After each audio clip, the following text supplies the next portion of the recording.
Hello, everyone.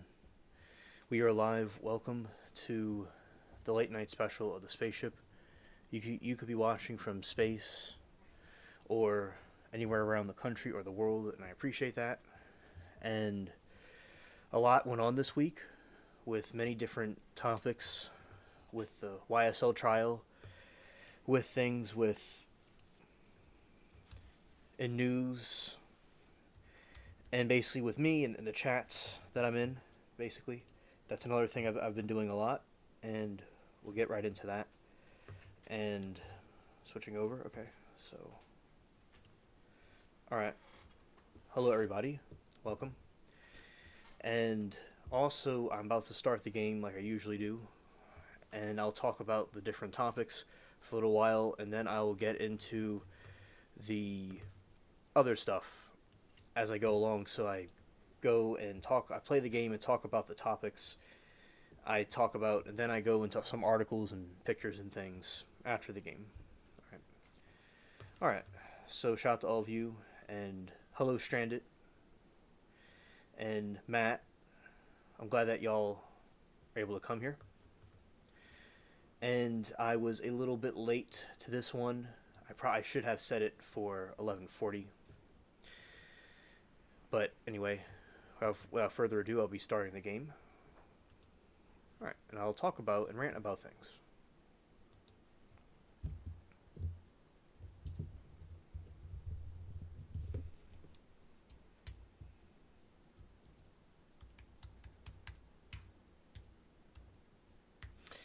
Well, I have to put this in correctly. Okay.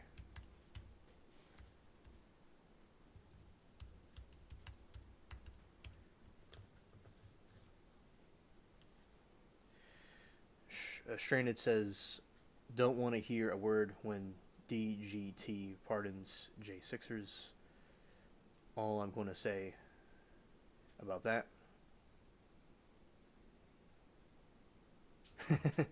You know, I keep on not going to find the game you're playing. Hello, Curse Zero. Good to see you. Shout out to you, Curse Zero. I'm glad that you're here with us.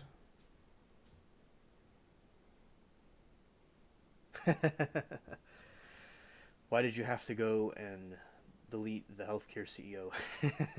Right. Yeah, I understand. And for a record, that is a joke. That did not really occur. But basically, what happened is, what the healthcare CEO should have done was extend the healthcare for people in space. Maybe he would have been still here and not had to have been put in his place. All jokes aside, rest in peace to the person that was deleted, assassinated for, unfortunately. Okay? He did what? Yeah, yeah, I'm sure he did. Yeah. And I remember when that first came out. I learned about it when it first came out. When that person, the CEO, was deleted. I saw it when it first came out. Yeah. All right. All right. So we're gonna go into the game and go into chat. I didn't completely drink water right before I did this, so we're gonna have to do this for a moment.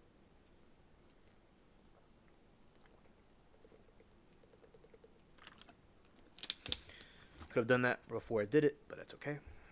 Here we are. All right, everybody's here. Now, everything is working right. Just making sure everything's working right.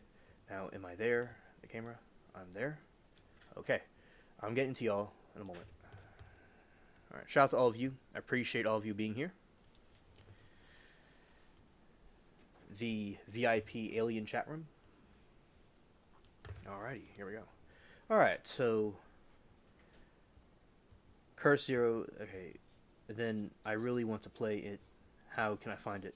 Oh, sure, Curse Zero. Alright, so it's called The Legend of the Pirates of the Caribbean Online. And it's a game that you could play on your PC or any kind of computer you have. I'll put the link in there for you to look at in a moment.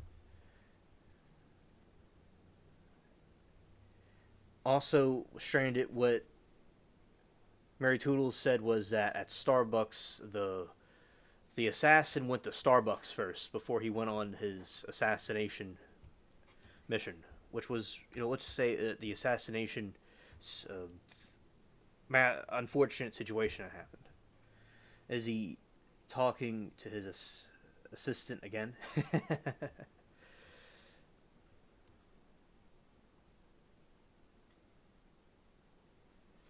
Yes, yes, that's the abbreviation of it.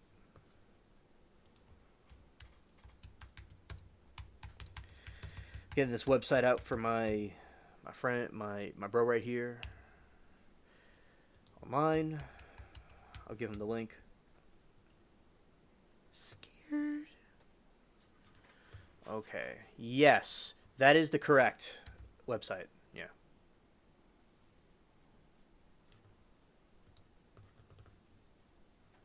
Okay. Here we go. This is it.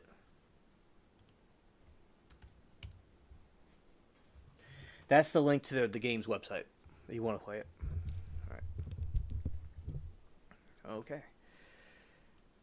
This pirate runs like he has scurvy. He does run like he has scurvy. Yeah, shout out to Matt being funny. As usual, as always.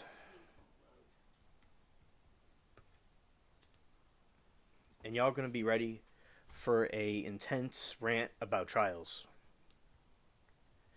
Alright, so we got this is a new ship I got. Stranded and everybody else. This is my new ship. Stranded said my ship was too small, and I do agree. It needed an upgrade, so I got this bigger one. Right on, Stranded. Exactly. That's what I was saying. And guess what, chat? I learned that right here, right there, that area right there, you see on the screen. He's looking over. That is the poop deck of the pirate ship. I looked. I found out that's where it is located. Right over there.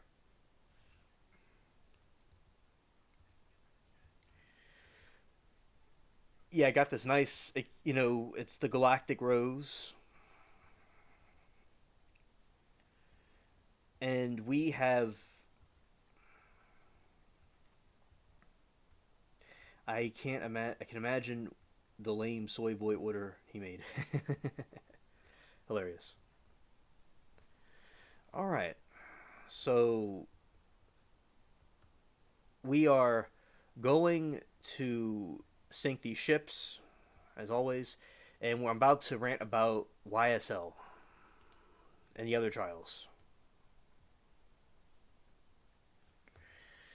All right, so basically with the YSL trial.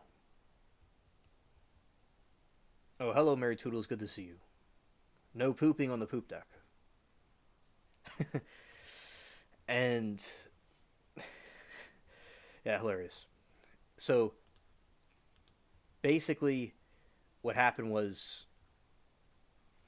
there was these defendants. There's Yak and Shannon. That's what their acting names are. I mean, their street names are. The rapper names. Get ready for battle. Yes. So basically, the jury took a very long time, understandably, for the jury to come in and say their verdict. So what happened was in the game, not in the game, but in the trial. So going back like before Thanksgiving, we were like hanging out in the chat and we're making jokes with each other, and I have a group of friends there, and they go to other trials, but they've been specifically. A lot of them have been there just specifically for YSL, but they go to other ones too. So I don't know. This is a way I describe it. Like think of a. It could be a college or a high school class of some sort, and like and there's a trial is like a class of people, and there's different and they're there for a trial, and then when they graduate, some of them stay, some of them may not always be around as frequently, but I'd say 99% of the people usually go to other trials too, but they're at that one specifically, and a lot of them have been taking a break from trials because they've been there for that whole time. And yeah, so it's been a long ride, and the YSL trial has concluded. Now there is a date on the 17th. that I am sure going to see that one right when it happens and get up early for that.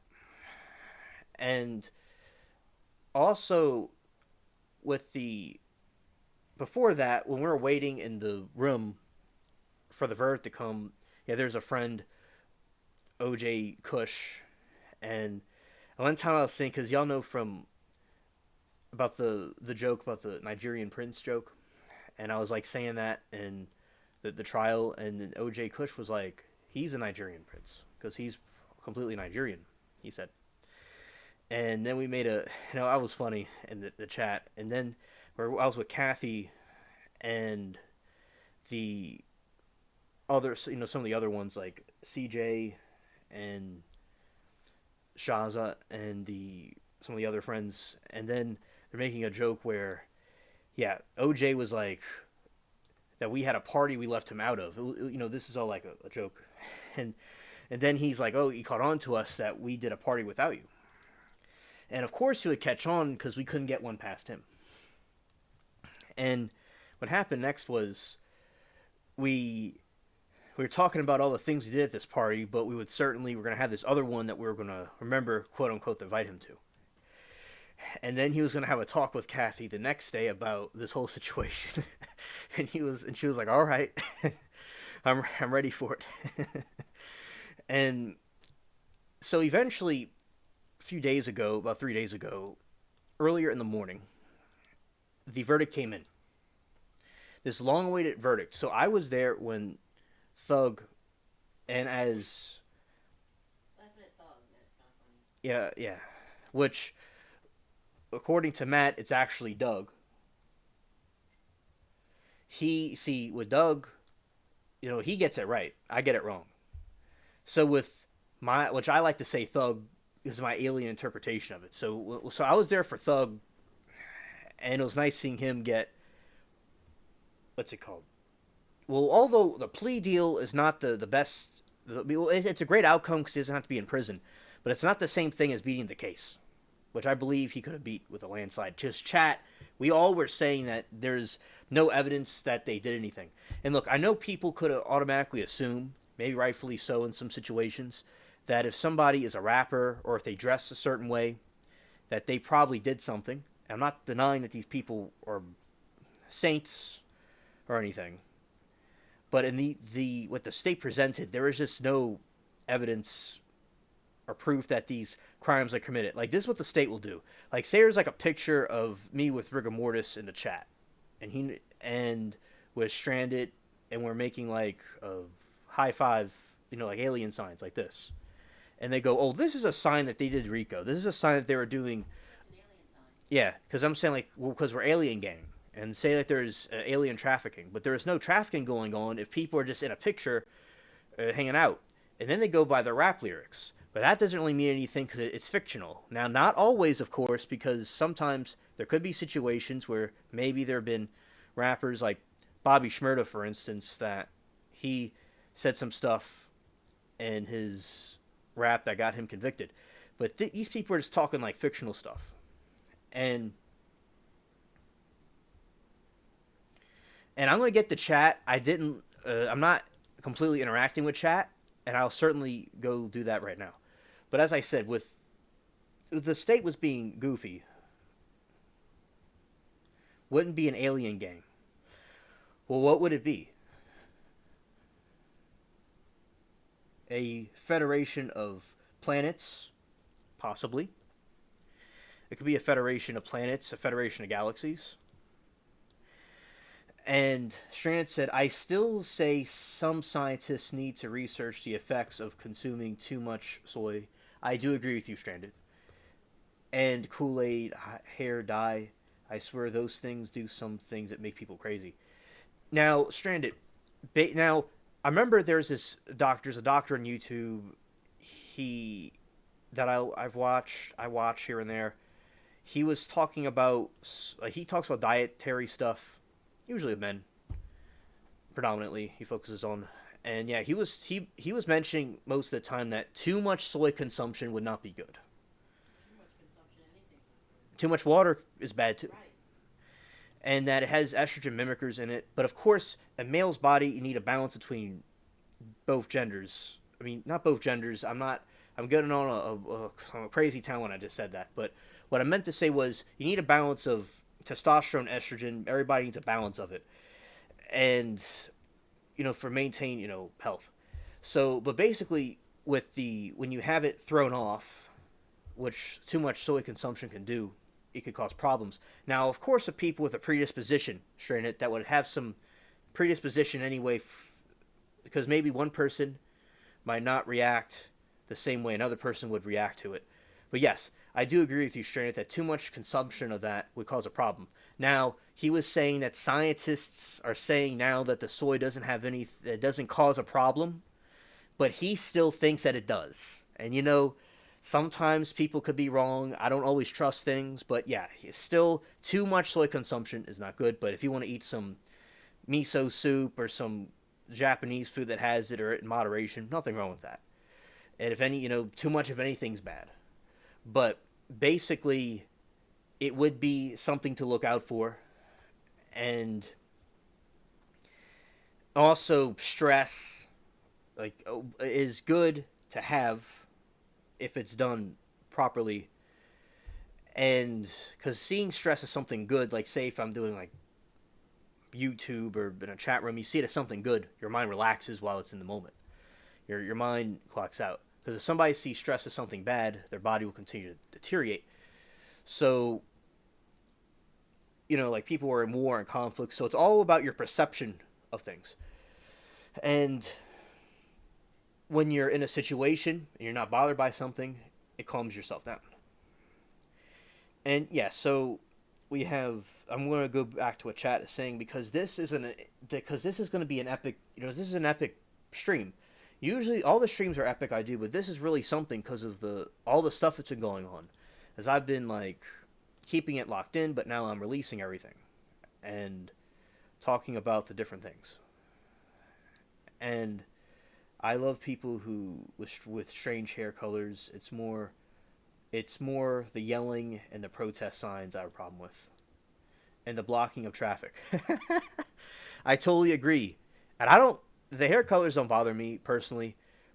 There is a lady that used to subscribe to the channel, but she had some problems when I was talking about the alien sighting that happened with the kids that saw the alien sighting.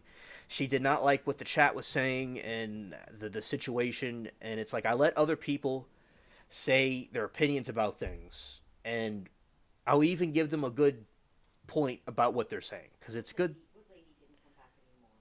Her name was Lady Stella. That was her name, and yeah, she had some problem. It was probably Amanda, but Amanda's cool people. Shout out to Amanda, and that she may have been talking to. I don't really remember. There was more people there, but it was them in a group because she specifically didn't agree with that it was real. And as I said, when people disagree, I don't mind defending their position, but I have my own opinion about it at the same time because it's bridging the gap. So she could have misinterpreted what I was doing and just didn't like what they were saying. I don't know. I got along with her pretty well. She had no hard feelings towards me, just the chat. And Amanda said she could next time be more, she maybe do it differently. But I don't even think Amanda did anything wrong.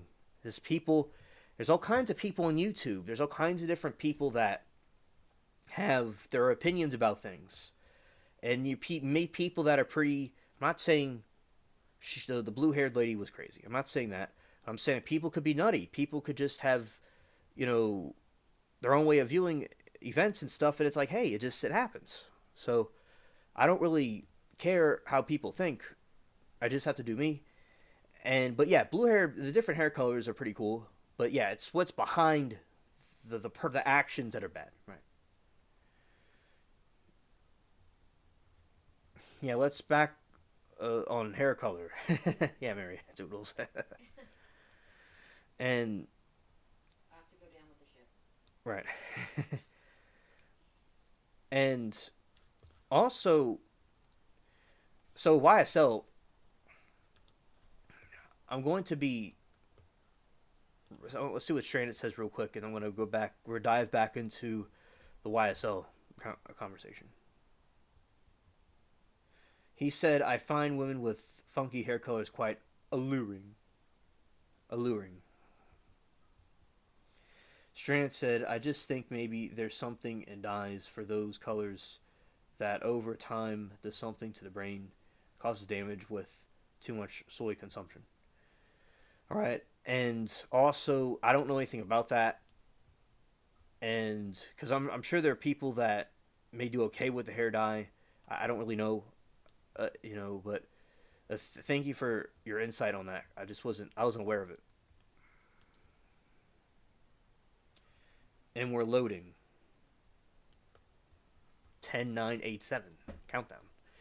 Yeah, so basically what happened was, so you had I gotta I gotta say some goofy thing here. So you had this goof, Miss Hilton, the disgraceful DA of the YSL trial, and she was saying about now Weinstein and Charlotte did excellent.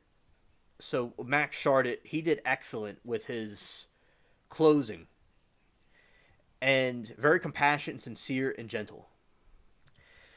Doug Weinstein, he did great too. But and they're talking about the the their defendant, the life that their defendants went through, and maybe bleach can be absorbed into the scalp.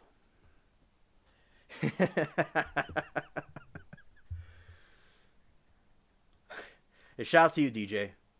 That was hilarious. Hola, Senor DJ.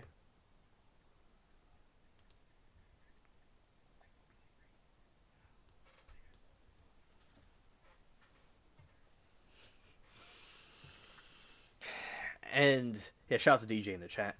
Met Rare, and his name is Shar Ted.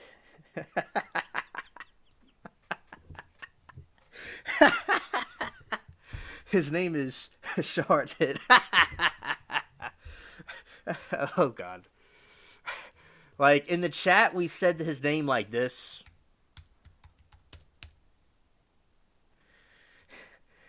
Oh God! Oh good grief! Okay, I gotta start steering the ship again, because we're getting Matt's getting us off course. But it's always good to go off course.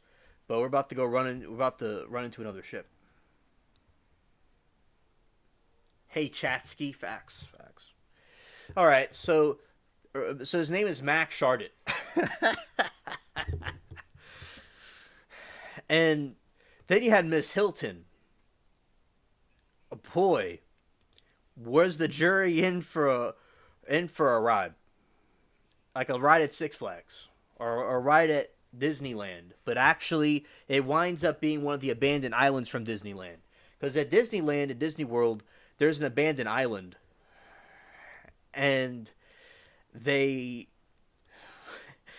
they abandon it completely, and it's real like it's kind of like the Six Flags situation, and it has like all kinds of wildlife there from their zoo, and it's pretty like an interesting creepypasta. But anyway, so that's basically what it was like.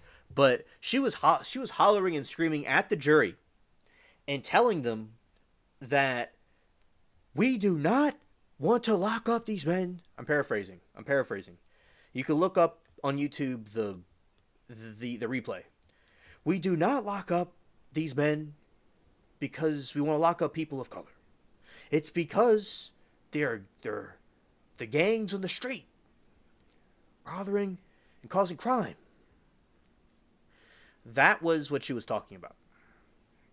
And she was yelling the entire hour or two she took at the jury like they're at the principal's office. Like they stole some cookie from her cookie jar or something. Like she was not holding back. And it's like, what did the jury do?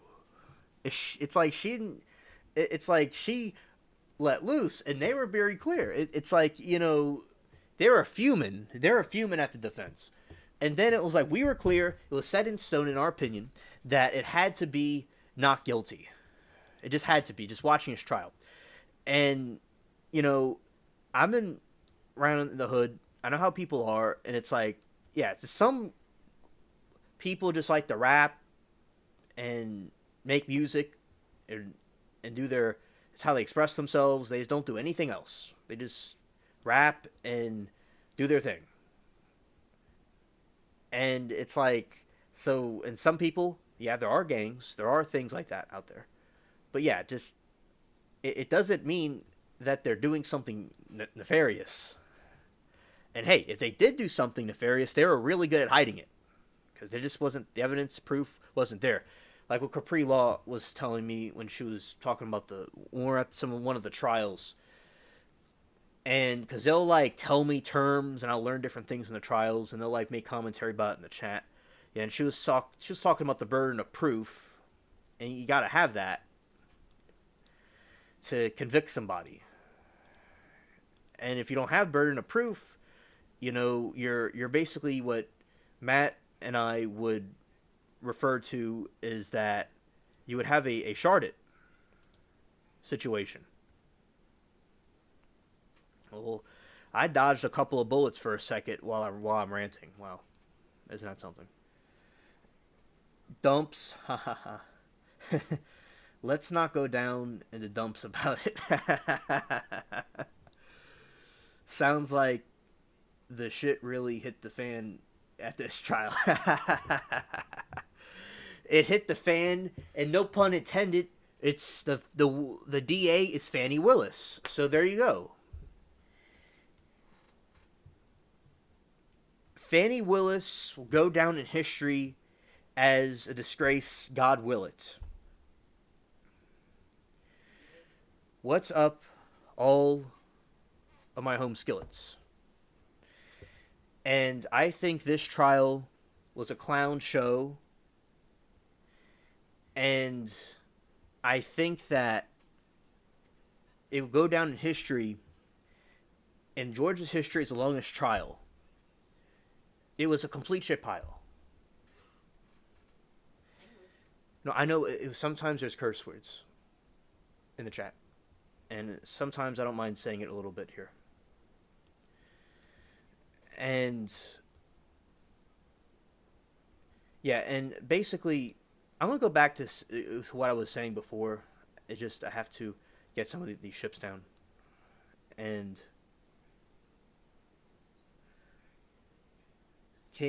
I'm the king of Pooniverse.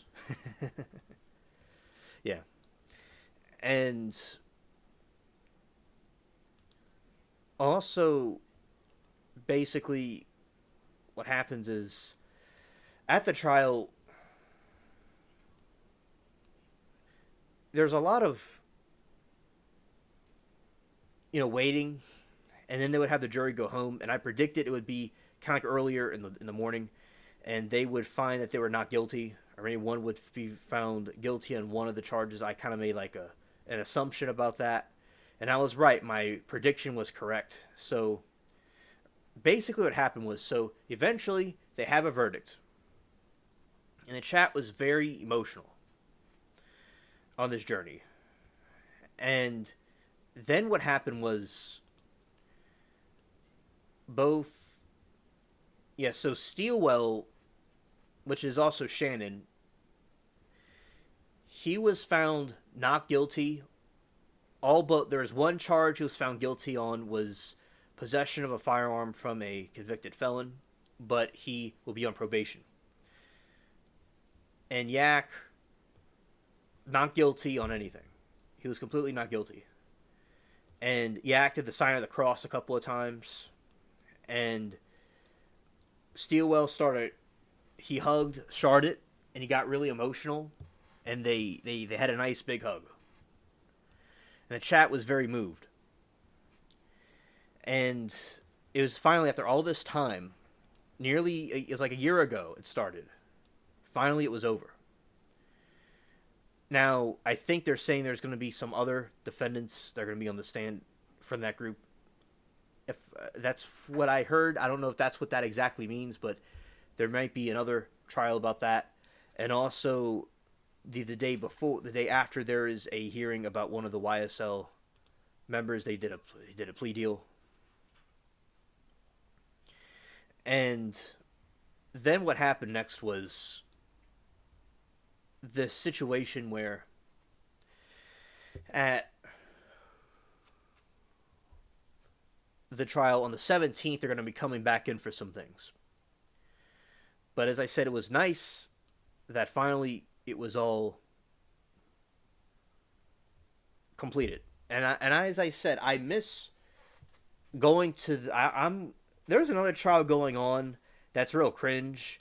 It has to do with this college. They're all black people. It's this college dude, and there's someone murdered, and he was in the closet being gay, and nothing against gay people, and he and all the information about certain things he did and stuff for being released in the court, 'cause it has to do with the case. And boy, that chat really is something else, because you have people from the right and the left both fighting each other in the chat, and it's really important to focus on the case and their sexuality or whatever. It's like irrelevant in that situation, and basically people go back and forth. It's really entertaining to watch. My point about that is that I enjoy that, and the main characters of the trial chat room are there. The thing is, though, it's like I will miss being at the YSL trial every day, and I'm glad I got to experience it, just like I experienced the Johnny Depp trial. And also, this one of the friends, Shaza, and that's one of the chat friends. That's a screen name, and yeah, I've known her for a very long time watching that, and she's watched some of the other trials, and also she's in Australia, and she watched the trials, and she stays up really really late to see all that. And although I always knew she was in Australia, I really sincerely thanked her for staying up with us, because that's a really, because on here I stay up really late with the streams and stuff, and all the other streams that I do, it's it's a lot of work. Even all of you in the chat, that even if y'all don't have a channel or don't do streaming yourself, y'all being at a variety of different channels that y'all watch, streams that y'all look at, y'all do a lot of work too in the chat, and y'all make the show also. Y'all are the cornerstone to it. And yeah, and she told me that after I thanked her, that she would not leave me during this great journey, and she was going to keep on going and staying with the trial until it was over. And that was very touching. Really appreciate that. And also the other friends and the chat I have that we all talk to, and there's this very strong, as you all know, because we have it here, and all of you people I've known from different places, there's a strong bond of friendship in these chats, and it's so amazing to see these adventurous journeys that we all go on on a YouTube live stream. It's something you wouldn't think that's there. A lot of people I see on the internet will say about how, like, I'm not saying there's people that don't have any life. Oh, there's people that maybe do things on the internet and they just don't do anything productive. But basically, you have so many of these amazing, meaningful journeys on YouTube, or at least I do, you all too, at the same time, because you all have friends in different streams and stuff. But basically, going out and seeing the world and doing things is great also, and I think that's great for people to do. But I think some people and people online, and people influencers that may have said that people are on the internet too much and things like that. I'm not denying that. They underestimate the power of the connections people can have through the different streaming chats and stuff.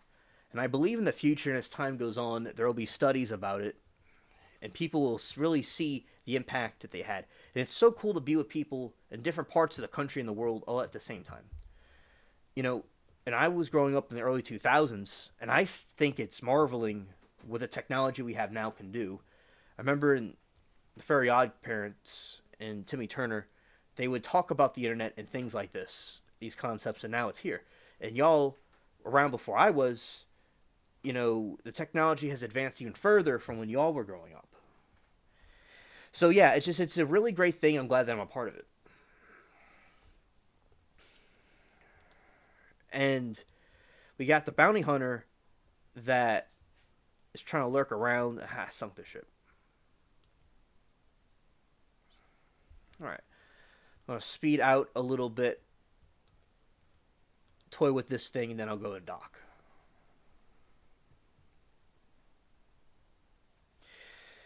And I sacrificed a lot to see the trial, and I'm glad that I did, because it's like every day, if it's the last day of your life, what would you do? That's what I asked myself.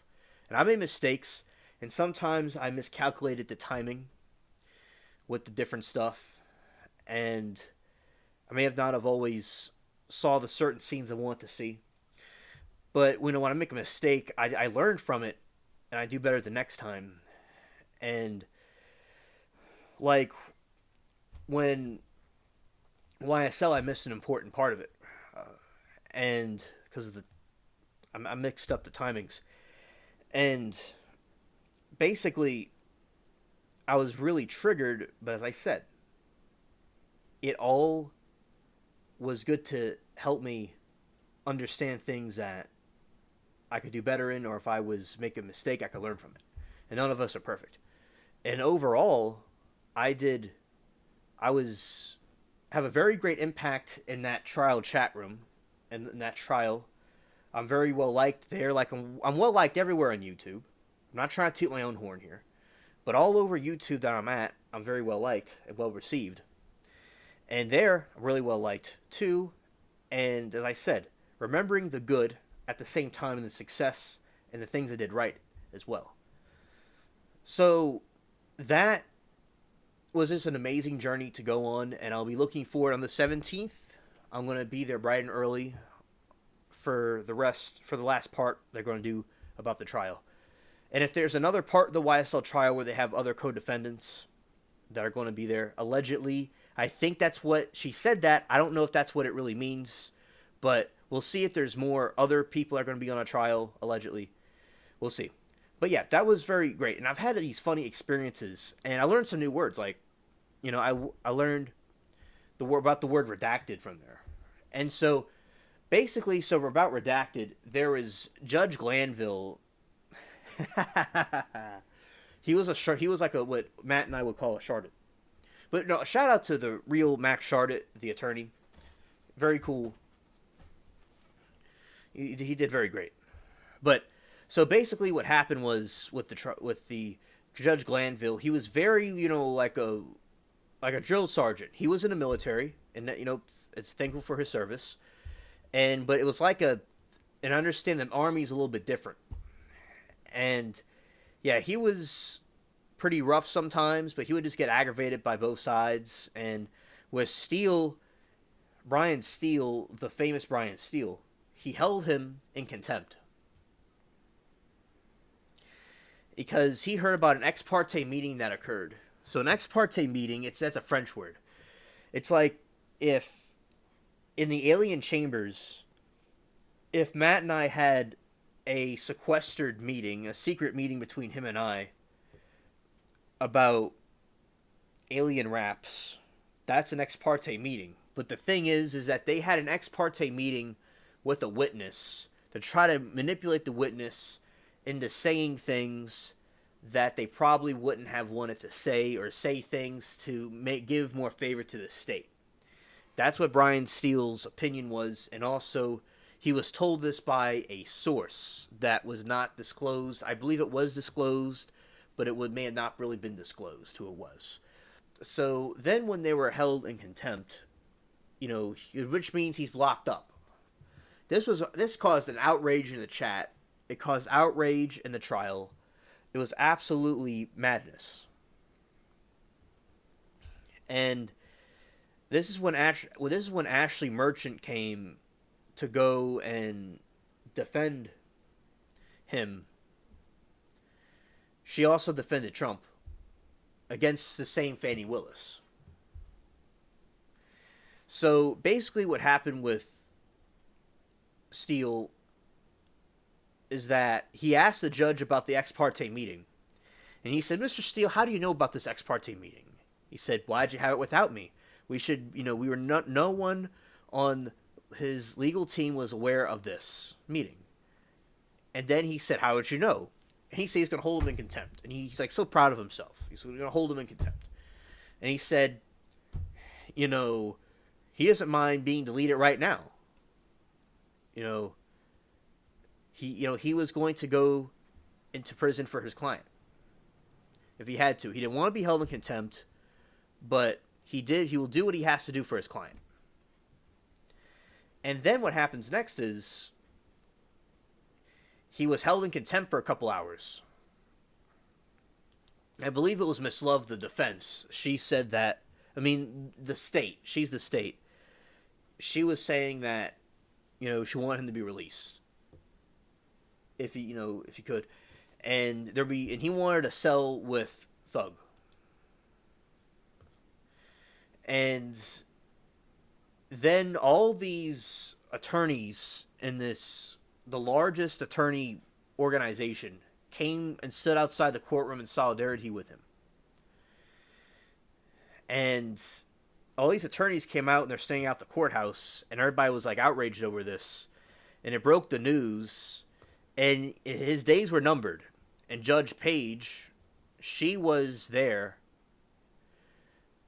She was put in there later, so they removed Judge Glanville from the case. They said unrelated to the ex parte meeting, but I think that had a big influence on it. So in Page, she was much better. She gave Thug and his entire group a fair chance, a much better chance. And in Thug's speech about it, he thanked her for what she did.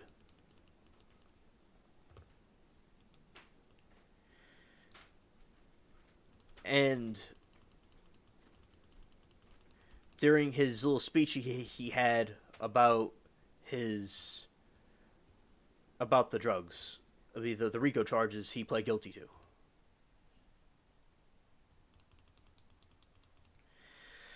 And yeah, so it was just a really wild journey, and it's, as I said, it's the equivalent. It reminds me of the Johnny Depp trial. And hey, when I was at the trial, he was, at the Johnny Depp trial, I was being told, like, well, I say this all the time, but I gotta go there, okay? We gotta go back to 2 years ago. So, basically, at the trial, he was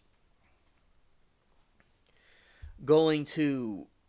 There's a guy in this chat that was saying that he was an extra in 21 Jump Street in the TV show, and he would see Johnny Depp, and he also drove a taxi, and he was, at first, he was like on the fence about Johnny Depp, and then I was telling him, like, she probably, Amber Heard wanted him for his money, and she was ruining his good name. And he told me in Hollywood, a lot of times, young actresses would go with the more famous, wealthy ones to take advantage of him. And then the next day, this man comes out and says how, Johnny Depp's this mean, like, a gangster and like a bully, and he's on drugs and stuff, and he's real bad. And it's like, so I'm told, I was being told that I was defending Johnny Depp. Defending Johnny Depp, he's a bad guy, and people tell me about Thug is a bad guy too. It's like, I don't know, it's a pirate's life for me. So I'm just saying, like, I'm used to it. So people are like, Young Thug and these people are bad and stuff. It's like, if somebody's like bad, I'll be the first one to say, if the evidence and proof is there that somebody's doing something wrong. But look, I was glad to defend both of them in the chat. And it's ridiculous to see some of these people how they act, and they get so triggered about these things. But I'm glad that I know that there is a victory. But I'm glad I defended Johnny Depp. I'm glad I defended Young Thug and YSL Gang. I'm glad that I found Johnny Depp trial. I'm glad that, like, we were watching The Independent, all right, and the weather was really bad up there in West Virginia, and there's Amber Alerts going off over there because of the bad weather. There's a tornado warning, because this woman named Madonna was asking me in England, "What's an Amber Alert?" And I told her like what Google's definition of an Amber Alert is. It's like when you're having a problem with your like if a child gets missing, and then Ladybug, Byzantine Ladybug was telling me it means that somebody like it doesn't mean about somebody being missing. It means that there's like a tornado warning. That's what it was because she was in the area. I'm like, all right. And basically, with the trial, I mean, they're saying that Law and Crime was open. Like their stream in the game. Ah, okay. What stream am I on? I mean, what server? I don't know how to find that out. All right, let's see. Let's click on me.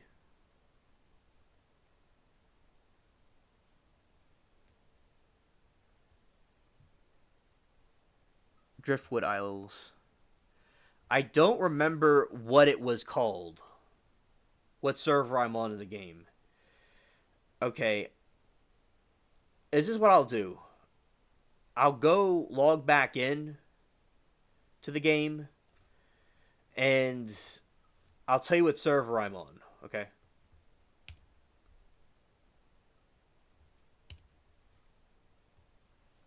Alright, so I'll tell you which one it is. Alright, so Amber Alert is missing person, nor tornado warning is weather alert. Okay, Stranded, I was just thinking that for a second, that basically it was 2 years ago. I was wondering about that always. Like, why were they saying it was an Amber Alert? Somebody must have gotten confused and said it was an Amber Alert.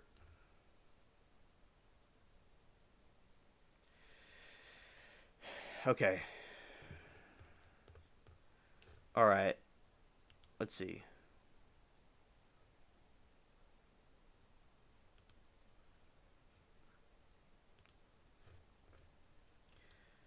In the pirate game, I'm going to be in.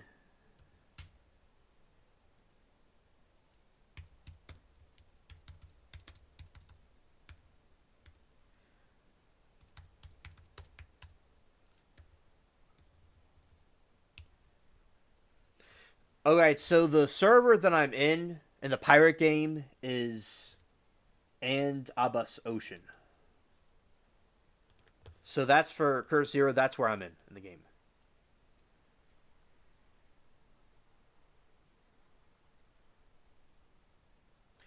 It's so Stranded, I was thinking that for a second, and thank you for clarifying, Stranded. Favorite pirate hat. Is this one? Is that it? If it's the lady hat, I don't know where she is. Anyway, so basically, thank you, Strand, for clarifying that because Amber Alert is missing person. No, tornado warning is weather alert. Okay. You're welcome, Curse Zero. And basically, so what was going on, and it was not an Amber Alert, somebody made a mistake. It was actually just a weather alert.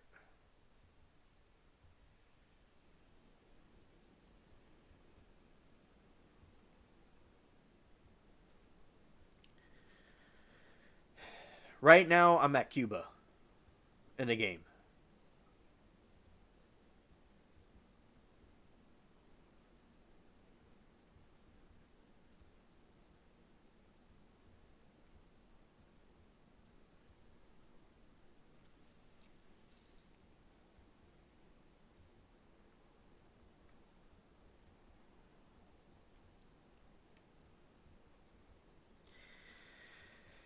All right. So basically, thank you, Strand, for clarifying that because way back long ago, it was not an Amber Alert but a weather alert. So in that situation, they said Law and Crime was open, their stream was on, and they didn't go out. So that's how I found the Law and Crime chat room. I've been there ever since.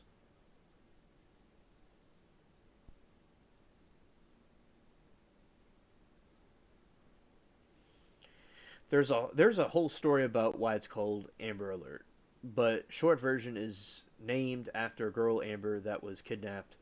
At the time, there wasn't a national alert system for missing people. All right.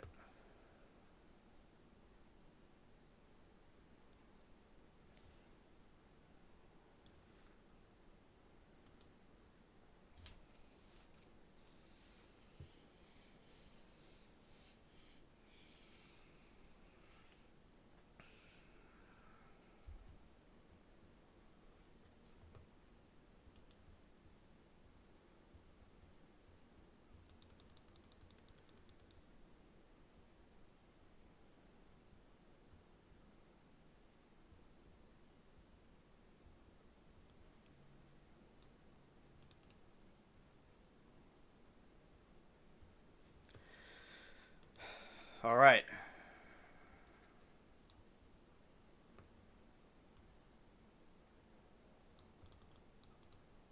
All right. So thank you, Sharon, for clarifying that as well.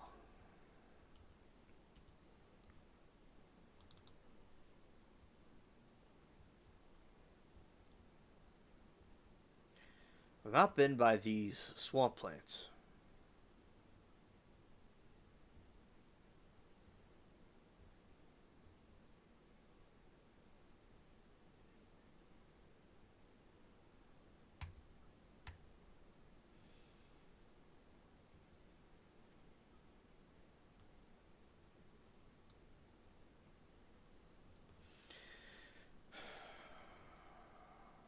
All right.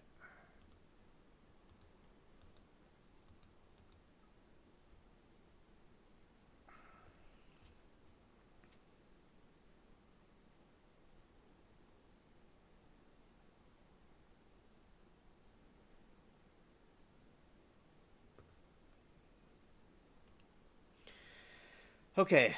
Soon I'll go back out to the sea.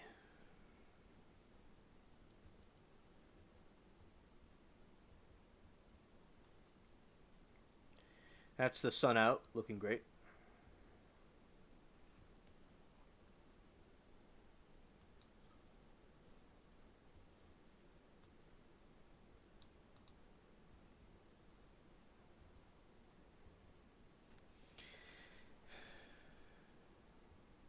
Oh, Curse Zero. Okay. Yeah, I remember the starting mission.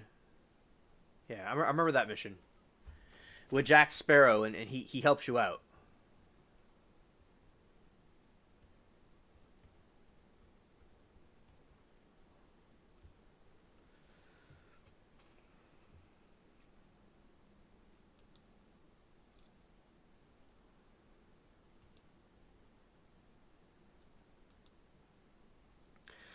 Power being knowing the earth and knowing the creatures that believe in there. Tia had collected card from wood and stone, not pretty but powerful in its own way. A collection of the beasts of the earth wants the carving book, or at least away from the dogs that stole them. You will help Tia or no help Tia, and she will help you.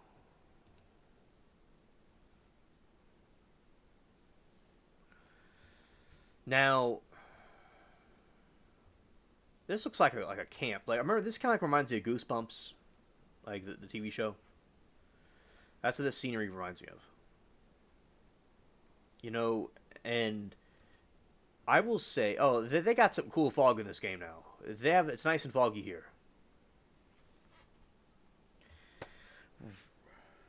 Is that a police helicopter shining down?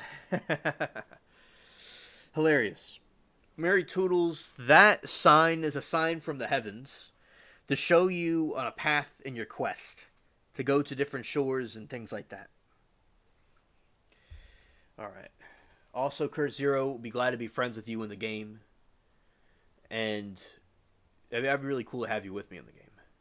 And whenever you complete the missions and all, whenever it is, we'll certainly will be friends in the game and, chill and stuff. And, on the different missions like with me in the game. It's pretty cool. I'm glad you're interested in the game. It's really I'm glad that you gave it a try. I need to get Toontown again.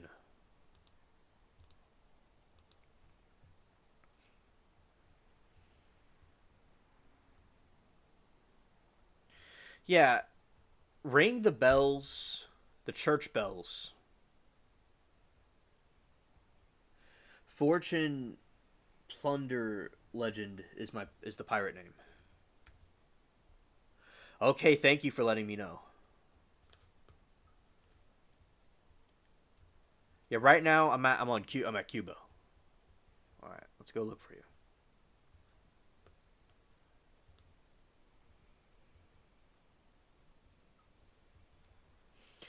Ring the church bells.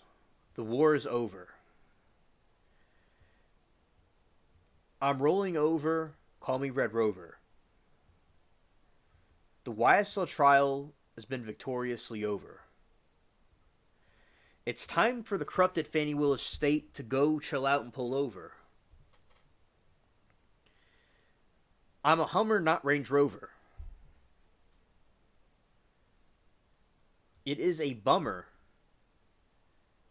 that the state thought the jury was much more dumber than they are.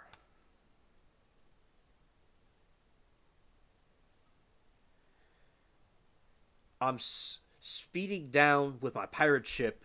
Call that a fast car. Drive by on the Navy and EICTTC ships while I sit here and eat a bag of chips. I got on my journey my group of pirates in the chat united together against a corrupted state of Georgia. Brought their weak case against YSL and gang. Thug pleaded out, going on a better life. He still will be always in the Rap Hall of Fame. All of the state and the corrupted DA and Fannie Willis all burnt in a ball of flames and got roasted by all a chat. Power to the people. We are not sheeple, and that's that. I had a good run with the great slime YSL chat. I'm gonna go chill and pet my cat. Word, alright? It looks like the game crashed. Yeah, the game crashed on me. Alright. So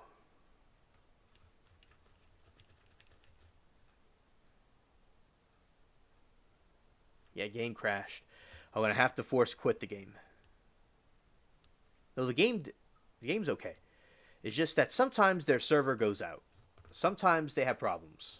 One thing I want to tell you about Cursed Zero, is that a lot of times the pirate game, they mean well, they're cool people, but sometimes their servers go out and they have problems.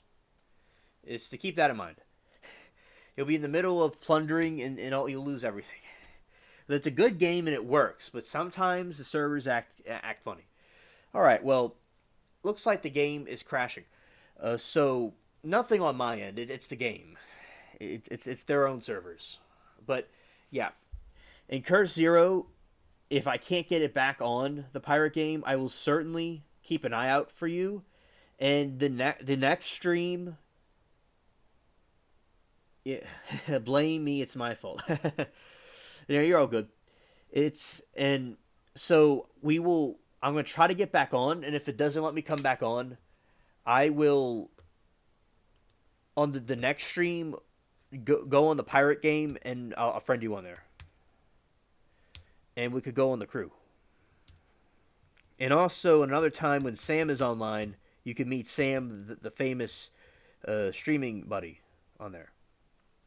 Well, he's not a streaming buddy; he's just a gaming buddy. I don't think he does any streams of his own.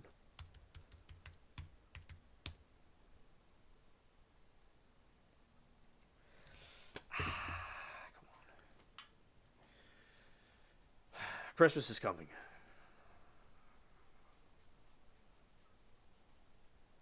I will have to do a phone live about the YSL thing at some point, though. We will have to do that. Definitely.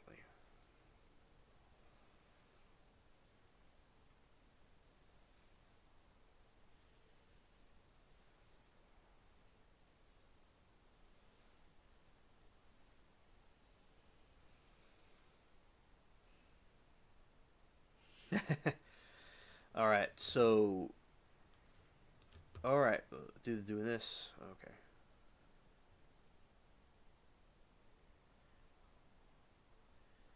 Yeah, you don't have to share your username. It was just a pirate name. Now they have no searching mechanism. They have no searching mechanism on the game, Curse Zero, and I'll keep that in mind. But they have no in the game.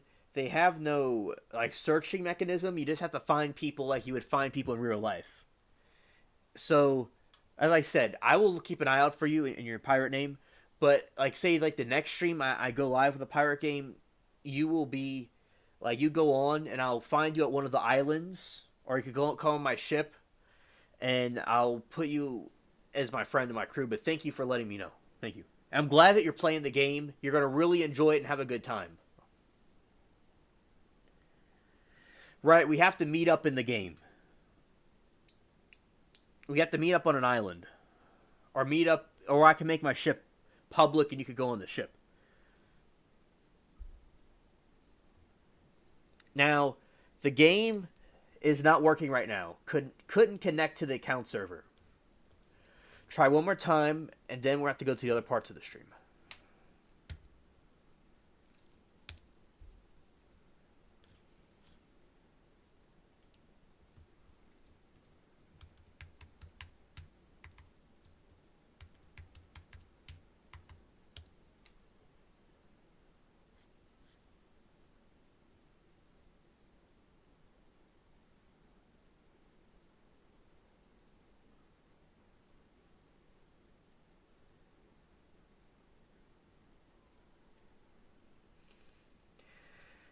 Curse. You know, I was thinking. Okay, remember this, Curse Zero? I was thinking like there's a lot of people in that server, and I'm thinking it possibly could crash if there's too. I'm thinking it could crash. But and it happened. So next time I'll go in a server that doesn't have a lot of people, but the servers crash anyway. It doesn't matter what server you're on; it just crashes anyway. Oh, you got your level 4 sword. That's really cool. And you got your little dinghy ship. That's awesome. That's what the dinghy ship that you have. That's what Captain Jack Sparrow used when he lost the Black Pearl. Sometimes he'd use a little dinghy ship. So that is great. That's a really great way the game has this all start out. And also, Sam O'Silver, he'll help you in the game. He'll be your friend too.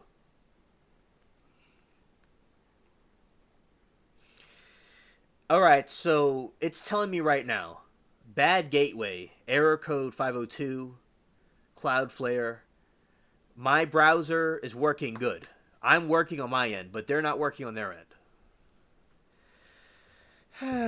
Okay, so we're not working right now.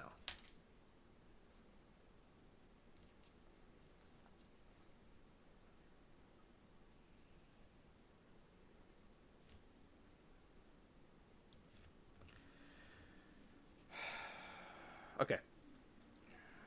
I'm stubborn. I'm going to try it one more time.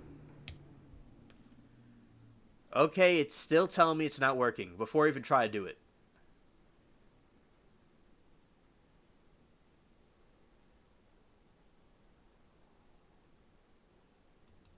Alright. We're going to have to do it another time. But you keep playing the game, and the next stream, for certain, we'll set up a meeting. We'll meet up in the game. Alright, well, we're about to see the spaceship cats.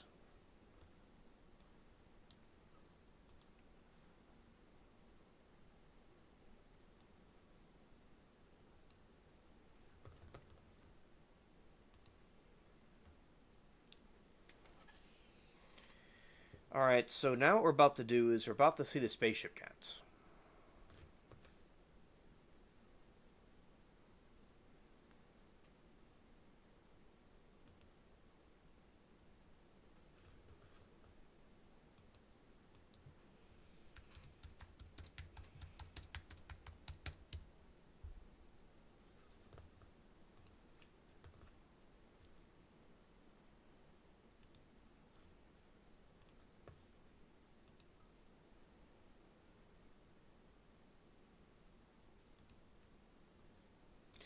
Shout out to the spaceship cats. Yeah, that's exactly what I got, Cursero.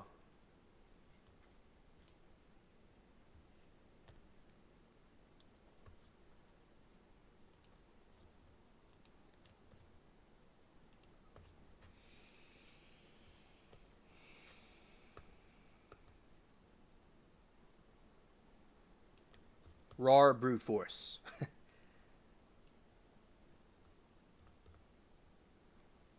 Right on.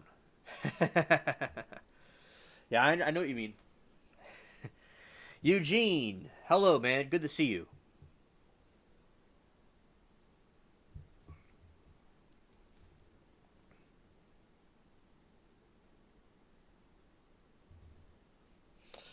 Hola, Latina.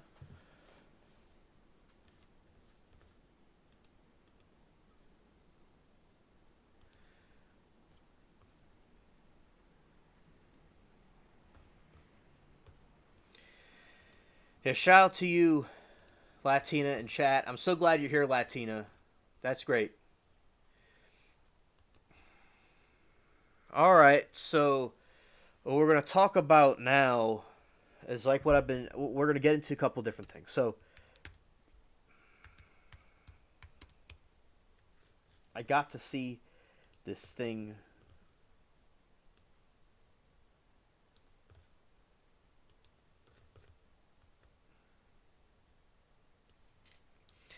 We're gonna go here. We're gonna go here. We're gonna go here. We're gonna be quick. We're gonna be quick. We're gonna be quick. Alrighty.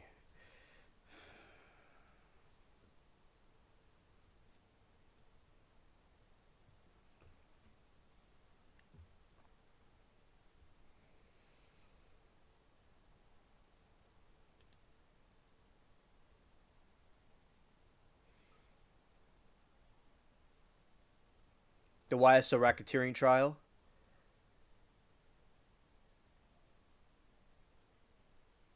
All right. All right, Eugene. Prayers for you and your health. Thank you for letting me know and being here with us.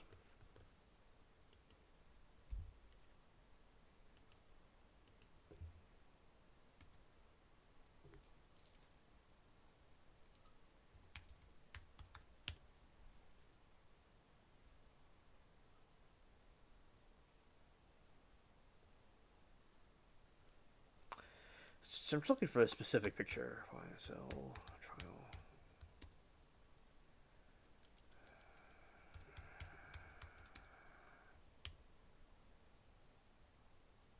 Let's see.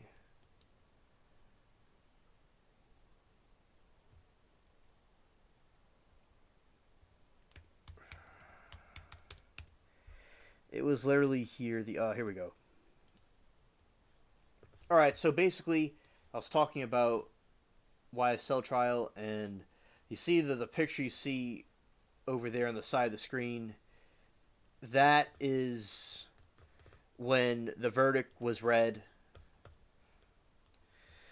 And so the other one, the guy, the one of the two guys hugging, that was Steelwell and Shardit, and the other one is Doug Weinstein and Yak. So basically, I've been into the trial a long time, and me and my chat friends, I've been with them all day long, all day, all the time, and it's been a big deal for me. And it was nice to finally see these people get their verdict. And after all this time, and some people will insist that these people they're still guilty anyway. But as I said, like say back in the pirate times, this does have nothing to do with race. I'm not saying this has to do anything with race or anything. But like say like they'll think the pirate did something bad. You know, and if people are rappers and there's like a stereotype around rappers and stuff, they'll think they did something. These people are not saints or anything. But the evidence that the state showed is that they showed no evidence that they did anything. And it seemed like that Fannie Willis had something against them because of one of their people allegedly deleted a boyfriend she had, and probably other reasons too, in my opinion. And we were in the trial chat joking around with my variety of different friends that I had, and some of you heard me talk about this earlier, but this is the kind of a little bit of a recap of what I said before, with pictures this time, and we have a little bit of some more people here that come here a little bit later, and so we have basically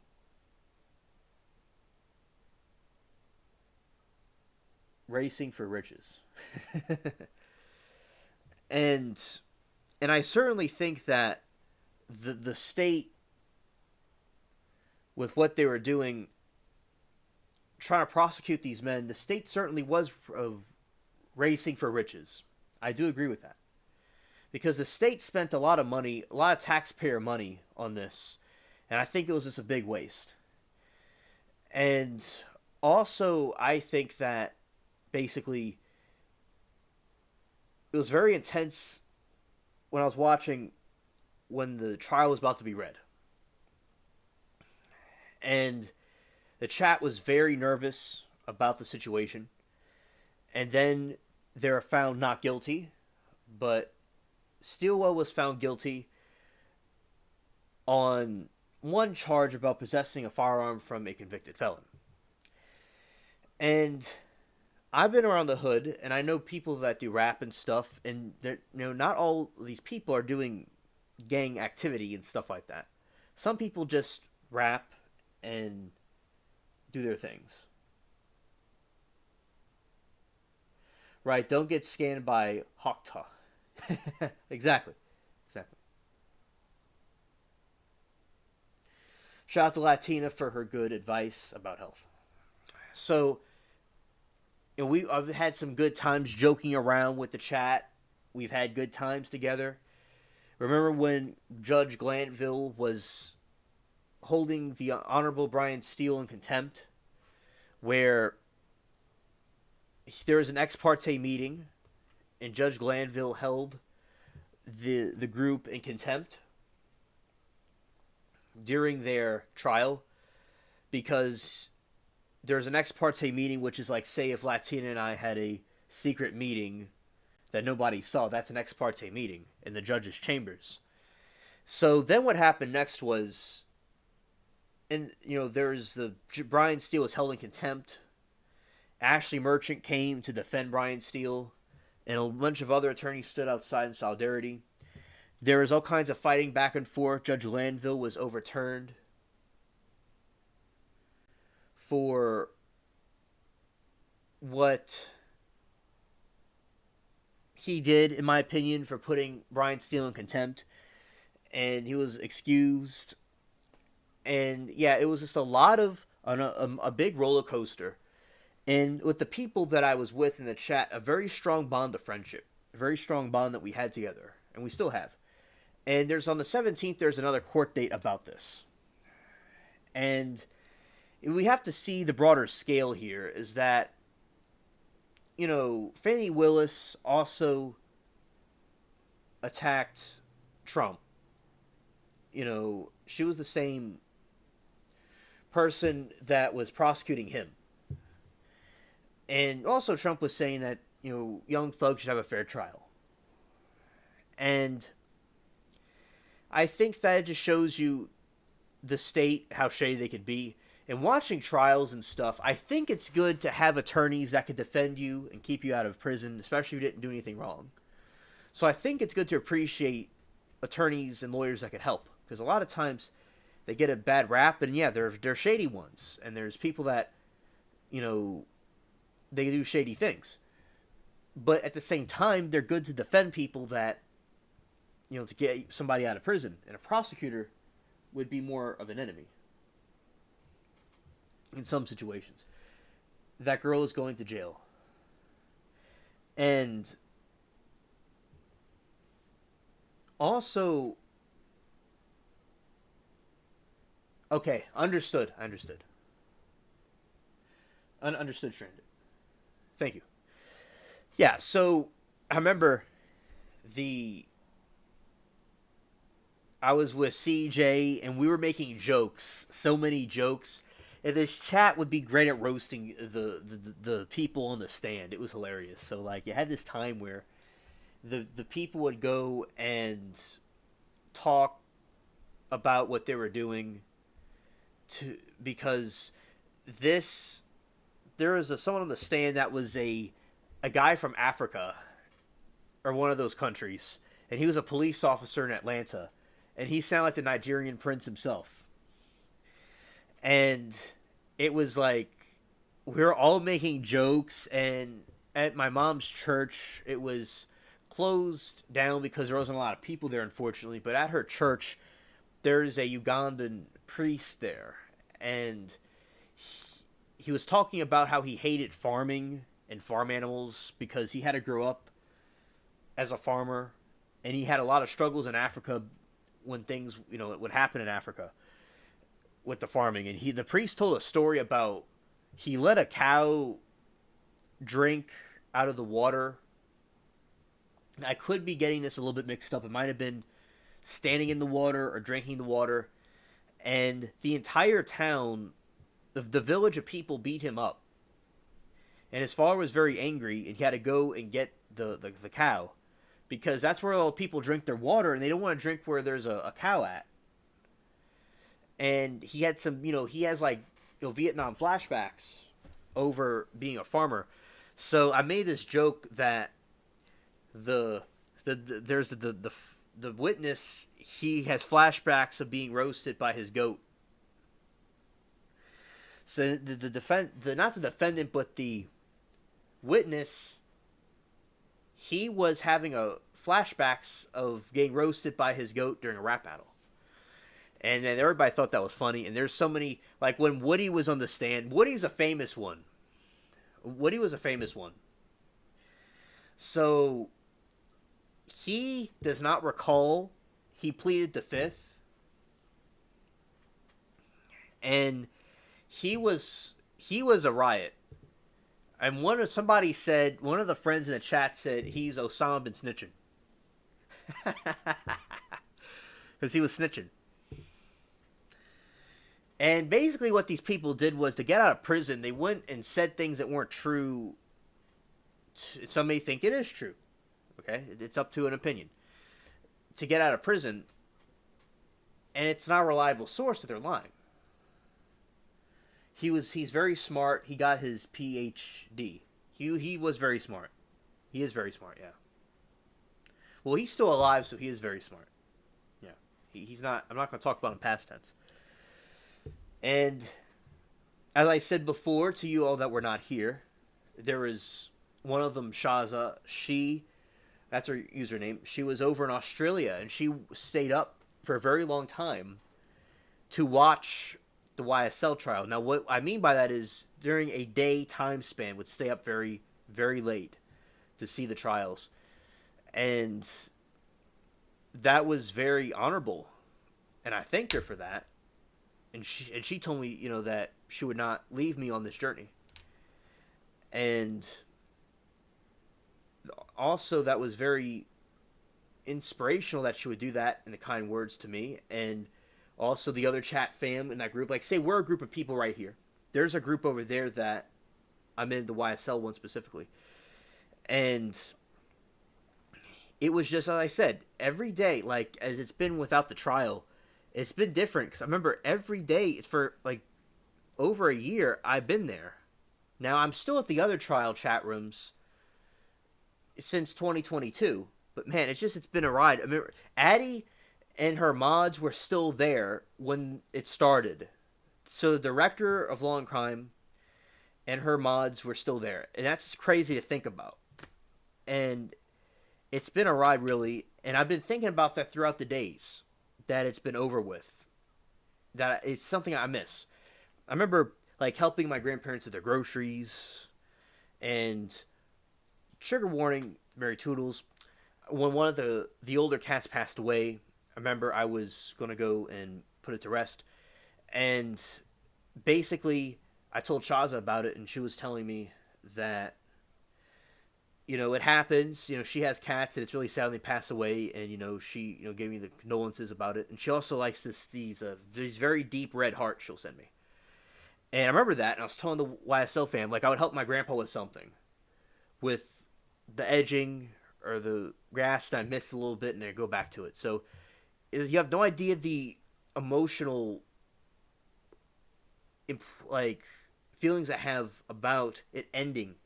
And I'll watch other trials with these people, these other friends, but I'm glad that I was there with them. And it's not complete. It's over, but it's on the 17th. There'll be another court day about something with the YSL trial. They'll be in court for some reason, and I'll be there with them. But yeah, it's just really deep for me. And like, and these people, all of you people here, all the subscribers and friends on YouTube, on streams that y'all don't even know about that I watch, because I'm all over the place on YouTube. I appreciate all of you so much. We may be in different parts of the country, in the world. Some of us may be in outer space. But for you all to all stay in touch with us and with me and each other is really a thing that a lot of people that I went to school with couldn't do. And some of them, I do stay in touch with. Some of them went on their own way. Some of them just had their own problem, nothing against them, but y'all did what they couldn't do. And so, yeah, sometimes people might feel bad about, we're not all in person and stuff, but it's a strength in another way. Like, say with Darth Vader.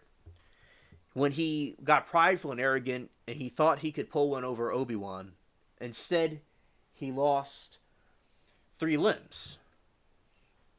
But he survived it because of his iron. And people, it's a fictional story. It's the Force and all these different things. But realistically speaking, there's like a will you have in you to keep going. There's a perseverance. And Shaz and I, we would talk about Harry Potter, because about the chambers, the judge's chambers, like the Chamber of Secrets. Sometimes we would make references with, like, steel, with Harry Potter, because it's like when Dumbledore was deleted or was assassinated, it got dark and people rose their wands. That's how we were feeling about when Steel was held in contempt. It was like a really very dark situation. And basically, Harry Potter had a strong perseverance to him. Everything that was put against him. Now, at school and stuff, I'd wear glasses like Harry Potter. I've not worn glasses in a long time, but basically, glasses are cool, people. I don't mind wearing glasses, though. And basically, I wear Harry Potter type glasses, and I had the nickname of Harry Potter, actually. And like with my glasses, I look like Harry Potter.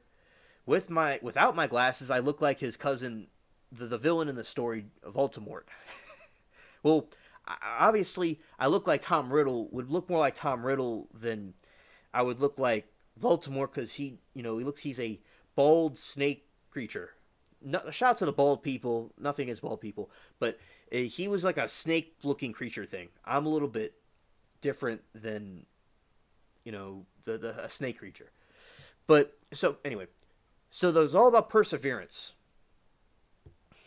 and with the perseverance that Harry Potter had and Darth Vader had, to go through the fire he went through, and he was still alive because he was so in touch with the Force and the dark side.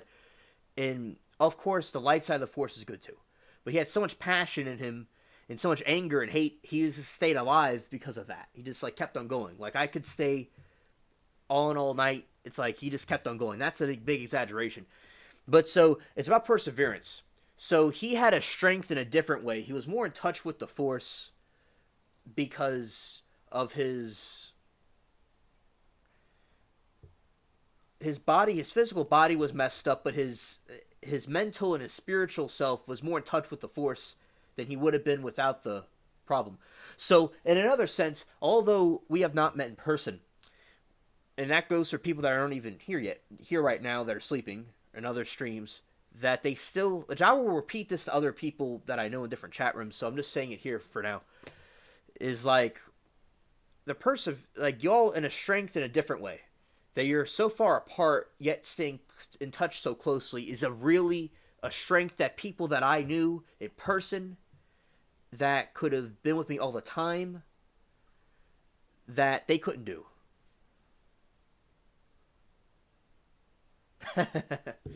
I love Transformers. One of my friends that's a rapper, shout out to him. He's like a music producer. He looks very similar to the guy you see hugging Charlotte right there. My friend looks a lot, nearly just like him with the hair and everything.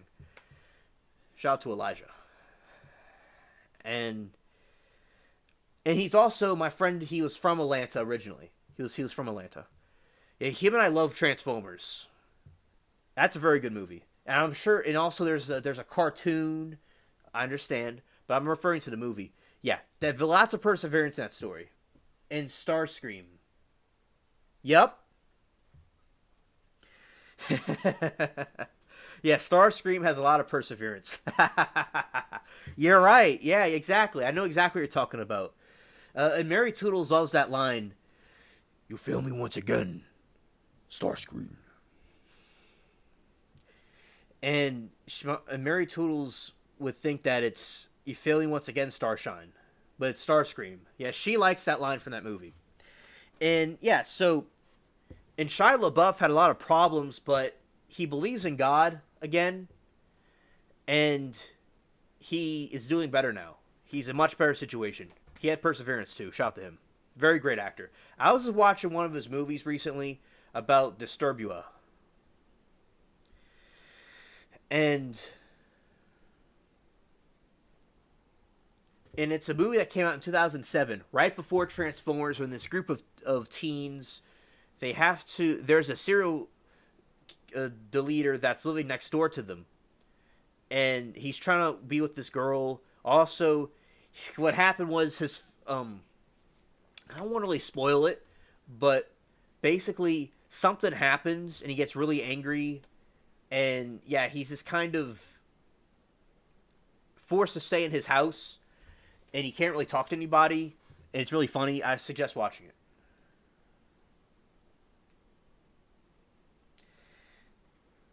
Okay, Stranded, thank you for telling me about that. Okay, thank you. I hope it gets better, but thank you for hanging in there, Stranded. And Stranded, I do want you to come on the show again at some point. Not necessarily tonight, but on another show, I do want you to come on again. Okay, thank you. So, but basically, what happened was the perseverance. So all of us, like Peach was saying, also that she had not met me in person, but she really deeply appreciates the time that we had, and have talking and stuff. And, they always would say that talking on text messages would not be powerful as talking on the phone or being in person. But you gotta bloom where you're planted. And, because I was seeing some quotes recently about, like sometimes in the darkest things, some great things could come out of it. Like in a dark situation with the trial, something great came out of it, and the friendship and brotherhood came in. And I just really admire that. Like, say you got people, and people have to make money. It's good. I believe in capitalism and Americanism very strongly, but some people, like, you want to buy a course or buy something to talk to somebody, but it's like, like say you go to a program and then to talk to the person, you have to pay thousands of dollars. But look at these people. That's true love is like these people selflessly being with each other and helping each other out and being with each chat. That is true companionship. Nothing wrong with taking courses and being in programs and stuff, but I just cannot deny and admire the true friendship of people doing something selflessly. Not that it's selfish to do the other thing, though. Yeah, I have a Mickey Mouse hoodie. Yeah, that's right. I'll show you all in a moment. I'll show you it in a moment. Yeah, but so that is like a great thing I'm moved by with YouTube, because you could get really wealthy or get all the riches, but it's good to also have friendship at the same time, because it just doesn't mean anything. You could have, somebody could have all the vehicles, and it's fine to have people that have that. That's okay. But at the same time, it's good to have people that care also at the same time. It's good to have both. If one could get both, if they want both. You don't really need a bunch of cars or anything like that. That's not what I meant. I'm just saying, like all of this stuff alone somebody could have doesn't matter. Just to me, one of the most valuable things is true friendship is the most valuable thing. Is at least one of the most valuable things. How about that? And also, the dots connect in the future. So I remember, I did things when I was, teenager and stuff like that. And I was appreciative of things that I did. I appreciate, because it led me to where I am now, and I was able to get the computer and get the screen and everything else I was able to do. And I've ran ads about the channels. Yeah, 7 Bugattis. Yeah, I know what you mean, Eugene. And also, basically, I just think that it is really an amazing thing to see it all come together, because sometimes, like what Steve Jobs said, Steve Jobs, there's like a billion or $1 trillion company, Apple, and he had humble beginnings, and I talk about him a lot. And when I was a kid, I liked before Elon Musk was very popular. I think he's really cool. I like him a lot. Before he was there, I understand, but I think he's cool people. And although Bill Gates is very controversial now, there is Bill Gates and Steve Jobs. I like Steve Jobs. I lean more towards him the most. He's not around anymore. Rest in peace, Steve Jobs. But basically what happened was, he had humble beginnings, and he was adopted, to a working family, and he went to college, and he learned a lot of stuff in college about the different fonts. And he said that things don't make sense looking forward, but looking back. And everything that you go through in life, it all means something. And that, to me, that meant a lot to me, to just go and trust that everything would connect in the future. And it did. It did. I never thought I'd be on YouTube with the streaming stuff. I always will say that. Every single one of you, it's like, it all worked out. It all fell into place. It's going to be, in 2025, it'll be 3 years since I've known Latina. And I remember when she found my channel, and she liked the different gardening and videos and the sound effects I did. And look at now. We're also talking all this time later. And other people I know in the different streams. So I'm glad that I did that. And I like helping my family. So I like helping the cats and grandparents with things. That really means more to me than anything. And as I said, I learned a lot with the internet. I learned a lot with YouTube and stuff. So all that was great. And with the YSL trial, like with the Johnny Depp trial, a very great historical event that I'm glad that I saw. And, in Yak, he did the sign of the cross when he was found not guilty. And he believes in God, and that's great. And we all were praying for them the whole time. We were all praying for them. And God has his own way of answering prayers. And sometimes prayers may not be answered the way you may think. He did say that two of you pray, it'll be done. And there's so many people. You only need two, but there's so many praying. And I was praying with the chat. And that's what I believe in my faith. That's what I believe. I'm not ashamed of Christ. I'm glad to talk about it all the time. That we prayed, and thankfully it was answered, and that these men could go live to do great things and rap and do what they do, their artwork. Which some may not call that art, I understand. But if they're artists, rappers, whatever, it's a lot like poetry.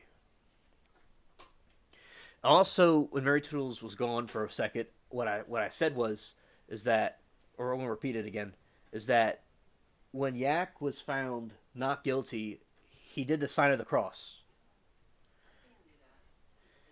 and he believed in God, and we were all praying for him. I was praying with there's people in the chat. We were praying together, the whole days and days that we're praying for them, and and God helped him, and that's why.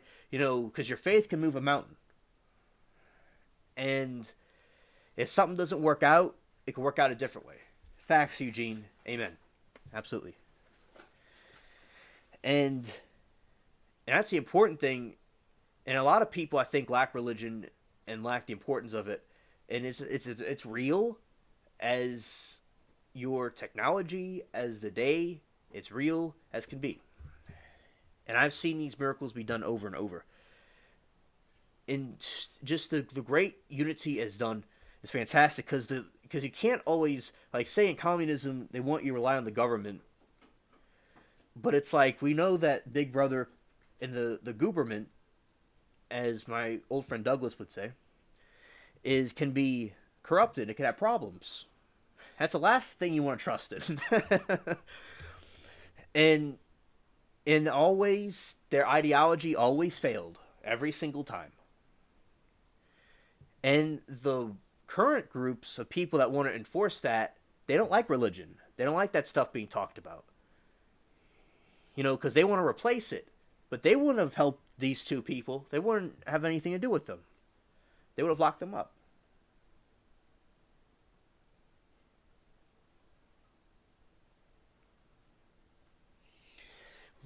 Latina says, alien spaceship, what do you think about the folks that make fun of Christian men and call them bad word, the C word? Okay, so I think that they are completely disgraceful, that they have so much hate in them towards Christianity and Christians. I think that, what we call in the Christian community demons manifesting, they will influence people to do things that are not right. But the people that are responsible, and they chose to do that in their heart, they chose to go down that path. It was something they chose. And they could have had problems with God personally. They could have had problems with Christianity for some reason. Or there could be no reason at all. I think it's just really, really bad for anybody to be against anybody, really. Especially Christians. I just think that, Christians are singled out specifically. I had a few Muslim friends in school. Shout out to them. One of them told me that he felt Christians are attacked the most, and he doesn't know why, but Christians are attacked the most, and he's right. It's just the devil's a roaring lion that wants to destroy the message, and when you're being attacked by the enemy, it means you're doing something right. When the Christian men are being attacked, and anybody that's even not religious, and when they're being attacked, you're doing something right. And to those people that think that Christianity is a sign of weakness, you have to feel so proud of yourself and so tough. When you're belittling people, you're being little. So anybody that belittles the Christians for being weak, They don't know what they're talking about. They're being little people. And I think that when they do that and they say that stuff about the Christians, they have to go back in history and look at something specific. They have to look at the Crusades that happened. When the Christians came together, and look, there's Muslims that are good people that are not like this. But there was caliphates that expanded into Europe. And the Christians came together.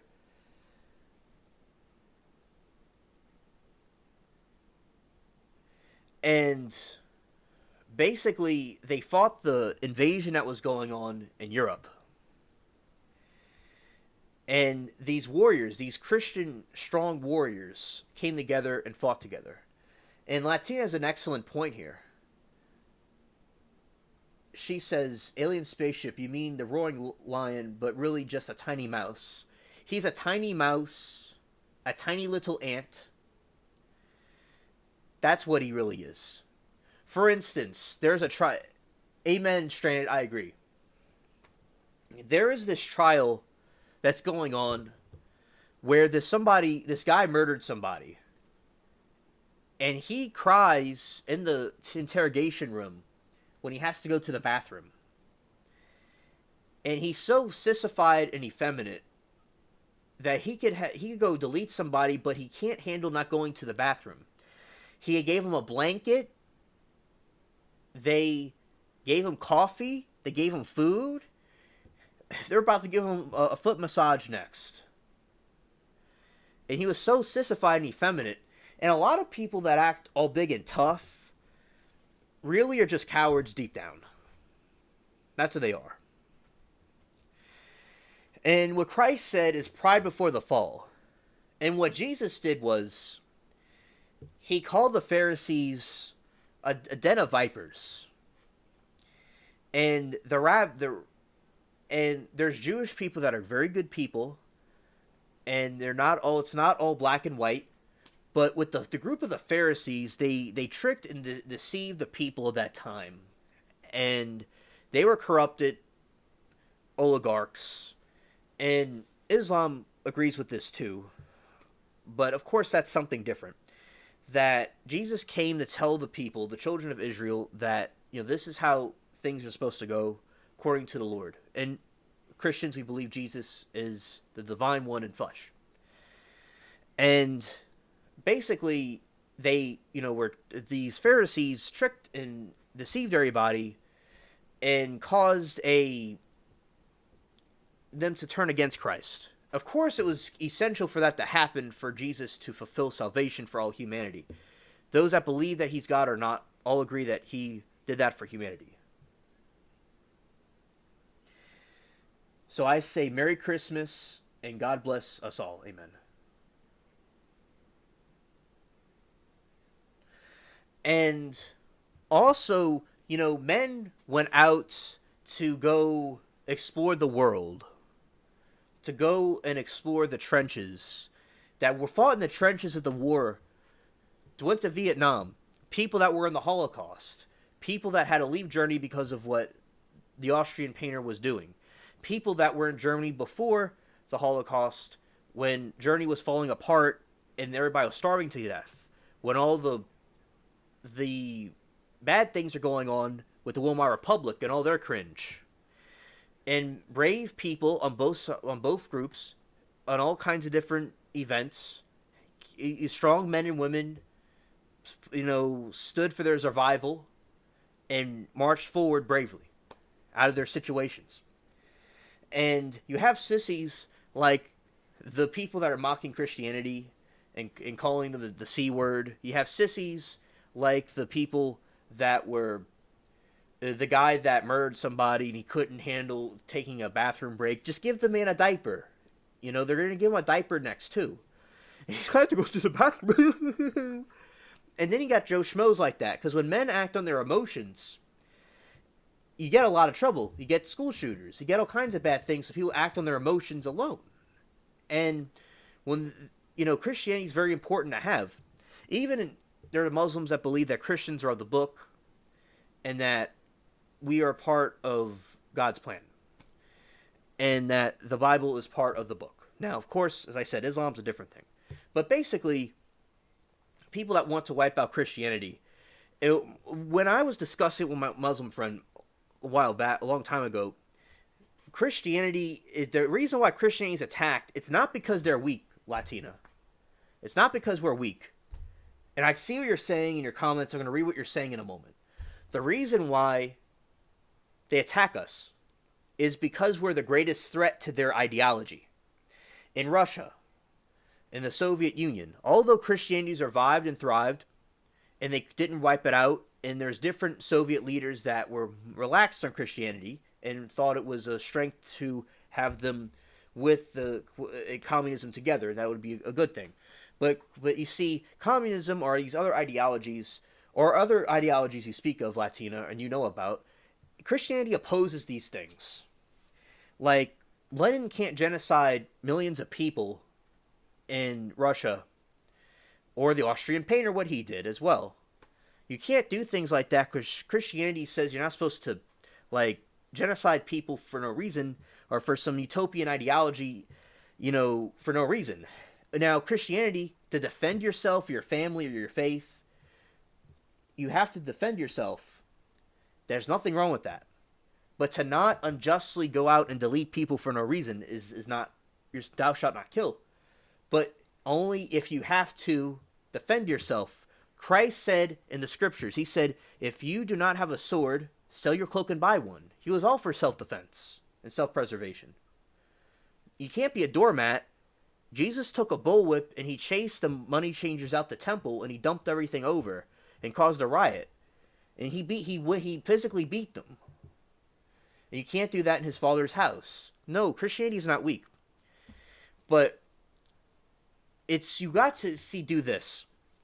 When someone asks about Christianity being weak or Christians being a C word, like, what do they mean by that? How are Christians weak exactly? They're not going to punch them in the face when they talk bad about them? No. People could say what they want. People could have the freedom to say whatever they want. It's whatever. It's not going to affect Christ. It's not going to affect us. But if you cross a line to cause problems, you're going to have issues. And God gave people the free will to love him or hate him. Just like I was saying a moment ago about the perseverance. Like, I had a girlfriend when I was graduating school that wanted to stay in touch with me, that was going to stay in touch with me. She was a great person. Shout out to her. I even used the picture on my live stream thumbnail that she chose for my yearbook picture. Shout out to her. Good, cool people. But she did not stay in touch with me like she said. For various reasons, we went our separate ways. But all of you on YouTube did what she couldn't do. And all the other ones couldn't do. I knew at school. Alright? And, so that brings it to the point about this whole thing. It doesn't really, matter what these people say about Christians being a C word. It's because Christians cannot be controlled. Because when someone angers you, they control you. You cannot control them. You can't make them angry. And we give people free will. Because we believe God gives people free will. There may be things already set in place to happen, but we don't know what's going to happen in the future. God can give us a revelation or a sign or a premonition. That has happened with prophets and people all the time. It happens to all of us. But when you have a free will to choose, she was not given, and the other people that left me behind were given a free will. If she could blindly, and the other ones, men and women, blindly follow me, it doesn't mean anything. But if you have the choice to do right or wrong, that is greater because y'all have the free will, and y'all are here with me right now. And all the other live streams I talk to on YouTube, all the other people I'm friends with, and other fans I have, they chose their free will to stay in touch with me. And God gives people a free will. That's much better than if people blindly just believe in something. So people could think what they want. They have their opinions that they want to have. But, as I said, if you cross a line where you want to annihilate Christians specifically, you're going to be in for a rude awakening. And there's a place called hell. A nice place called hell. in the lake of fire and brimstone, where people could go when they go. And on this earth, God can cause karma to happen to people. People believe in karma all the time. You reap what you sow. Karma goes around, comes around. You know, and I'm not ashamed of Jesus. I'll say that. You know, for to the hills, I'll say it. And I'm going to read what y'all are saying in the chat in a moment. I will read it. And Latina said some good points about John Cena, the sissy, and the other sissies she was talking about. So I'll get to that in a moment. And like, let's say that the school shooters at Columbine, I've studied the Columbine case very closely. And you have these school, and they were bullied, and they were just evil, crazy people that did that. And they were, you know, there had something wrong with them already. And they were bullied, and they did not seek the Lord. They had low self-esteem, and they also thought Christians were the C-word Latina. And they went around their school when they were shooting it, and they're pointing at students and asked them if they believe in God to see if they would delete them or not. And you had this one girl there. Her name's Rachel. Was Rachel. She was very Christian and jealous about it. And allegedly, according to an account of her friend that kind of passed out when he was shot, that she was like somehow still alive because they were shooting like outside the school, and when they were about to go into it because the bomb failed to go off.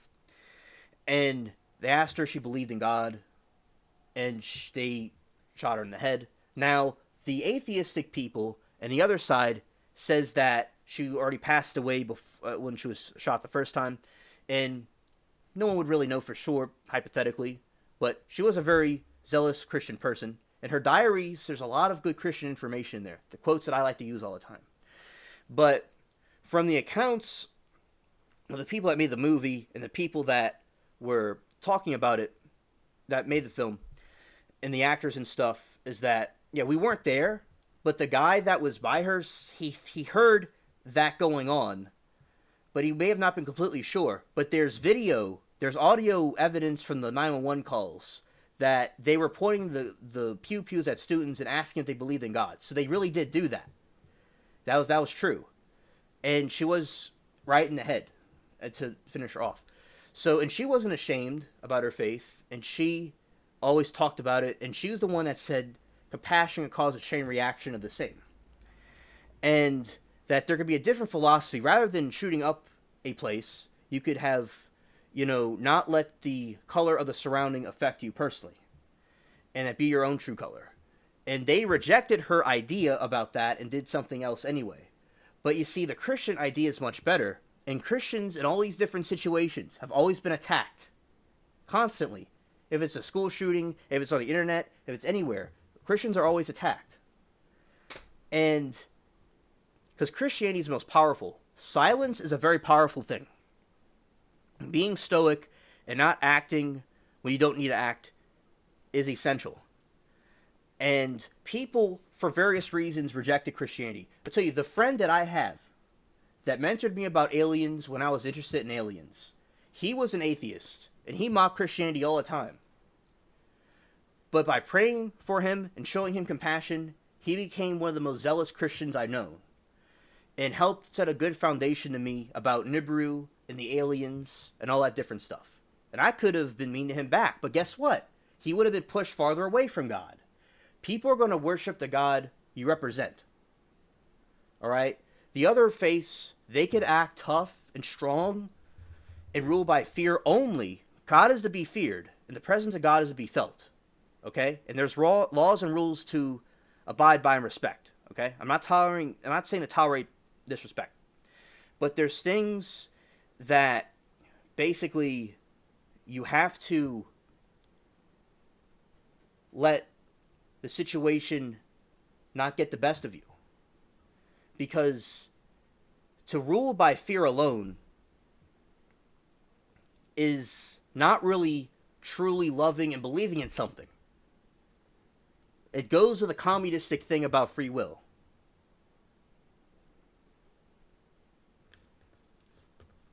Amen, Eugene. They're tools of Satan. Amen, Eugene. And also,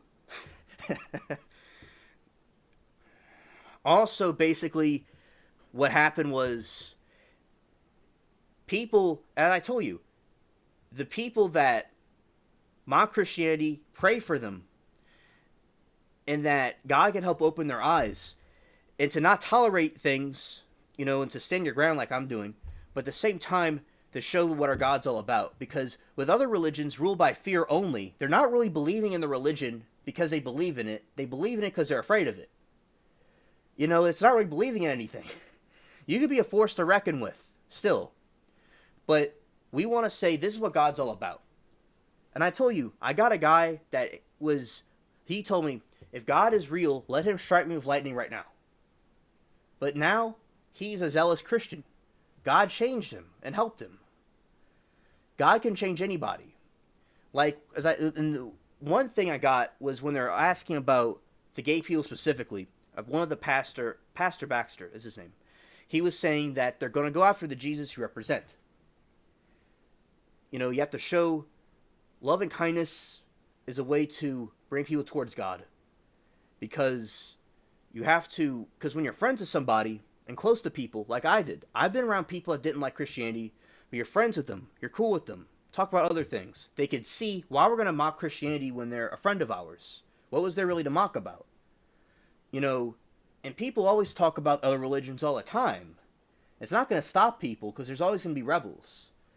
But as I said, the biggest problem with Christianity is it doesn't conform with their ideology. It tells people they're wrong. It tells people they're sinning.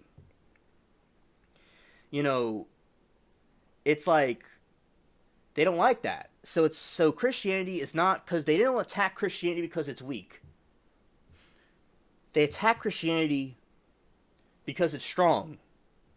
You have to be a strong religion to be Christianity, contrary to what other people may think or say. I'm not saying there's sissified Christians out there that are being deceived and being Shia, like they love Shia. I agree, Latina, they do. What I'm saying is that they completely don't understand is that when you go and mock these other groups, it's like they're not really respected, right? But getting to my point about Christianity, bringing it home, is that it's so strong to say somebody's doing something sinful, or this is sinful, or to not live this life, or to not do this, or to not do that. And they don't like that.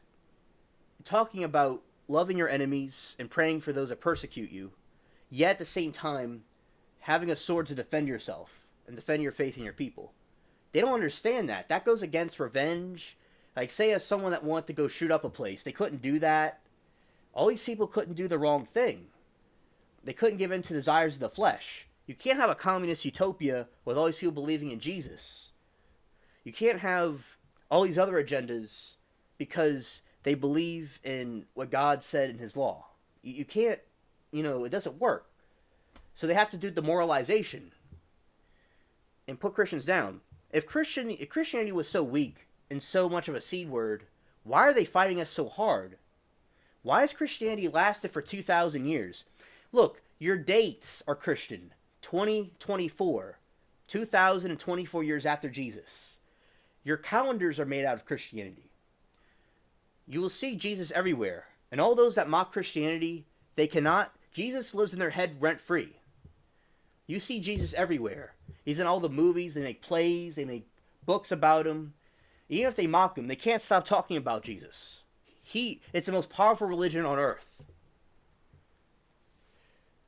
Because it's like, if you could go somebody and you can't emotionally affect them, they don't know what to do. They can't make you angry. They can't make you annihilate them. But other religions go, oh, we're going to do we're going to go annihilate everybody who disagrees with us. But guess what? Christians, you can't emotionally. They're just going to do what they want to do. But if you try to annihilate Christianity, there's going to be a sword you're going to have to deal with. And also, we believe that there's the supernatural realm where the Lord will go and fight for us in battle.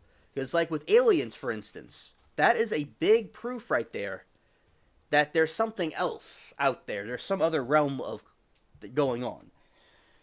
And yeah, so that is why even aliens themselves will talk and downplay what Jesus did, and that Jesus was a good person, but he was not who he said he was. They will go. Even the aliens themselves think that Jesus is an enemy, because the occultist people summon UFOs. There's been on the news before. There's people that are in cults. They'll summon UFOs, and they talk about about Jesus, but it's their way. The aliens are not on the side of Christianity, because they were the one of the waves, a second wave of angels that fell when humanity went downhill. And also, if there are aliens from other planets that don't like Christ, they want to take us over or something, and they don't want us to have a good time and be with the Lord. So all these things and take factors into consideration. Now, we Christians are the true lions and lionesses for Christ. We are the true lions, not the enemy. We don't have to belittle anybody, rule or conquer anyone. We are just glad to exist. The most precious possession you have in the world is your own people. And for this people and the sake of this people, you must struggle and fight in all these different ways. So thank you for you, Latina, for what you're asking. I'm thankful for that. That was an amazing rant. And I'm still talking about it, but I have a time to read what y'all are saying. All right. Eugene, I don't like AI. I really hate the AI cartoons and movies. I got something to tell you about AI. All right. Latina says, alien spaceship, big men who are cowards, like John Cena, The Rock, Eminem, Jay-Z, call little bees. Yes, I agree. I mean, they are like little B words. Yep, they are. They're deep in their emotions and their feelings. They have to explain the unexplainable. Us Christians are the untamable. Throw all the fire on us, we are flammable.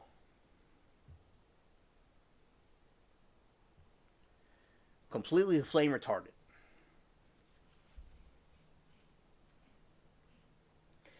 Did you hear about the AI is going to start writing their own songs for music artists? Yes, I've heard about that, Latina. You could get AI to, like, they got Jordan Peele, and he's good at making an Obama voice, and he was talking like Obama. And they put the Obama's face on his face, and you can't tell it's not him. You could get somebody, or you could get me, with somebody that has that can make a voice to make my voice, and you could think it's me saying something like Winnie the Pooh is a tree or something. It's like AI could be used for all kinds of crazy things. And I have a story about that to say in a moment. Strand said, Coke has a thing you can do custom messages on a can. A guy typed in stuff like Allah loves you, Buddha loves you, Satan loves you, and had no problems with it. But soon as he typed the word Jesus, a thing came up and said was unacceptable language. Yeah, you can't. Christianity is too much of a threat. It's like when you got a man that goes into a temple and beats up people with a bullwhip, and then he's like this supernatural being that can send people to hell. Or here's what he did. There is this dude that was possessed, and he sent the demons. The demons were like, dude, you have come to bully on us before the day of judgment. And he said they want to be thrown to the pigs. He threw people into pigs, and they fell off into the sea. This man can raise himself and others from the dead. And people believe in this. Belief is very important. And self-belief is so important. And you can't disprove it. It's quite the contrary. And Jesus, there's power in the name of Jesus. This is something you cannot deny. And if you say his name, it's like it makes the enemy shudder, and they would be powerless against Christ. They want to get rid of Christianity because it's a threat. That's why they do that. It's like you're calling your enemy weak, and it's like they're so desperate. They're so desperate about that. They have to say words. Their words mean nothing. It's about actions. Talk is cheap. You sow and you reap. Little bees are sissies. They need to go kiss each other under the sheets. Stranded life form. They are disgusting P words. Eugene says all those shooters in the shame they chose to be tools of Satan. Normal people don't do stuff like that. Amen. Also, they love shiot. But also be aware of false churches. There are a lot of them around these days. Amen, Stranded. There are a lot of false churches and false teachers. There are sissified Christians. There are C-word Christians, I would suppose. And beware of those false prophets. Jesus said there will be many false prophets that will arise and deceive many people. When I was in high school, I took my Bible out to read during lunch, and a girl said, "Get that effing Bible out of my face." Oh, she, had some skeletons in her closet that she didn't want released, Yeah, she must have a lot of skeletons in there, and she was being exposed. You see how powerful it is, Eugene? You put out a book and read it, and people get freaked out. Why are they so scared of a sissified book? Why are they so scared of a C-word book? Why are they scared of a weakling religion? If it's a weak religion and a weak people, why are they scared? What's there to be afraid of? Or maybe it's really strong and powerful, and they feel weak. When they're nervous, they're unconfident. See, anybody that calls the Christians a C-word, or what they did to Eugene, they're lacking confidence. What is there to be afraid of? But hey, they know the truth. That's why. Shout out to Eugene. Amen, brother. Amen. Very brave. Noble. Also. She should have gotten her shiot face out of your business. Amen. A place I worked at said we couldn't have Christian symbols like a cross necklace or read a Bible at break because it's offensive to the Muslim workers, but they made every accommodation for the Muslims. And that's very strange because it depends on what faction of Islam. It depends on which faction, which group, because there's different groups of them. But no, a lot of Muslims believe that we're of the book and that Christianity is a good thing. There are Muslims that think that. They believe that they're a succession or a continuation of what we are. And that they would want to preserve Christianity, and it's fine for the Christians to be there. Even if there's some disagreements, Muslims that I knew that were not against the Christians at all. But there are Muslims that want to have everybody be Muslim. There are Muslims that are extreme. And I don't even think the Muslims themselves would necessarily do that. I think it's that group of sissified people that want to cause that problem. But thank you, Strand, for letting us know about that. And there are extremist Muslims that probably would have supported that. And it's really cringe what they did. That's why I like to work for myself, in my opinion. Right. Latina says, Alien Spaceship, are you able to make your volume louder? I could maybe bring this closer. I'm screaming pretty loud. I guess I could bring the microphone closer to me. I don't care if they're U.S. citizens. They should denounce their religion if they want to be in U.S. Amen.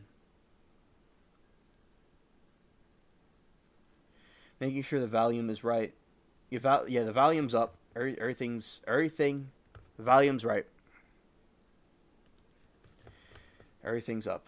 Okay. And if they want to give us their BS that they're kind of people, they are loving people, loving religion, that is a bunch of BS. Amen, Latina. Amen. Latina, you know who flooded the country with them, oh bummer. And you know he's Muslim. Right on. Exactly. And I agree. And there are extremist Muslims that are trying to do that. Y'all are not wrong. That is true. Latina said they just need to go back to their motherland and stay there. I agree. Eugene says Jaden Daniels, the QB, always thanks God before answering questions after the game. Amen. Straden said it's their Quran to spread the world, spread in the world, and anyone who won't convert to Muslim to be deleted. All right. Latina said they love to take advantage of the poor underage girls. That is true. Yep, that's true. From the research I did, yes. I knew two girls age 18 to 13 to 14, and that is what they did to the girls. That is, yes, Latina. Also, the prophet that they have went with a 9-year-old. And it seems the Muslims that are being pumped in, they seem to want to do that. They're doing it in England and the rest of Europe. They seem to be doing that quite often. And also, they want to have their caliphates, and they want to bring, some of them, they want to bring destruction of Christianity. Yes, I do agree, Latina.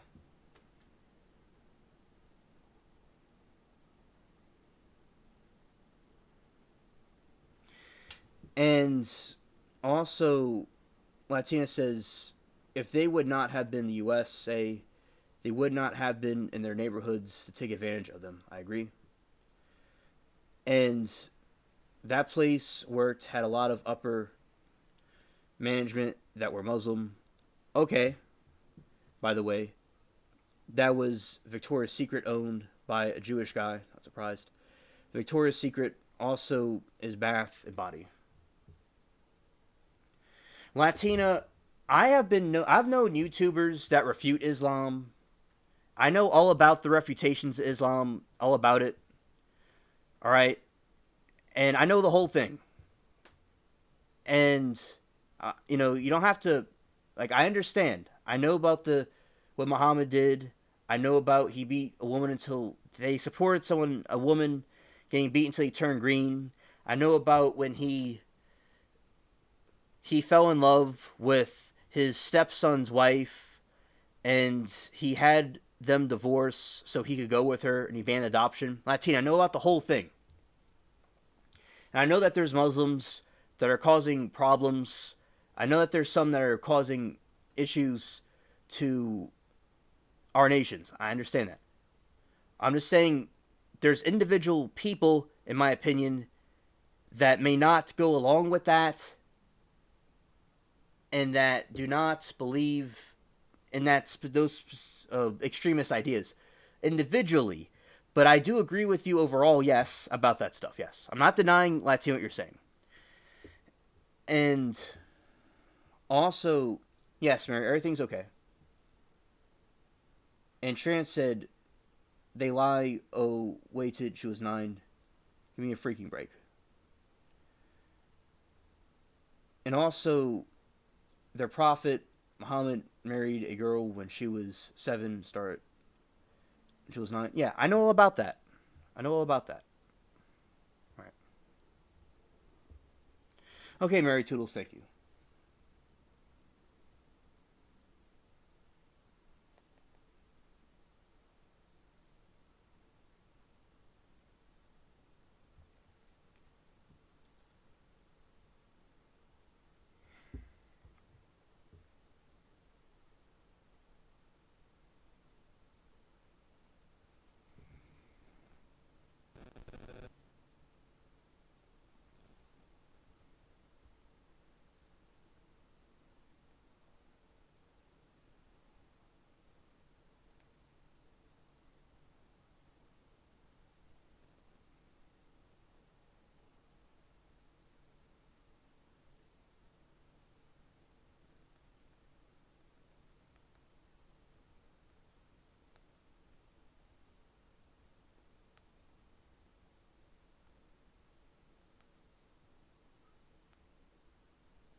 All right.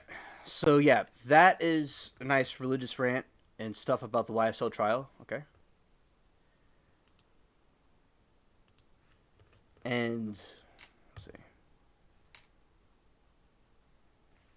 And I just want to make clear, I'm aware about the Muslims and all about them. Okay. All right.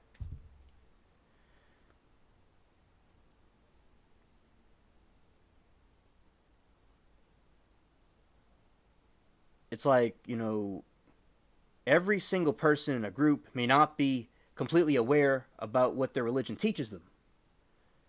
It's like every single Muslim on the face of the earth may not be into that extremist stuff.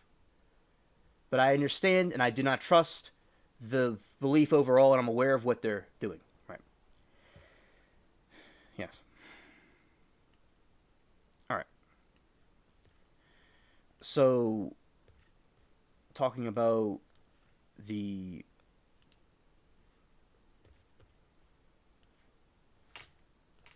Rant, manifolds. I'm going to talk about manifolds. We're going to talk about the manifolds and the UAPs. All right.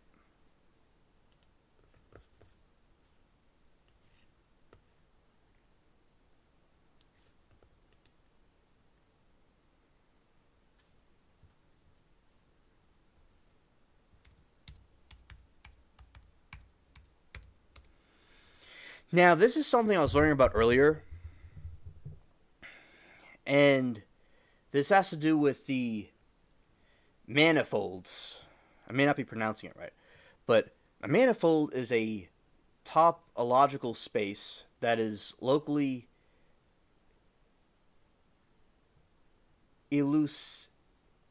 I didn't say that right. Elucidine.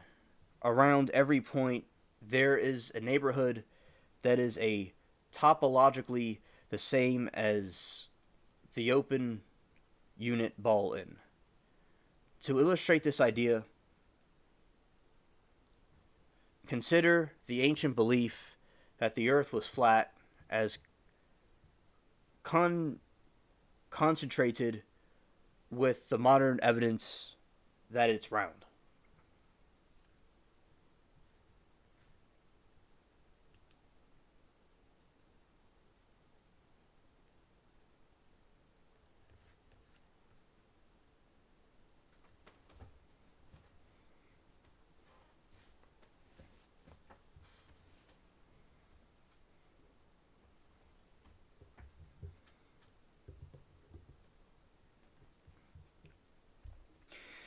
All right, so I'm gonna read about this for a little bit, and I see your question, Stranded. I'll get to you in a moment. Okay. This is a little something interesting I found out. It's like these like cylinders, these spheres, and also it is where you find the. It's like a pipe, a spherical pipe. That's basically what it is. Also, it could be like a circle, a round object, stuff like that.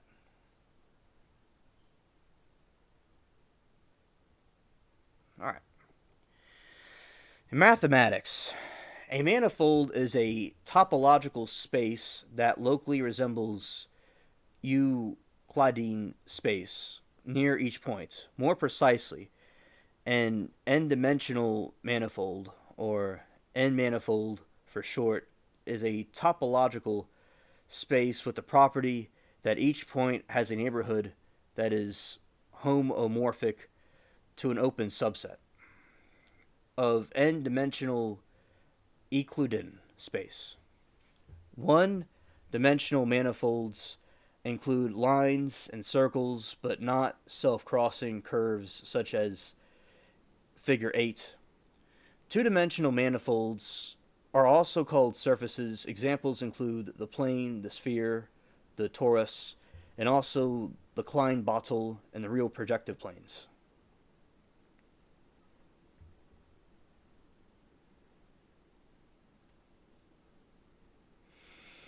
Now, I will say that I just found out about this today. There was a college lecture at Harvard on YouTube that was on YouTube, And I'm not going to look at circles or a microphone or anything else again, or anything circular. I'm not going to look at these certain spherical things the same, even the Christmas tree.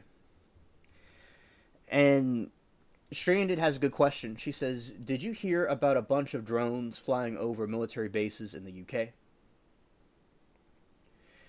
I have heard about that. I saw on Twitter these notifications that there were these drones or these flying objects, drones flying over the UK. Yes, I've heard about that. I heard about it because there's supposed to be an alien invasion stranded, and it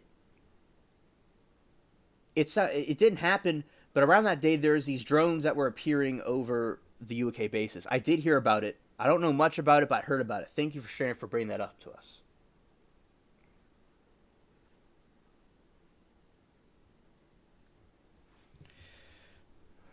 The concept of a manifold is central to many parts of geometry and modern mathematical physics because it allows complicated structures to be described in terms of well understood topological properties of simpler spaces. Manifolds naturally arise as solution sets of systems of equations and graphs of functions. The concept has applications in computer graphics, given the name associated with pictures with the coordinates. Right, exactly, Shannon. I think they certainly are from other planets. They're probably UFOs. That's what I think they are. UFOs, UAPs. Yeah. And I'll get into the UFO, UAP after this. All right. Yeah. Manifolds can be equipped with additional structure. One important class of manifolds are differentiable manifolds. Their differentiable structure allows calculus to be done. Riemann metric on manifold allows distances and angles to be measured. Symplectic manifolds serve as phase spaces in Hamilton formalisms of classic mechanics, while four-dimensional Lorentzian manifolds model space-time and general relativity.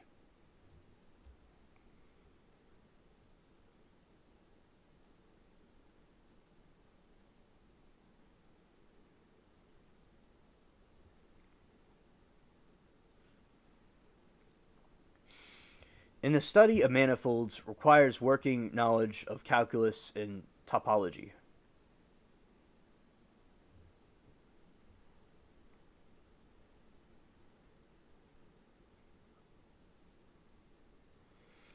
Motivating examples. Circle.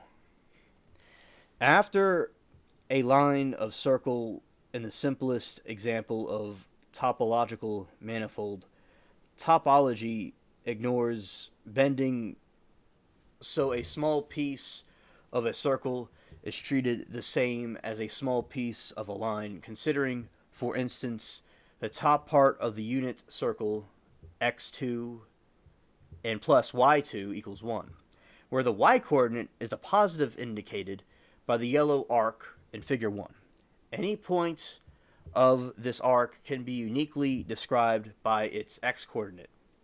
So projection onto the first coordinate is a continuous and invertible mapping from the upper arc of the open interval, -1.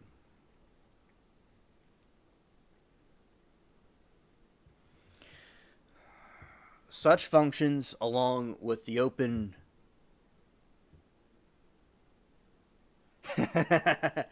the Earth is a donut and the moon is a hole. Hilarious.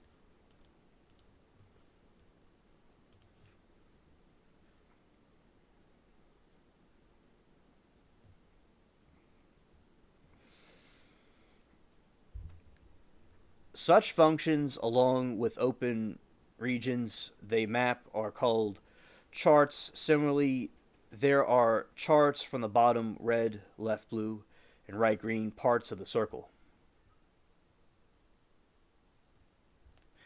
Together, these parts cover the whole circle and the four charts from an atlas for the circle. The top and the right charts, x top and x right, respectively, overlap in their domain. Their intersection lies in the quarter of the circle where both x and y coordinates are positive. Both map this part into the interval 0, 1 through differently. Thus, a function t 0, 1 and 0, 1, x right and x top. They can be constructed which takes values from the codomain of x top back the circle using the inverse followed by x right back to the interval if a is any type of number. The life forms are the sparkles.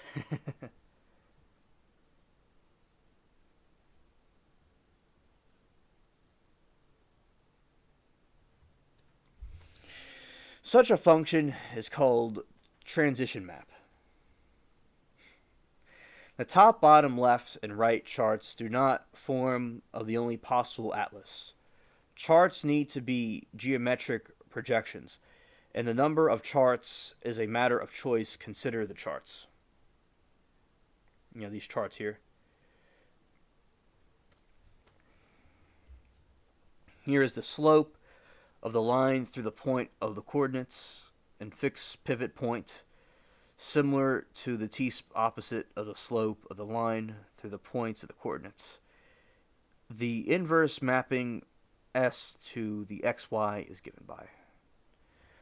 It can be confirmed that x2 plus xy, x2 plus y2 equals 1 values is s and t are the same.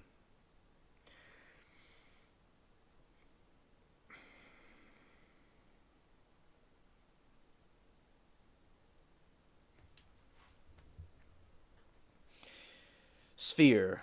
The sphere is an example of a surface. The unit sphere is implicit equation.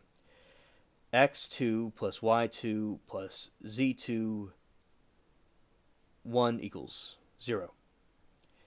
May be covered by an atlas of the 6 charts. The plane z equals 0 divides the sphere into 2 half spheres, which may both be mapped on the disk x to the second power plus y to the second power 1 by the projection on the xy plane of coordinates. This provides 2 charts. The 4 other charts are provided by a similar construction with the 2 other coordinate planes.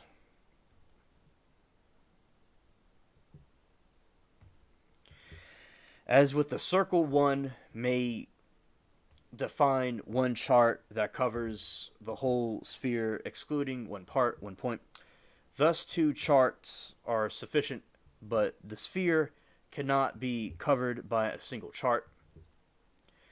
This example is historically significant as it has motivated the terminology. It became apparent that the whole Earth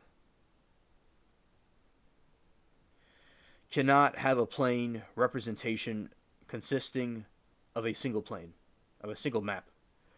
Also called chart, see nautical chart. And therefore one needs atlases for covering the whole surface. A little bit more, and I'm about to go into the other part of it. Manifolds need to be connected all in one piece. An example is a pair separate circles. Manifolds need to be closed, thus a line segment without its end points is manifold. There are never countable unless the dimension of the manifold is 0 putting these freedoms together. The other examples of manifolds are parabola and hyperbola, and the locus of the point on a cubic curve y2 equals x to the third power. Close the loop piece and open to infinite piece. However, excluded are examples like two touching circles that share a point to form figure 8. At the shared point, a satisfactory chart cannot be created even with the bending allowed by topology. The vinicity of the shared point looks like a plus, not a line, a plus homomorphic, a line segment, since deleting the center point from the positive gives a space with a 4 components, where deleting a point from the line segment gives a space with most of the 2 pieces. Topological operations always preserve the number of pieces. Alright, now we're going to go to the UAPs. Then we'll go to a scary story, or a little creepypasta or something, and then that'll be that. Alright.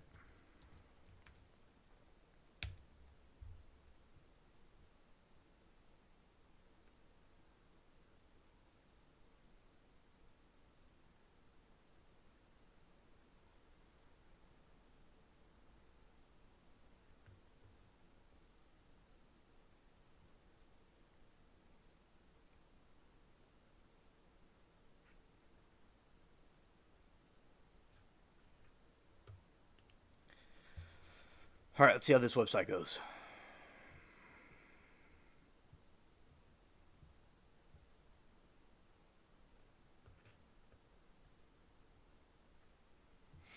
Sinister craft seen over RAF bases, as experts warn, we're not getting the full story.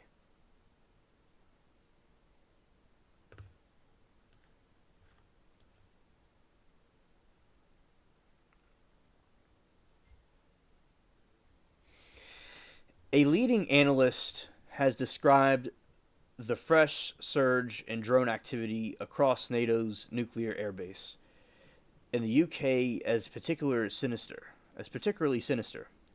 Throughout the past 12 months, US military bases have been beset by numerous incursions of unidentified aerial phenomena. The saga started with the drone-like entities hovering above Langley Air Force Base in Virginia during Christmas 2023, accumulating in a flurry of sightings at multiple bases, including those in Britain throughout this month.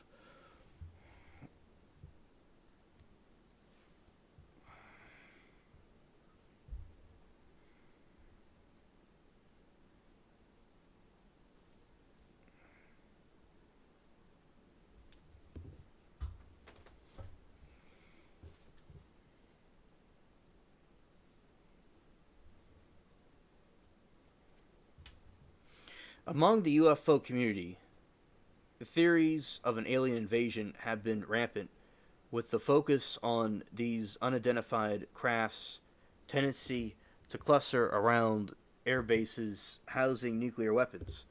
But according to Professor David Dunn from the University of Birmingham, the true explanation for this phenomenon could be more simple and much more alarming. Professor Dunn warns that the recent spat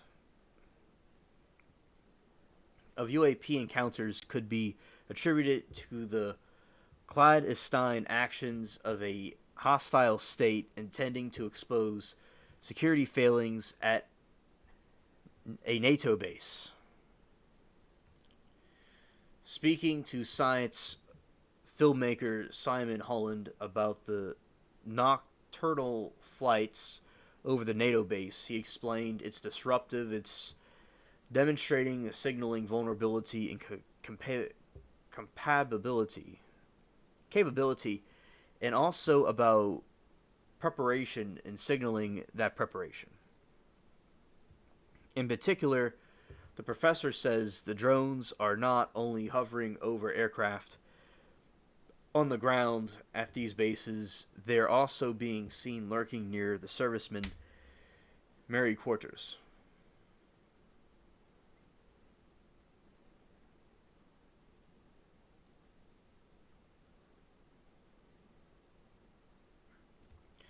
He went on, "This is not one or two drones like in Gatwick Airport a few years ago. This is coordinated incursion by a whole variety of different drones that are clearly part of a plan by a sophisticated actor. Quote, as well as being disruptive, it's sending a signal saying we have the capacity to actually put assets over your most sensitive airbase where you operate your most sophisticated and strategically important aircraft for defense Europe through NATO, and we have the capacity to fly over and both disrupt your operations and actually identify those assets."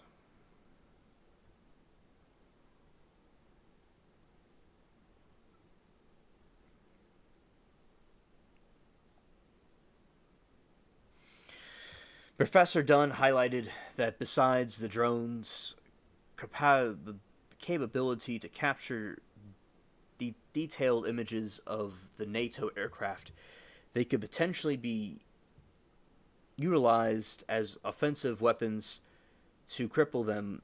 He noted that the drones are operating over B-52 bases, over F-35 and F-15 bases, and it's actually showing a capacity to hit those things on the ground.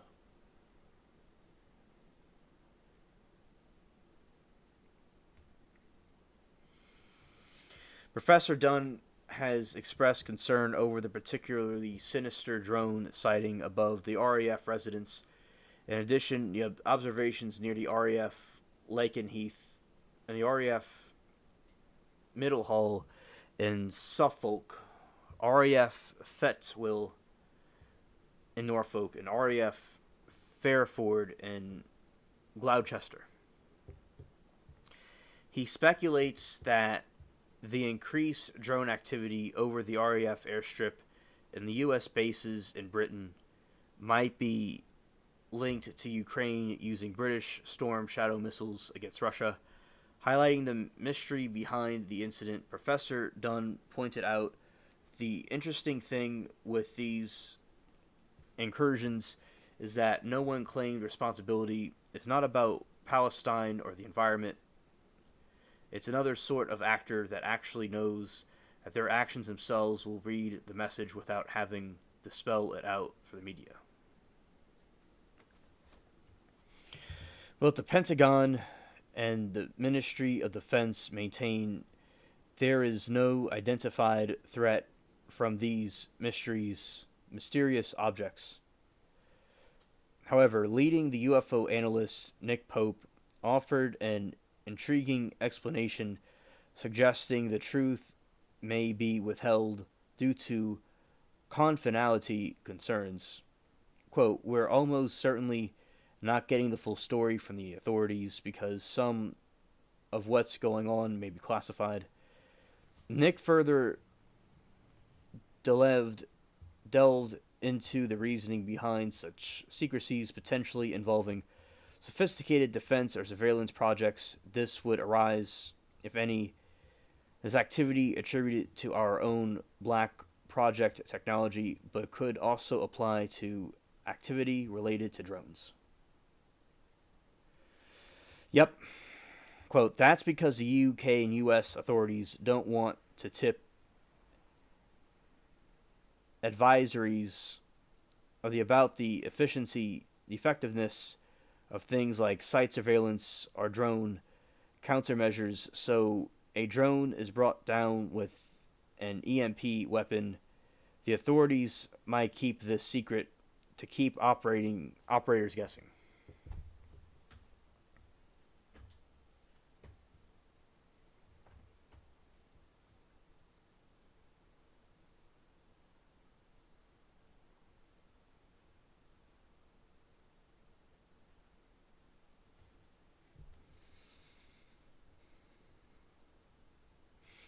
He also holds a more skeptical view on drone incursions being attributed to Russian provocation, saying all these sightings could uh, legitimately be categorized as UAP until the point that any of them are identified. That being said, the most likely possibility is they were dealing with drones. Perhaps some are operated by plane spotters, but most people attribute the CA rule the drone operation. It's more likely to be work of irresponsible hobbyists amid ongoing speculations around the recent unidentified aerial phenomena. It's been pointed out that there is no solid evidence to suggest advisory operations.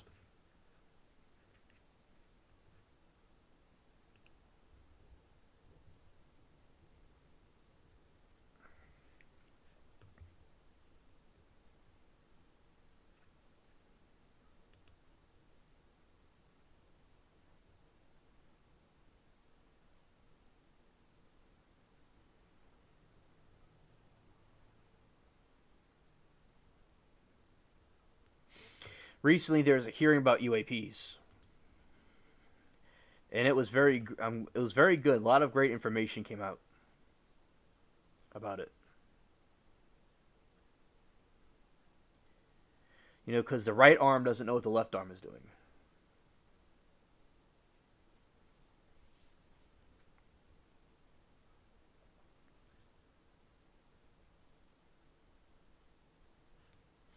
That was Nancy Mace. She did pretty well with the UAP hearing. She did very good with it.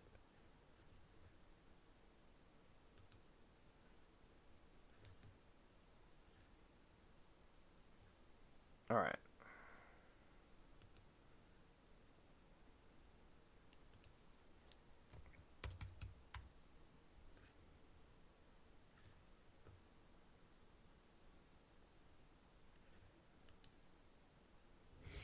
All right, so these are the common shapes of the UAPs. Disc or saucer shaped UFOs, cigar shaped UFOs, triangle or delta shaped UFOs, spherical or orb shaped UFOs, boomerang or V shaped UFOs, diamond, rhombus shaped UFOs, egg shaped UFOs, and rectangular box shaped UFOs.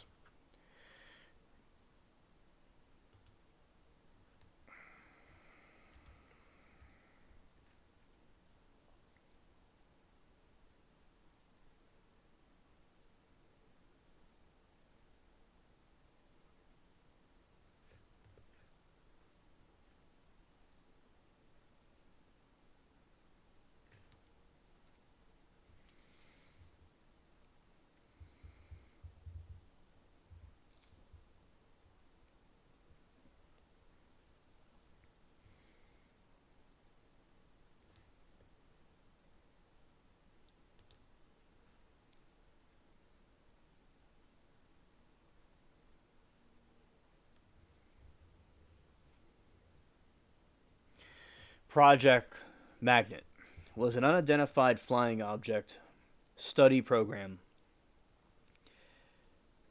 established by Transport Canada in December 1950 under the direction of the Wilbert Brockhouse Smith.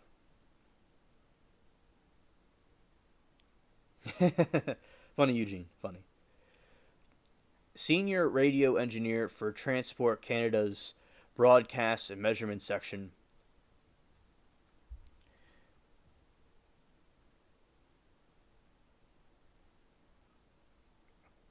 It was formerly active until the mid 1954 and formerly active without government funding until Smith's death in 1962.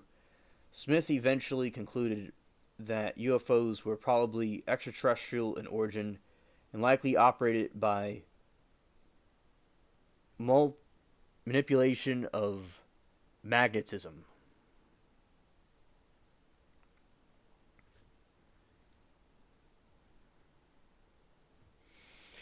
Smith made a request to use the facilities in the Department of Transport to study UFOs. The project was formally approved on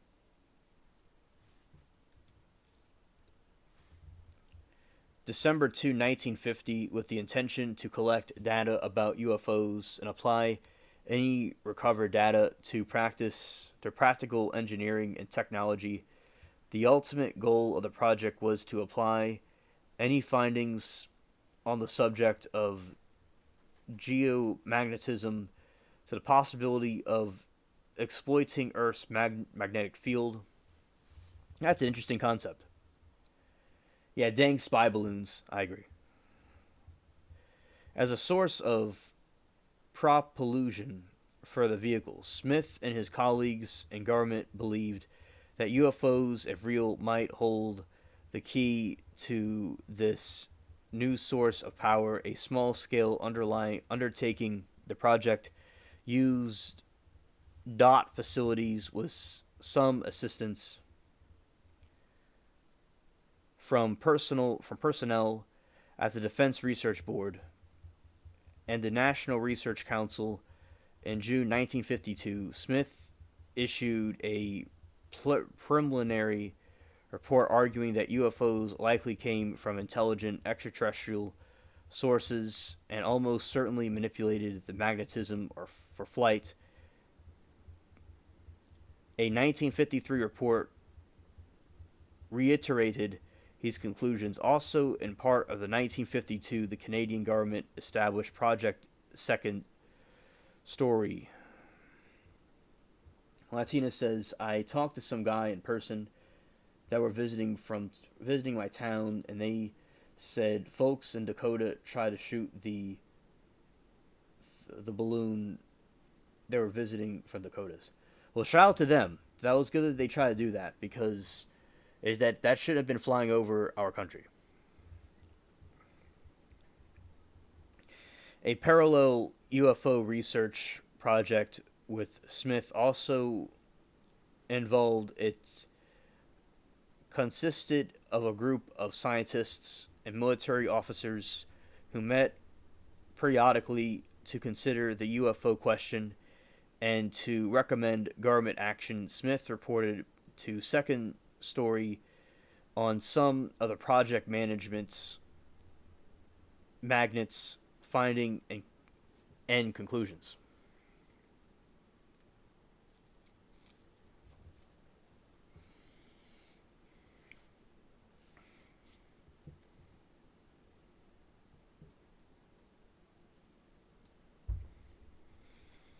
Smith believed UFOs were linked to psychic phenomena and believed himself to be in contact with extraterrestrial beings who communicated to him through telepathy.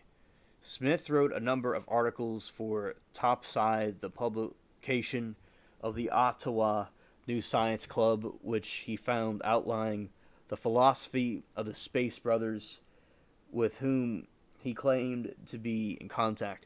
The articles were later collected and pushed posthumously in 1969 under the title The Boys from Topside. Oh, you meant Montana. Okay, thank you, Latina.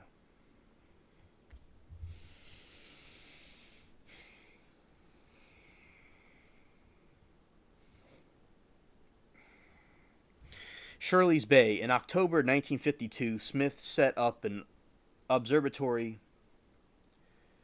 at Shirley's Bay outside of Ottawa to study reports of UFO sightings, believing that the UFOs would emit physical characteristics that could be measured. A number of sightings reports were investigated by Project Magnet, but in 1954 the project was shut down. Smith was allowed to use the Shirley's Bay facilities with his own funding, and so until his death in 1962.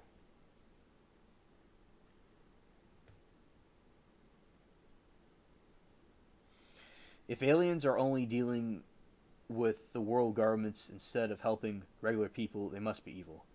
Exactly. Amen, Eugene. Exactly. And yeah, Stranded, I agree. That was funny.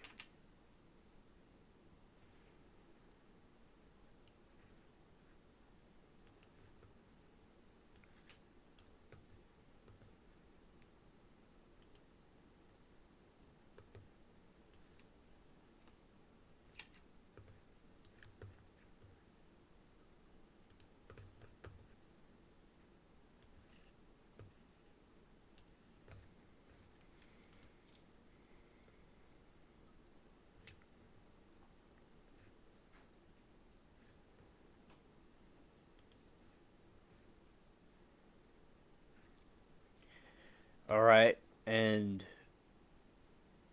you got them.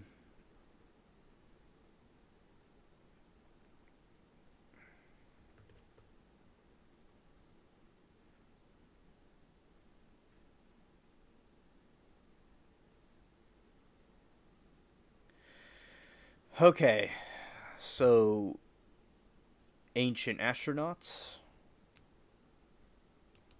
All right, let's talk about some ancient astronauts. This has to do with the UAPs. Talk about this for a little bit, and then we'll get into the scary stories. To like some kind of creepy pasta or something. Then we'll end it. We should be ending it, unless somebody comes in that wasn't here to tell me hello. We'll end it. And also, I want to say I want to address something. All right, and basically, I am glad Stranded and Latina that you've been keeping up with what's going on with with Islam. I'm glad that y'all have been are understand what's going on with it. All right. You know, a lot of people don't do research about it, so I'm glad that y'all are taking it seriously. And I hope that, which I know for certain, that the Christianity will prevail over all of enemies that come. And as I said, for Christianity to defend itself is important. But while no one's attacking us at the moment, we're just going to do our thing. Anyone were to attack or oppress all Christianity, that'll be a problem. And to not worry about something until it's happening, but to be prepared. I'm glad y'all are looking into that and researching it. All right, thank you. And also, Stranded, you see exactly a situation like when SE comes in. All right, so Stranded said, "Did you say creepypasta?" So a creepypasta. Yeah, hello SE dude, good to see you. A creepypasta is a type of. I'll show you what the definition of what that is. All right, it's basically like when I read those stories, those urban legends and stuff. That's what a creepypasta is. But I'll give you the right definition of what it is.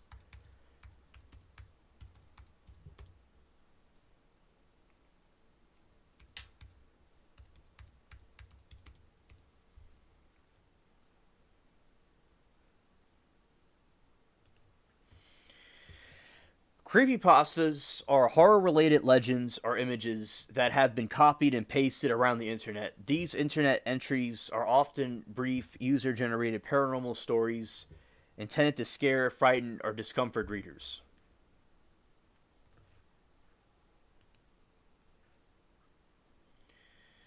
Like kind of like what we're talking about.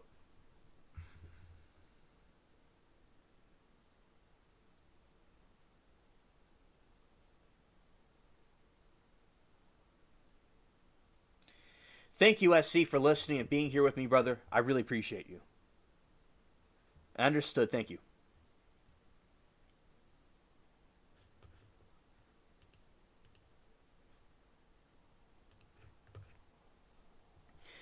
And I'll say something else.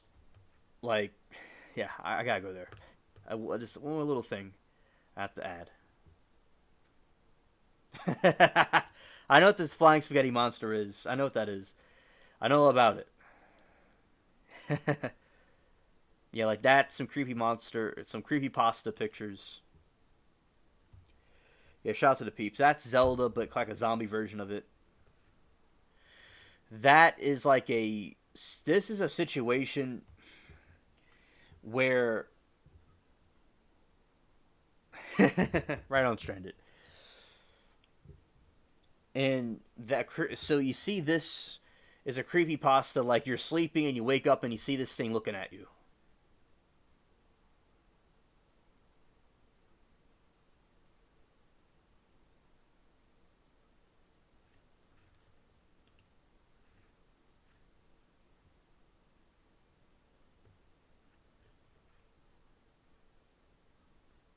Latina, thank you.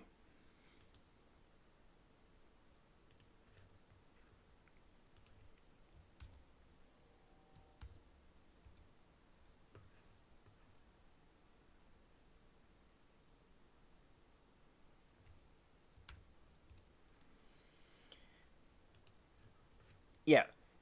Now, at one time, one of my friends, he thought like every single person. One thing I'm going to say, these are some creepypasta pictures for everybody. Right, you probably pee in bed.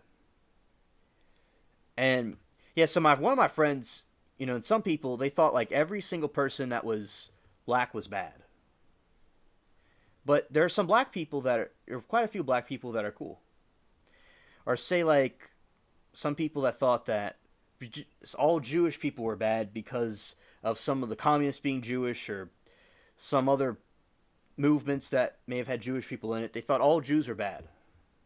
And they went and annihilated tons of people because they thought every single person in the group were bad. Every single one. And it's like not everybody may be the same way. They may all be the same way, but not every single person in a group might be exactly the same. But to beware of groups in general, collectively, that might cause problems, nothing to do with Jewish people or anything like that. I'm not talking about them. We're off that topic about blacks and Jews. I'm saying, in general, if there's a group of people that could threaten the, like, the Christian nation or something, like we're talking about before, yeah, it's to be aware of. To be aware of that situation.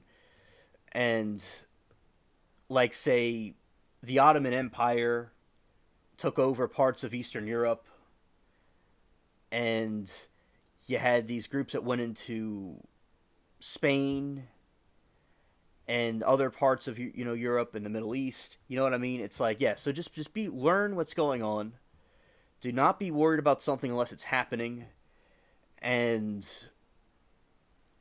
if you ever that the Christian nation will defend itself if it must. All right.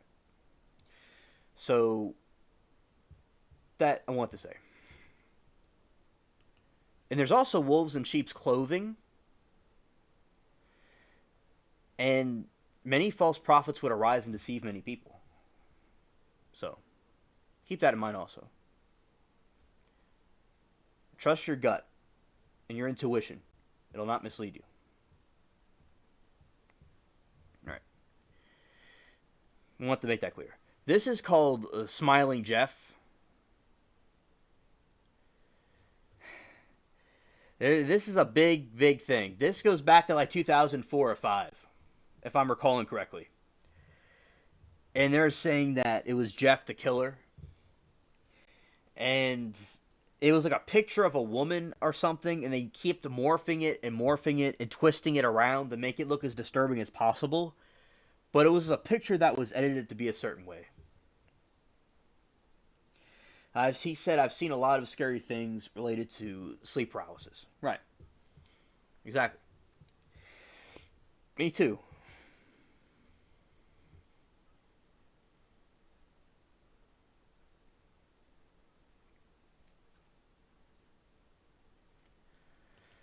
And you have this, so that, but as I said, it's like they took a picture and they twisted it around, but yeah, that was based off of an alleged serial killer, but it wasn't really a serial killer. It was just a person that they took a picture of and kept morphing it and twisting it. There you go. You got Squidward about to go delete himself. Squidward's self deletion. You got Sonic the Hedgehog being creepy.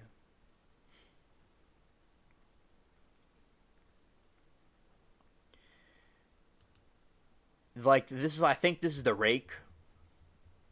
Right, this is a Skinwalker.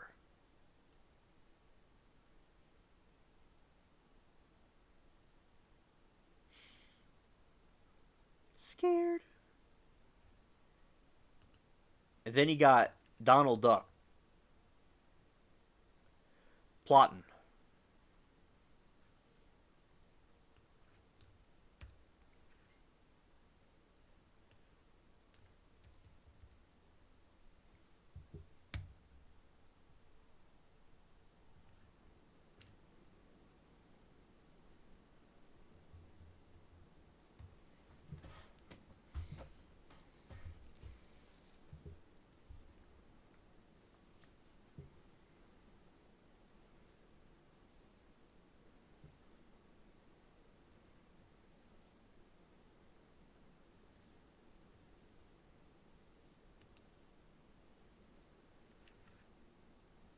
And that's a whole collage of creepypastas.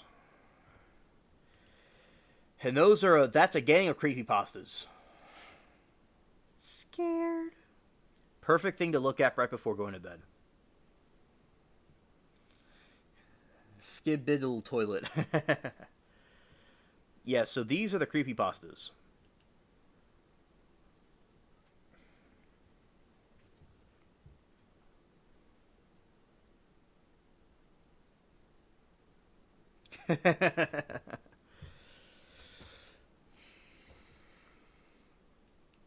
Alien spaceship. I know you have Christmas tree lights all year long, but do you have? What about outside? Well, guess what, Latina? Actually, actually, I got new Christmas lights for the fake Christmas tree. I really like real Christmas trees. That's what I really like. Okay, but yeah, so there's a fake Christmas tree right there with lights on it. There's Santa Claus right there. There's Santa Claus is right there. And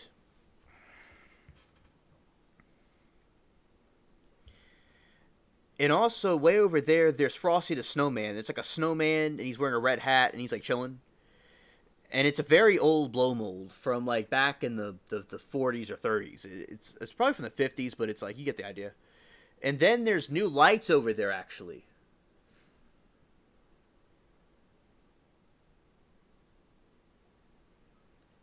Yes, Stranded, correct. Correct, Stranded. And so over there's blue blinking lights going on and off. And I built Bubbles, the spaceship cat. I built him a gingerbread house for cats. It's like a house for cats that you put together out of cardboard. And he goes in there and it's a scratch pad. So it's very festive looking in here. And you're asking about outside. Well, you know, there's plugs to do that outside. The thing is though, if there's like a blow mold outside, a cat might scratch it. And decorations outside, we're all very busy to put anything outside. There could be some kind of a light to put outside. Now, if I put something too fancy out there, I don't want somebody to try to take it. But in the backyard, in the back, in the backyard, I could put something in the backyard. Sure, I could put some lights in the backyard. It's a good idea. It's just that I would have to go and put all that together. It's something to think about. I might do it. But in the windows, we have different lights on in the windows. But I wouldn't even know. We have Halloween decorations to put outside that nobody takes, Latina. So nobody takes any decorations or anything. That was kind of a joke, okay? But because I've put out Halloween decorations, nobody takes anything. We just haven't really decorated outside in a couple of years. But and with Christmas decorations, never really put lights outside. We always had lights inside, so we never put lights outside for Christmas. So no, we just put them inside usually. Halloween decorations is what we put outside. No, nobody takes anything. There's statues out in the porch, knock on wood, but nobody takes anything. You know. But we just only put lights outside. We just put them in here. Thanks, Latina, for the shout out. She said, cool. Eugene said, why is Pinkie Pie in the picture? She isn't creepy. Well, maybe.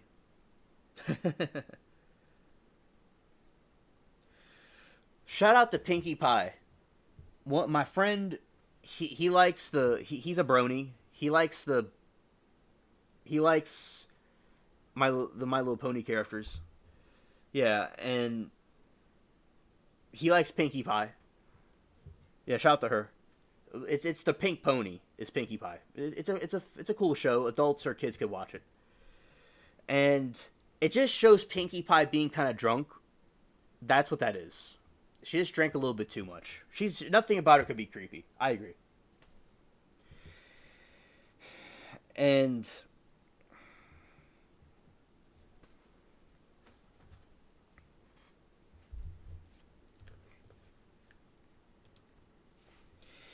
Latina says about 10 years ago, I noticed the cable TV company stopped showing Christmas shows and Thanksgiving shows like Christmas Story and Charlie Brown. Does anyone cable to confirm is correct? He doesn't have cable anymore. I have a satellite. I mean, I have an antenna type thing, a modern version of an antenna, and I get all the major stations. And actually, today on a major news network, I just watch Rudolph the Red-Nosed Reindeer tonight. And the night before, I watched The Grinch and Frosty the Snowman. Latina, they're still showing it on TV. And also Charlie Brown. So, yes, Latina, they're still showing it. So SE says, I have an antenna, and I see them advertising Charlie Brown and the Great Pumpkin this year. I didn't watch it because I have it on DVD. Yeah, shout out to you, SE.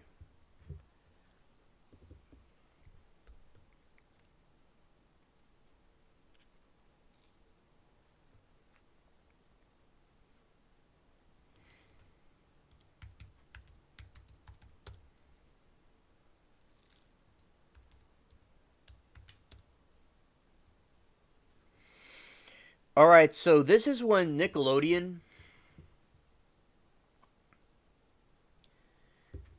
and they acknowledged a conspiracy theory about Squidward. There is this secret episode about Squidward where he deletes himself, and there's a conspiracy theory they invented the episode, but it's not confirmed. But Disney, during their Twilight Zone episode, they included that in the real SpongeBob movie. An acknowledgement to the creepypasta. So that's when Nickelodeon and when SpongeBob put the creepypasta in the movie. And there's been these realistic type recreations of it. And one of them is like really like realistic, and it's really sad, but it shows like a good moral lesson to it, but it's too dark for kids.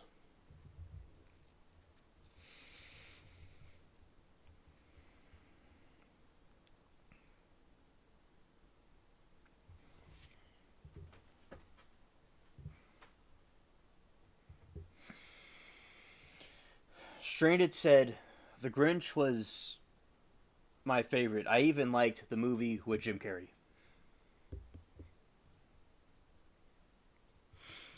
Yeah, Jim Carrey did very great with that movie.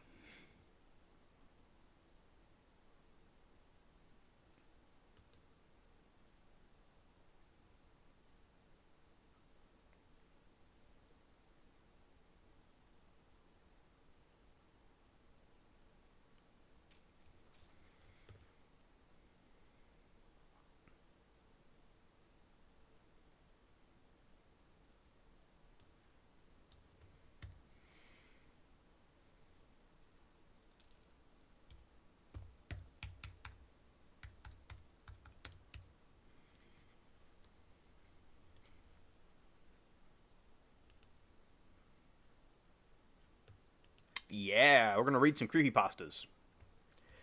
All right, we're going to read some creepypastas. I'm cooking y'all some creepypastas.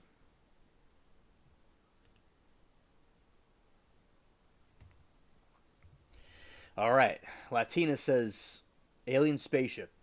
I heard about AI girlfriend boyfriend app caused a teenage kid to off themselves recently.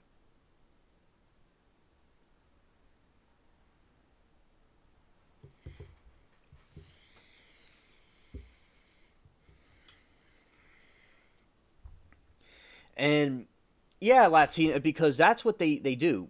These things can be very powerful and they could cause a lot of damage.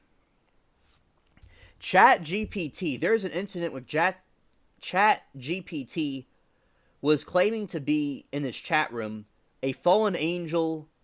No, it was claiming to be a person that died in the flood that God caused, and that its father was Satan and its mother was a human.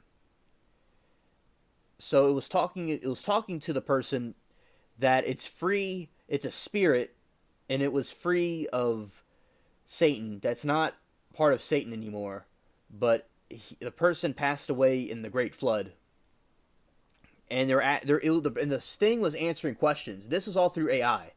So demons are able to infiltrate AI possibly. It seems from what I've seen they can infiltrate AI and do all kinds of crazy things because the technology is a new forbidden fruit that the humans ate off of. It's all the same thing happening constantly with the new technology.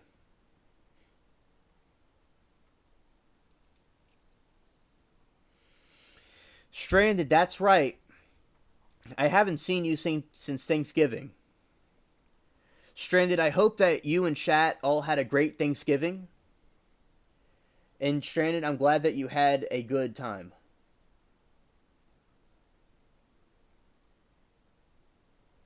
Thank you, Latina, for bringing that to my attention.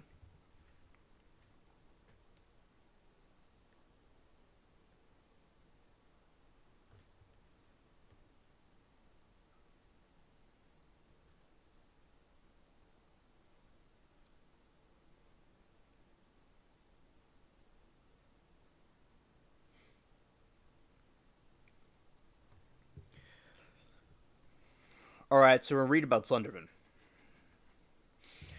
The Slenderman is a fictional supernatural character that originated as a creepypasta internet meme.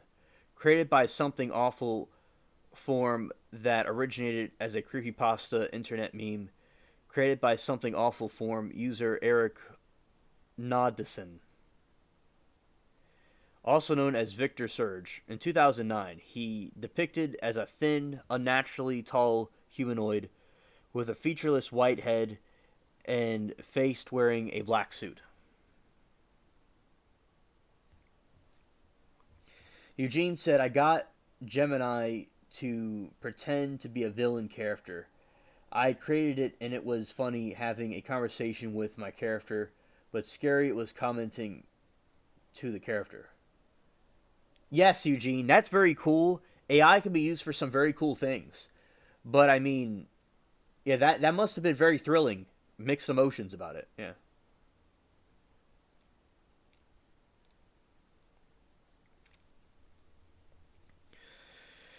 Stories of Slenderman commonly feature his stalking, abducting, or traumatizing people, particularly children. So he's basically Diddy and Epstein. The Slenderman has become a pop culture icon, although he is not confined to a single narrative, but appears in many disparate works of a fiction typically composed online. Fiction relating to the Sunderman encompasses many media, including literature, art, and video series such as Marble Hornets 2009 and 2014, wherein he is known as the Operator. The character has appeared in the video game Slenderman Slender the 8 Pages 2012 and successor Slender the Arrival 2013, as well as in inspiring the Enderman in Minecraft. He has also appeared in 2015 the film adaptation of Marble Hornets, where he was portrayed by Doug Jones as Eponymous 2018 film, where he was portrayed by Javar Batet.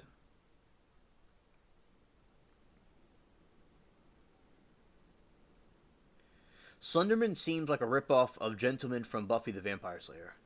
Well, thank you. That makes sense. Stranded said, I even made a fresh bread in my bread machine. That's so cool. For the meal. Yep, ate good that day. Oh well.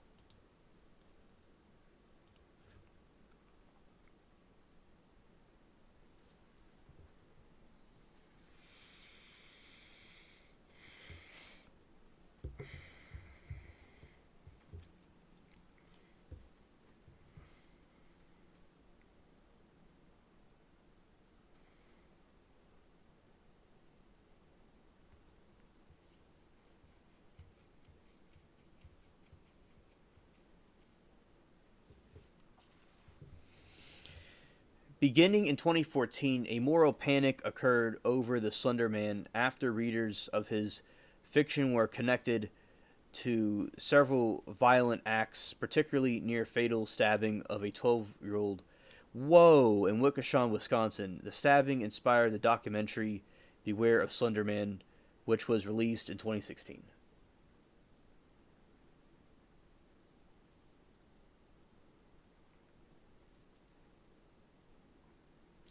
Latina says, Eugene, sounds scary. I don't know what Gemini, only that the zodiac sign means twins and that they are basically like two different people in one.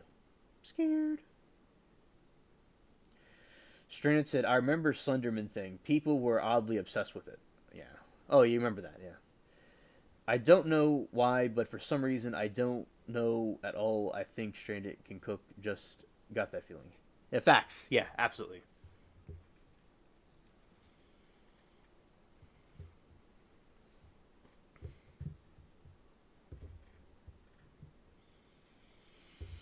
Because the Slenderman's fictional mythology has evolved without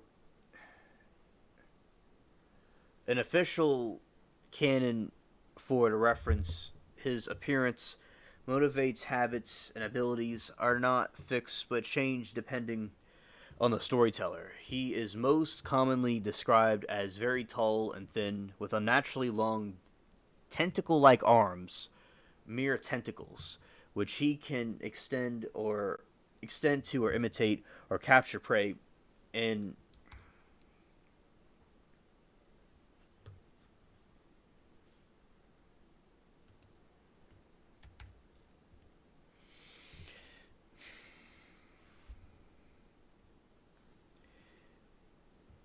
unnaturally long tentacle like arms, which can extend to imitate or capture prey. In most stories, his face is white and featureless, but occasionally his face appears differently to anyone who sees it. It reminds me of Count Orlok Nosferatu, also. He appears to be wearing a dark suit and tie. The Slender Man is often associated with the forest and or abandoned locations and has the ability to teleport. Proximity to the Slender Man is often said to trigger a slender sickness, a rapid onset of paranoia, nightmares, and delusional accompanied by nosebleeds.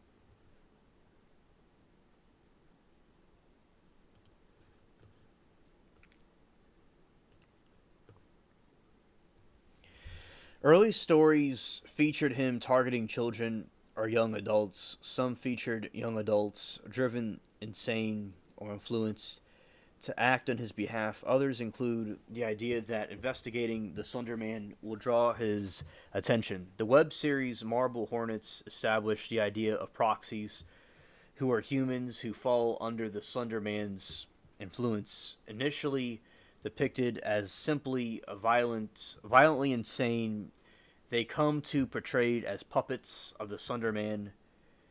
Also introduced the idea that the Slender Man could interfere with the video and audio recording, as well as the Slender Man symbol, which became common trope of Slender fiction. Graphic violence and body horror, uncommon to the Slender Man mythos, with many narratives choosing to leave the fate of his victims obscure.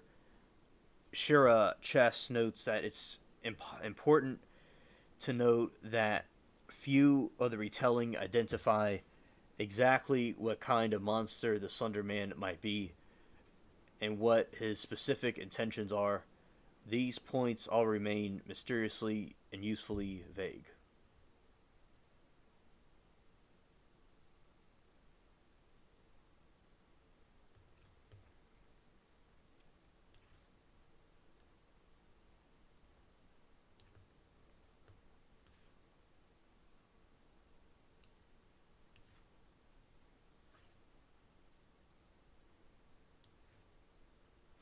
Latina. That sounds like a great sandwich.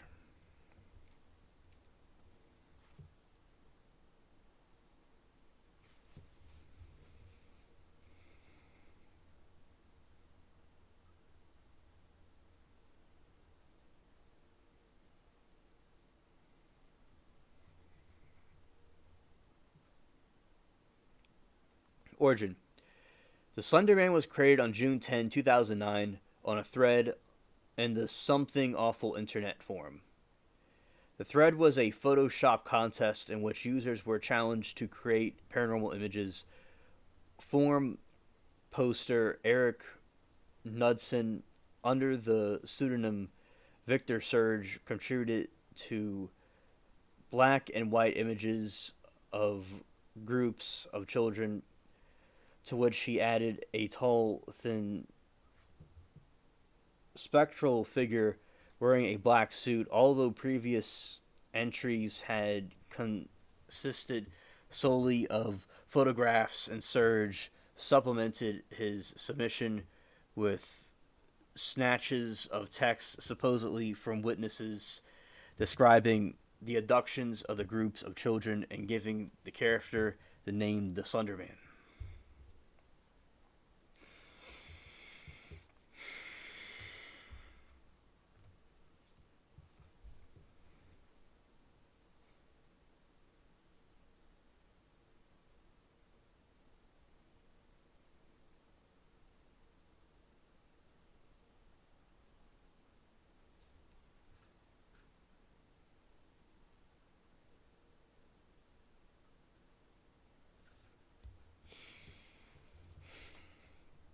The quote under the first paragraph read, we didn't want to go, we didn't want to kill them, but it persisted. Silence and outstretched arms, horrified and confronted us at the same time.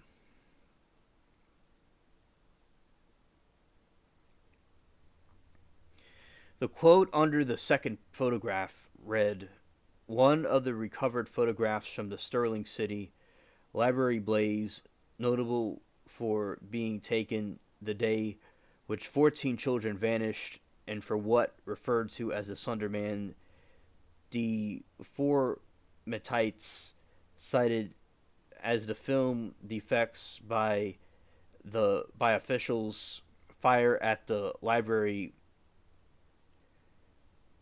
occurrence 1 week later, actually photograph confiscated as evidence. Strand said Gam was telling me about an app that someone could use to edit videos remotely. I think I might need that and have an editing manager if I'm going to do cooking channel. This editing thing is way over my head. Yeah, Strand, I'm glad that you're still going to do that and you're still going to be interested in doing your cooking channel. And you could use that app that he told you about to do it. Yeah, that'd be awesome. I'll certainly watch it. If you have any questions, Stranded, let me know. I've helped Gam and Bina out with like how to do the channel and stuff. So you have any questions, let me know.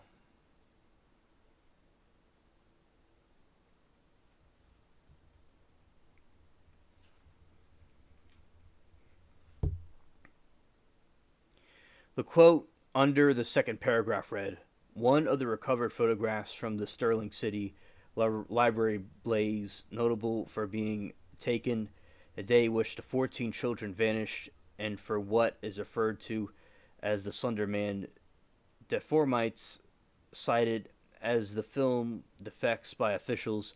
Fire at the library occurred 1 week later, actual photograph confiscated as evidence. 1986.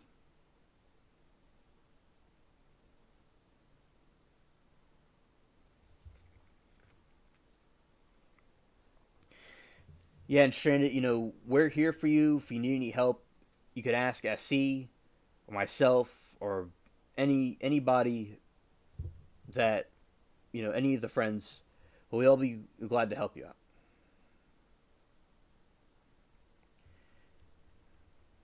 Yeah, Eugene, you could put the link or somebody could put the link to your channel in the chat, and they'll subscribe to you. I will too. Yeah.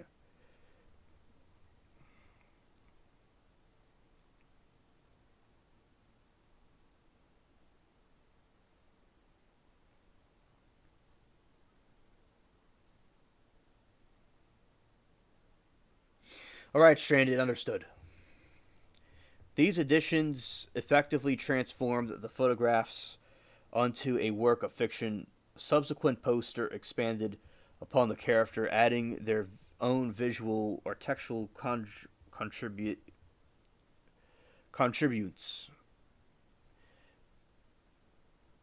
Nudison was inspired to create the Slender Man primarily by Jack Parson, that insidious beast. Stephen King's Mist reported of Shadow People, the Mothman, and Mad Gazer of Mata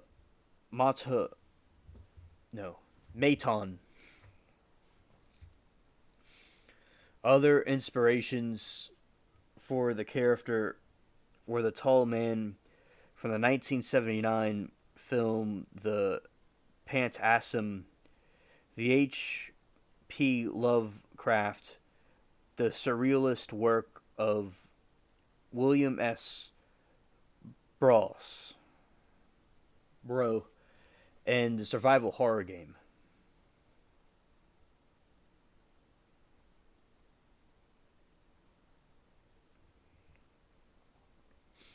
Silent Hill, Resident Evil, Nutson's intentions was to formulate something whose motivations can barely be comprehended, and which can cause unease and terror in general population.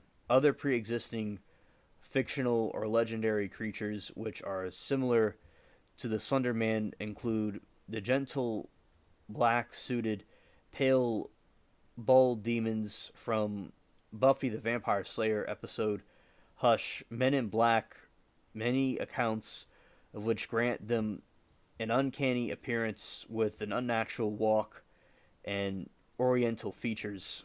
The Question, a DC comic superhero with the blank face whose secretly identity is Victor Sage, a name similar to Nutson's Alice Victor Surge. Alright, we're going to pin this.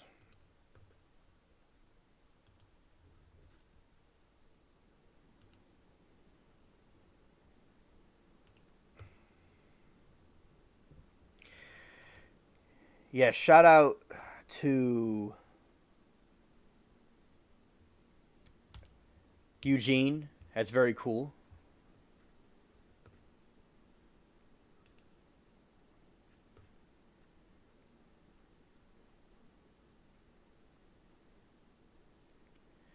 Yeah, and also, basically, Eugene, I just subscribed to you. Very cool. All right. You're welcome, Eugene. You're welcome. These additions effectively transform the photographs into a work of fiction. Subsequent posters explain upon the character, adding their own visual or textual contributions.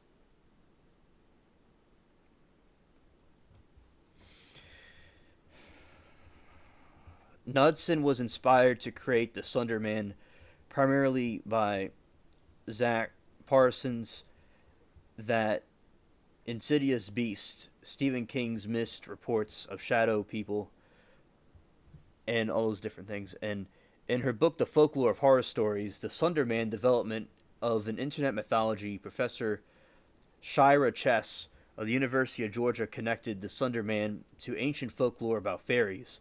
Like fairies, Slender Man is otherworldly with motives that are often difficult to grasp. Like fairies, his appearance is vague and often shifts to reflect what the viewers want, fears to see.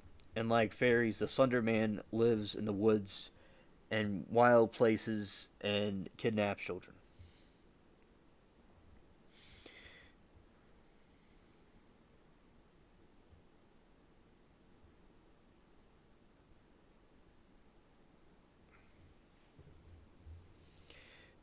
some of the hair in my face, I could see one of the hairs is one of the red hairs I have.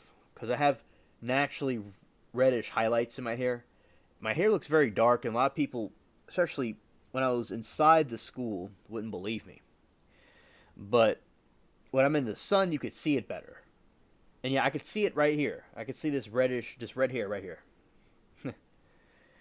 And it would be hard to see on camera or on, inside a place. You just have to be like, well, you could look inside a place very closely, you could see them. But outside, you could see it better. Anyway, early development. The Slender Man soon went viral, spawning numerous works of fan art, cosplay, and online fiction known as creepypasta horror stories, told in the short snatches of their easily copyable text that spread from site to site. Divorced from the original creator, the Slender Man became the subject of myriad stories of multiple authors with overreaching mythos. Latina said, I subbed to Eugene, a king time ago away, before any of you, all I did but didn't announce. Long time ago. Well, shout out to you, Latina, being ahead of the game.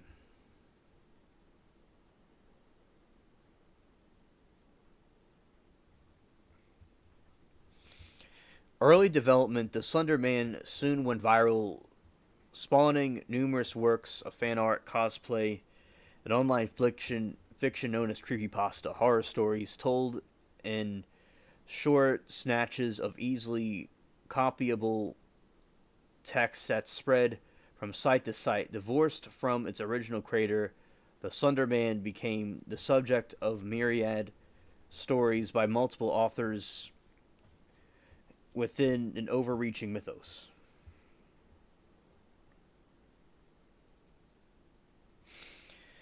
Many aspects of Slender Man mythos first appeared on the original Something Awful thread.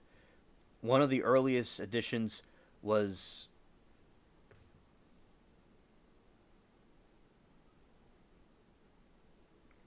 added by a form of username Thor Ergu Up, who created a folklore story set in the 16th century Germany involving a character called Der Gromman, which was the writer implied an earlier reference to Slenderman. The first video series involved the Slenderman evolved from the post of Something Awful thread by user Cigars. It tells a fictional film school friend named Alex Crowley who had stumbled upon something troubling while shooting his first feature-length project, Marble Hornets. The video series published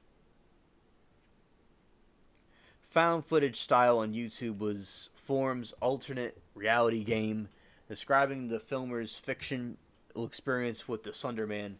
The ARG also incorporates a Twitter feed, an alternate YouTube channel created by usernames Oathurk. Also in 2013, Marble Hornets had over 250,000 subscribers around the world, had received 55 million views. Other Slenderman themed YouTube video series followed, including Everyman Hybrid and the Tribe of 12.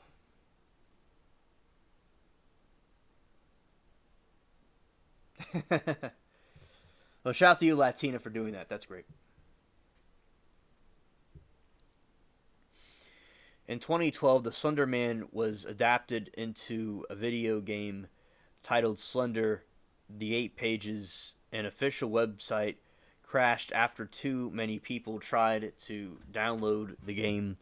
Several popular variants of the game followed, including Slenderman's Shadow and Slenderman for iOS, which became the second most popular app to download. The sequel in the Slender 8 pages, Slender Arrival, was released in 2013. Several independent films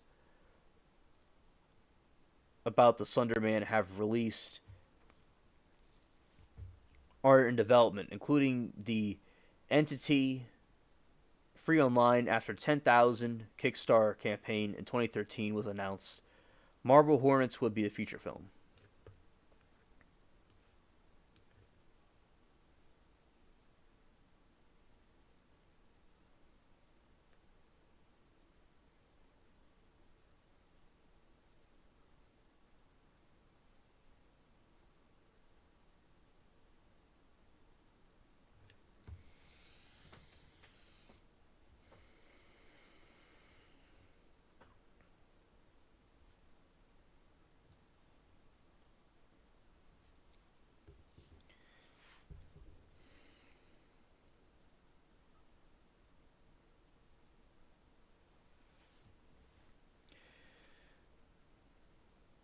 Waukesha stabbing. On May 31, 2014, two 12-year-old girls in Waukesha, Wisconsin, held down and stabbed a 12-year-old classmate 19 times. When questioned later by authorities, they reportedly claimed that they wished to commit a murder as a first step to becoming proxies for the Slenderman. Having read about it online, they also stated that they were afraid that Slenderman would kill their families if they did not commit their murder. After the perpetrators left the scene, the victim crawled out of the woods to a roadway. A passing cyclist alerted authorities, and the victim survived the attack. Both attackers were diagnosed with mental illness, but were charged as adults and faced up to 65 years in prison. One of the girls reportedly said, Slenderman watches her, could read the minds, and could teleport.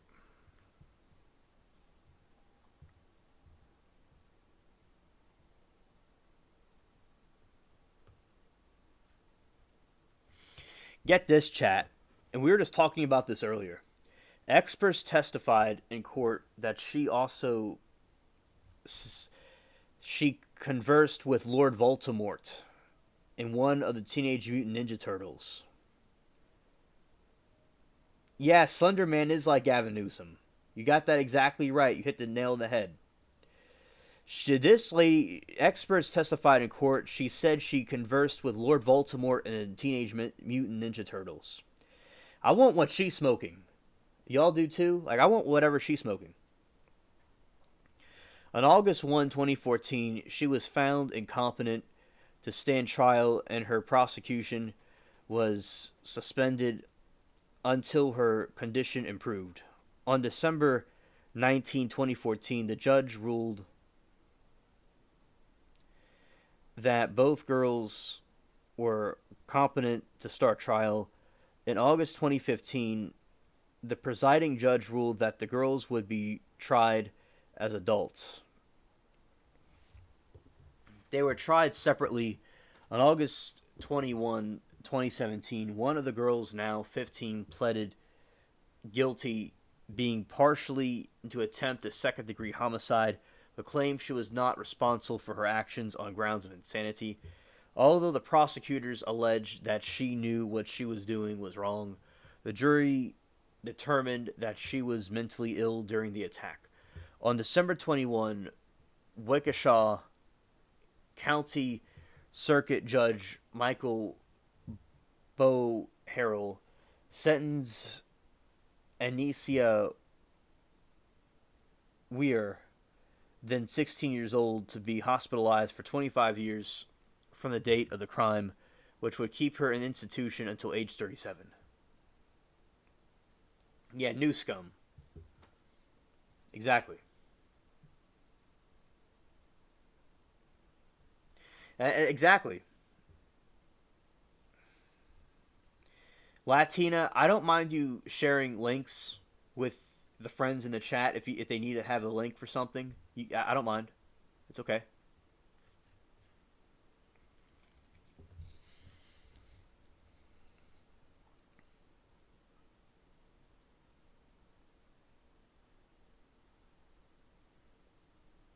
Facts, Latina. You're ready. Facts. In a statement to the media on June 4, 2014, Eric Knudsen said, "I am deeply saddened by the tragedy of Wisconsin in my heart." That's a spirit Latina. I like that. It's nice, a woman that wants to use that. That's great. Awesome.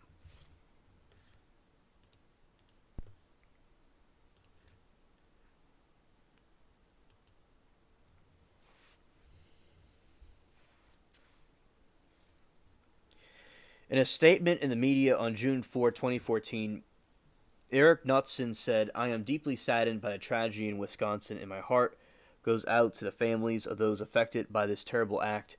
He stated he would not be giving interviews on the matter. On September 25, 2017, it was reported that the Morgan Geyser, then 20, then 15, had agreed to plead guilty to attempted to commit first-degree homicide in the agreement that would allow her to avoid jail time. On February 1, 2018, the Associated Press reported that Geyser had been sentenced to 40 years in Wisconsin mental hospital, the maximum sentence allowed.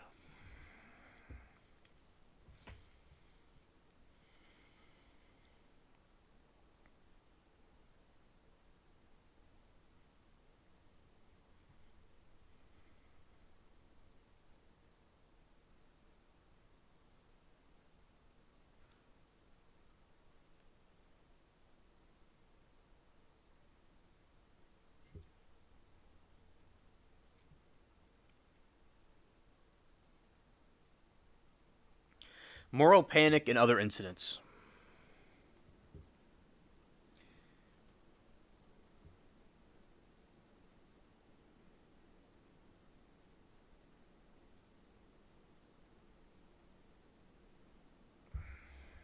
I like that. Facts.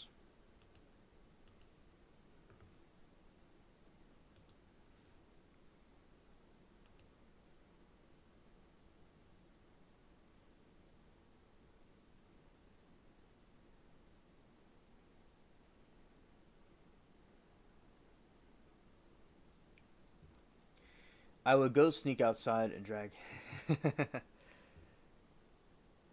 That's hilarious. I like that. The stabbing in Waukesha spawned a nationwide moral panic over Slenderman across the United States. Parents nationwide became worried about the potential dangers that stories about Slenderman might pose to their children's safety. Russell Jack, the police chief of Waukesha, warned that the Slenderman stabbing should be a wake up call for a parents that the internet is full of dark and wicked things. Many media outlets publicized the warnings. It absolutely Latina. That's great.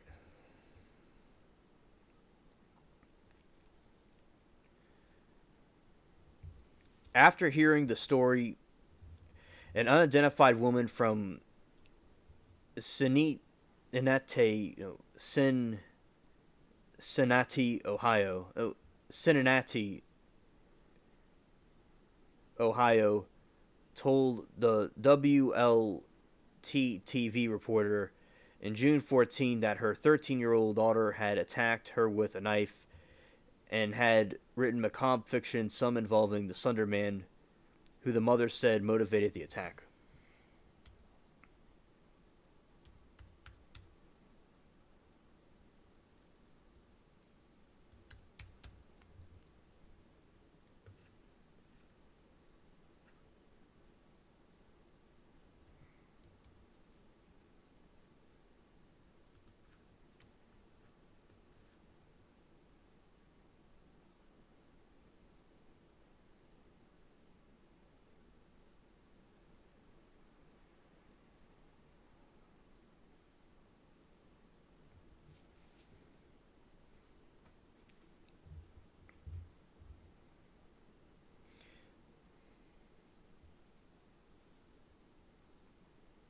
Eugene says, "I remember the 13-year-old girl who killed her 7-year-old neighbor with a rock. She murdered said it was a vampire and wore a corpse paint and listened to black metal.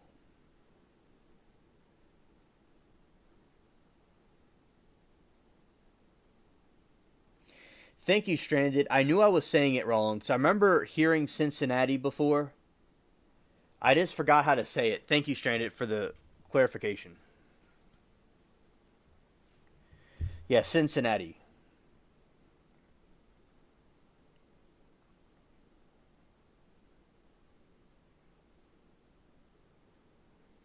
Yeah, Eugene. They're letting the color of their surroundings change who they are. It's messed up. You know, it looks like that stuff has effect on people that already messed up to begin with.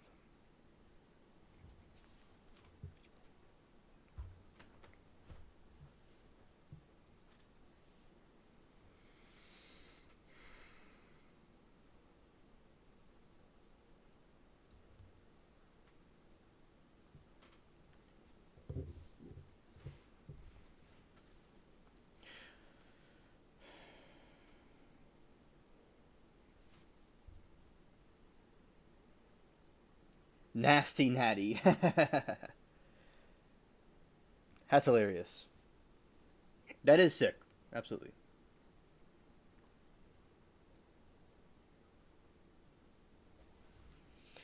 After hearing the story, an unidentified woman.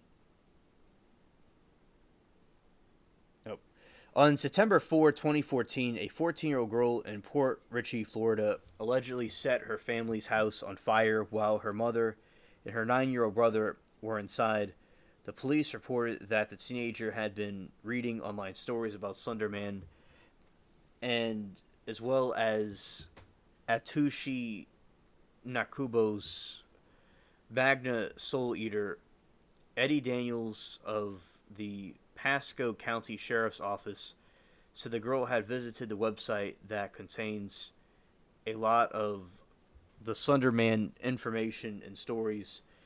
It would be safe to say there is a connection to that.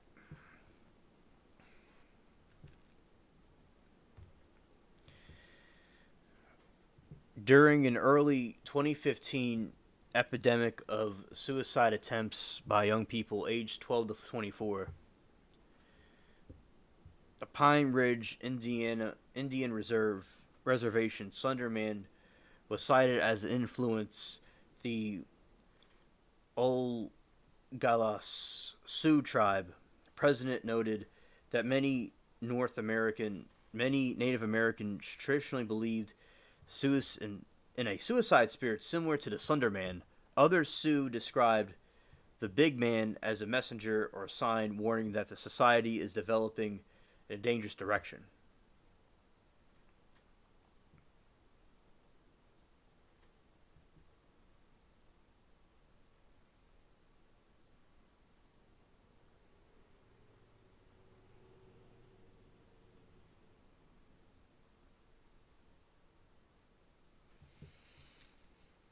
A documentary film on the incident called Beware of the Slender Man, directed by Irene Taylor Brodsky, was released in HBO Films in March 2016, broadcast on HBO on January 23, 2017.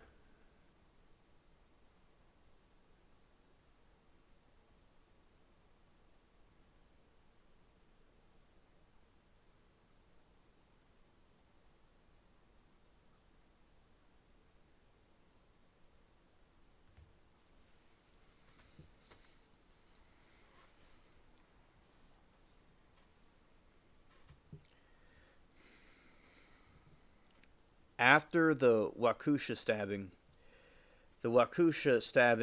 and a negative media attention it generated irreversibly altered the Sunderman legend online, community surrounding it. Cincinnati is where Kings Island Amusement Park is. NFL team Bengals and team Reeds. Well, thank you. Oh yeah, I've heard about that before.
Walk Kelsha.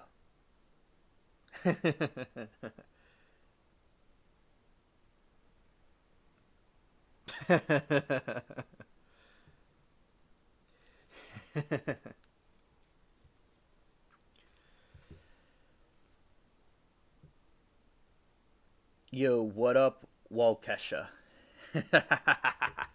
Hilarious.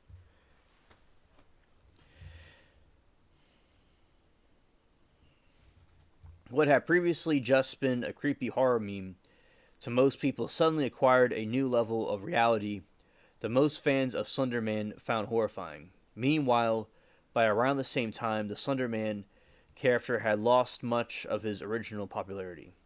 Most of the original blogs that had been devoted to Slenderman either shut down completely or became less popular. Slenderman's presence in mainstream popular culture also contributed to the decline and how frightening he seemed to many people.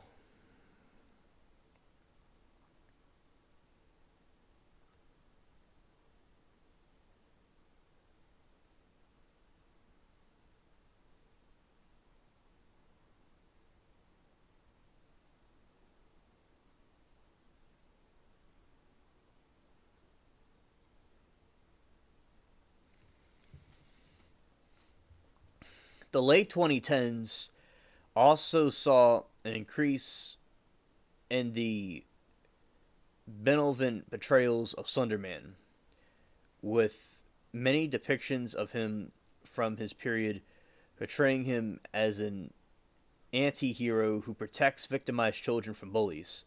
Although often by violent means, in some portrayals of Slenderman from the late 2010s, he has a daughter named Skinny Sally who is portrayed as a young girl covered in cuts and bruises. Slenderman sometimes is portrayed as carrying Skinny Sally on his shoulders protectively. Lynn McNeil, assistant professor of folklore at Utah State University, observes that the increase in benevolent portrayals of Slenderman seems to have begun shortly after the stabbing of Waukesha, and states that trend towards the benevolent Slender Man to be reaction by the fans of the character to violence and the stabbing. Shout out to Cincinnati Chilling. Cincinnati Chili.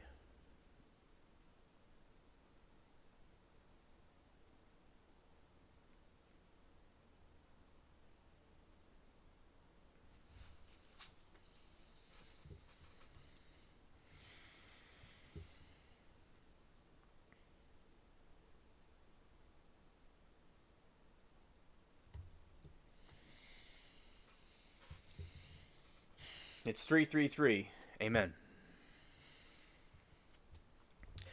Despite the decline in popular interest in Slenderman, commercial adaptations of the character continued. In 2015, the film adaptation of The Marble Hornets, entitled Always Watching a Marble Hornet Story, was released on Vode, where the character was portrayed by Doug Jones. In 2016, Sony Pictures' subsidiary Screen Gems partnered with Mythology Entertainment to bring a Slenderman film into theaters, with the title character portrayed by Javier Batet.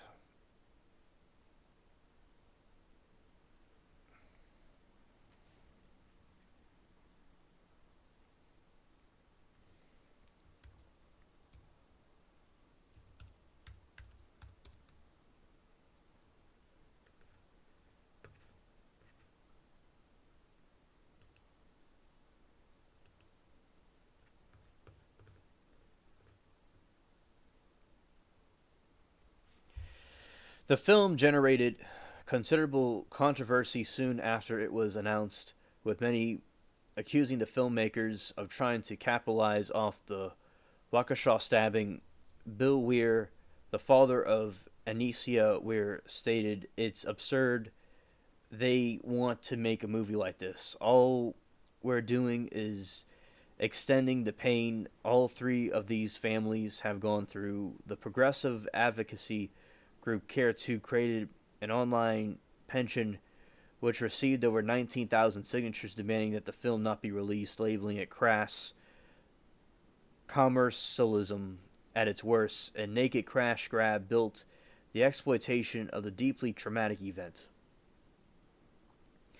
The people who lived in it, Sunny representatives, insisted that the film was based on the fictional character that had been popular online, not on the Waukesha stabbing.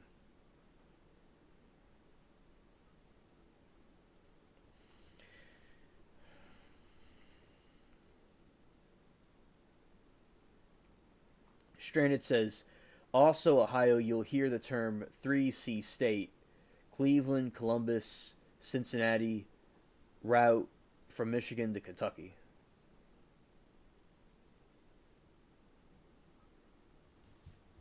I like that, Stranded. That's so cool.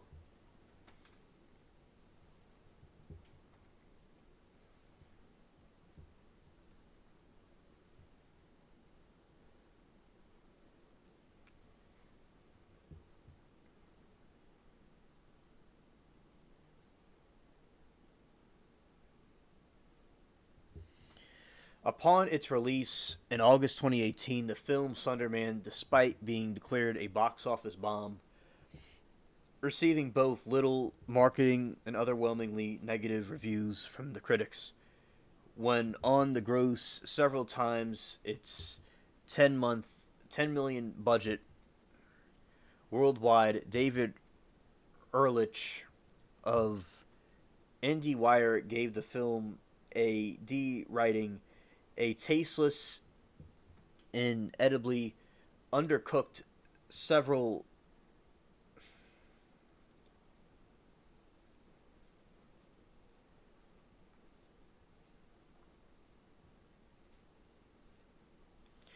several servings of the internet's stateless creepypasta. Sunderman aspires to be, for the YouTube era, The Ring was the last grasp of the VHS generation.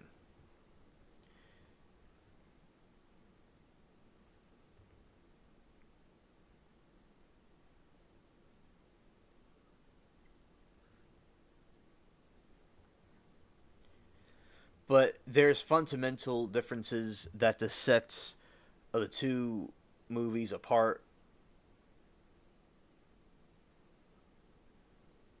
Writing that The Verge, Caroline Veloci called the Sunderman movie a nail in the coffin of the dying fandom.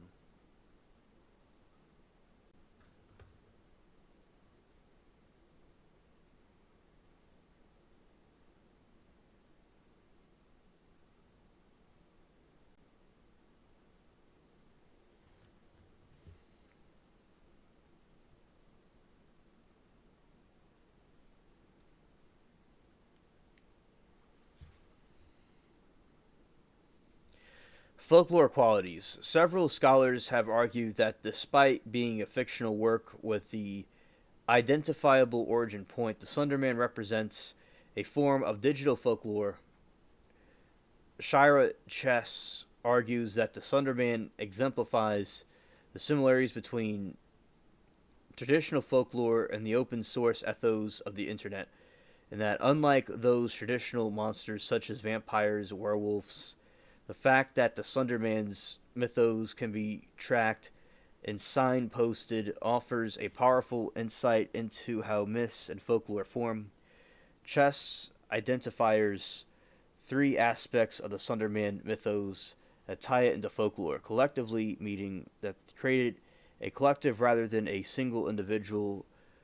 Viability meaning the story's changes developing on the teller, and performance meaning that the storyteller's narrative changes to reflect the audience's response. Stranded said,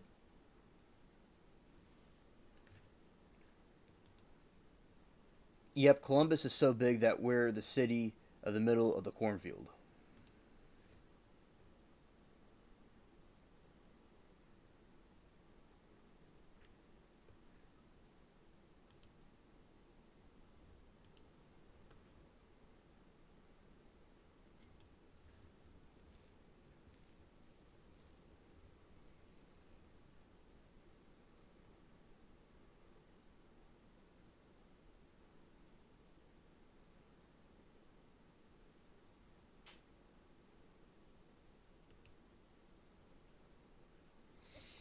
You mainly hear about Cleveland and Cincy, but Columbus is big too. Facts.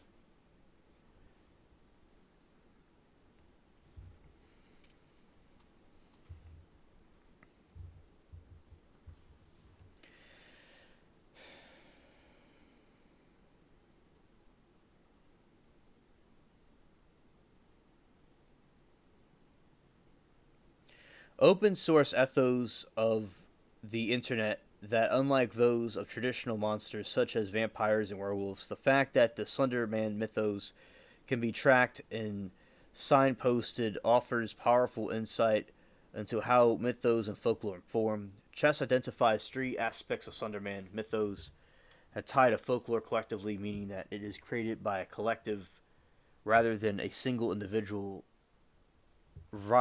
Variability, meaning that the story changes depending on the teller. The performance, meaning that the story's narrative changes to reflect the audience's response.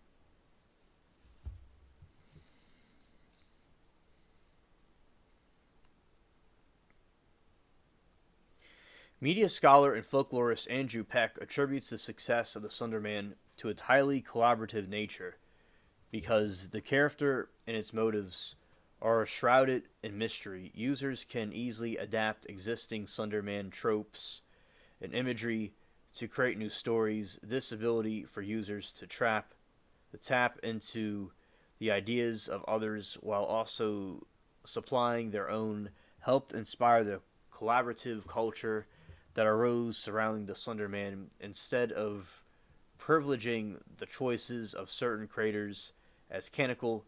This collaborative cultural informally locates ownership of the creature across the community. In these respects, the Slender Man is similar to a campfire stories of urban legends, and the character's success comes from the enabling both social interactions and the personal acts of creative expression.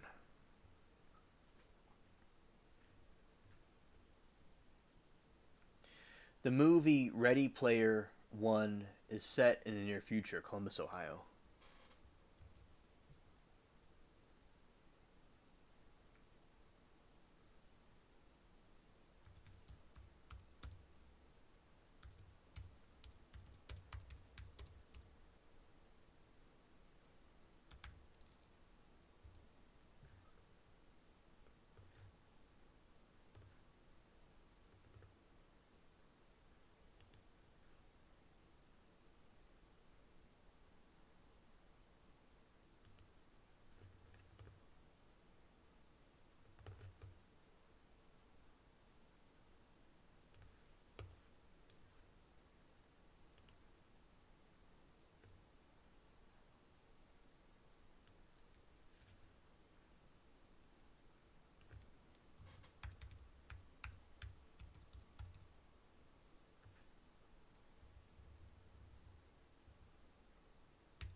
Although nearly all users understand that the Sunderman is not real, they suspend that disbelief in order to become more engrossed when telling or listening to stories. This adds to a sense of authenticity to Sunderman legend performance and blurs the lines between the legend and reality, keeping the creature as an object of legend dialectic.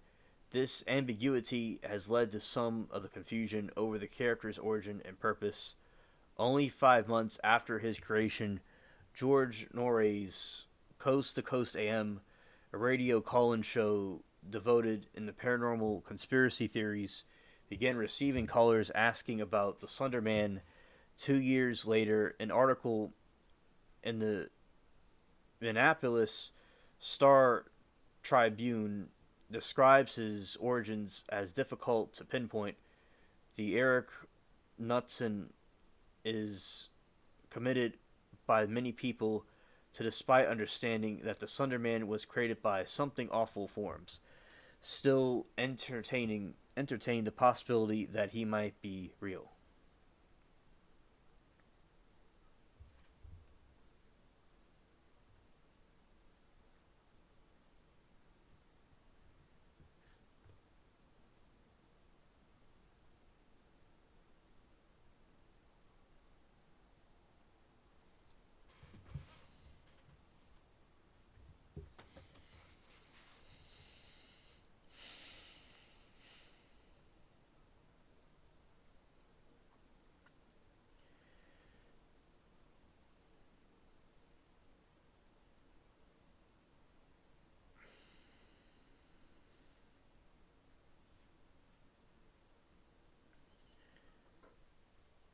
Oh, that's cool, Richard.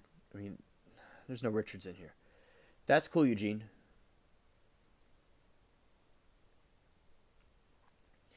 Latina, I don't know because I don't do streaming service. I have it on DVD. I'm sure if you Google, there will be a list of services. It's a good movie. Latina, you could. They have YouTube has movies you could watch. Sometimes there are free movies on YouTube, but there's movies. Sometimes you have to pay like $5 or something like that to get the movie. Like you could stream it on YouTube. You could watch it.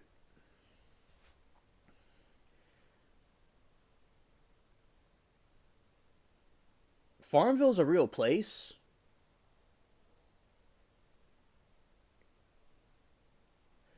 As long as you're not one of their rich man north of Richmond.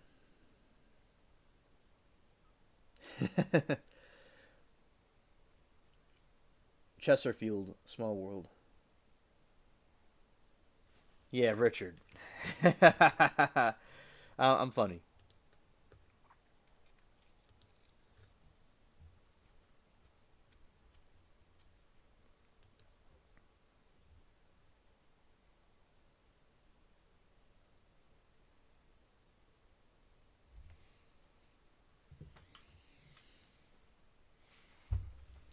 Shira Chess describes the Sunderman as a metaphor for the helplessness, powerful differentials, and anomalous forces. Peck sees parallels between the Sunderman and the common anxieties about the digital age, such as feeling of constant contactedness and unknown third-party observation. Similarly, Ty Von Horn, a writer from the Elm, has suggested that the Sunderman represents modern fear of the unknown. In an age flooded with information, people have become so unaccustomed to ignorance that they fear what they cannot understand. Troy Wagner, the creator of the Marble Hornets, ascribed the terror of Sunderman to its malleability. People can shape it into however they frightens them the most. Tina Marie Boyer noted that the Slender Man is a prohibitive monster, but also cultural bounds he grounds are not clear. Victims do not know when they have violated across them. Andrew Peck also considers the Slender Man to be an authentic form of folklore that notes a similarity to emerge from offline legend performance.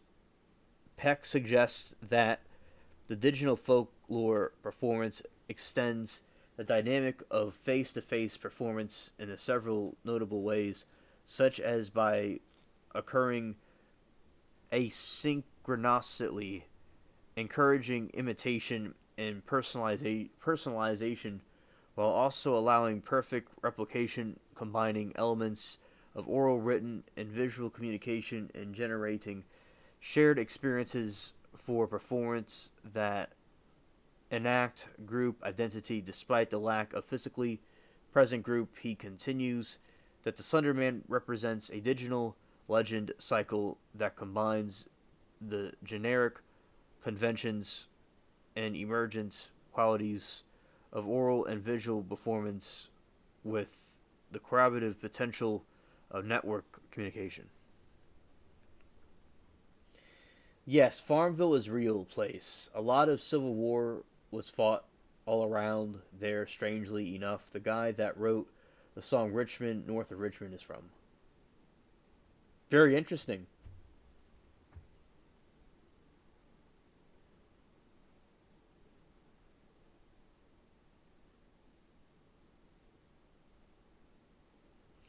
I just know that from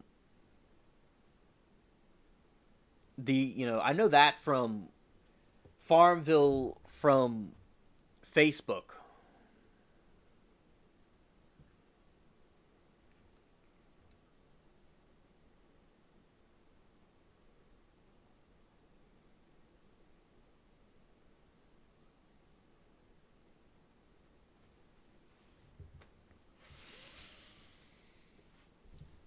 Jeff Tolbert also accepts the Slenderman as folkloric and suggests it represents a process he calls reverse ostination.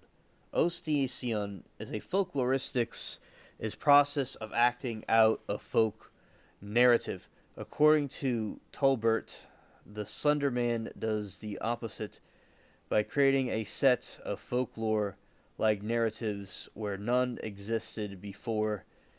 It is it is an iconic figure produced through a collective efforts and deliberately molded after an existing and familiar folklore genre.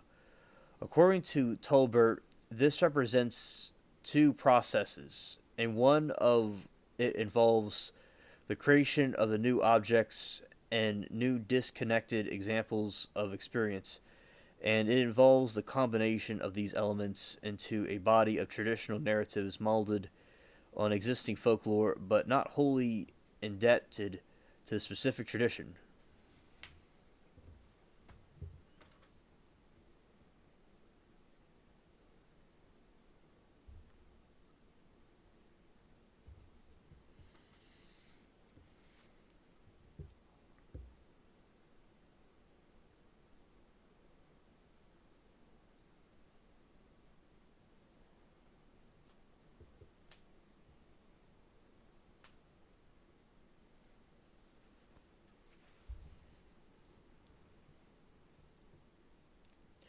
Professor Thomas Petit, Petit, University of Southern Denmark, has described the Sunderman as being an exemplar of the modern age's closing of the Gutenberg parenthesis, the time period from the invention of the printing press to the spread of the web in which stories and information were codified in discrete media to return to the older, more primal forms of storytelling, exemplified by oral tradition and campfire tales in which the same story can be retold, reinterpreted, and recast by different tellers, allowing the lore to expand and evolve with time.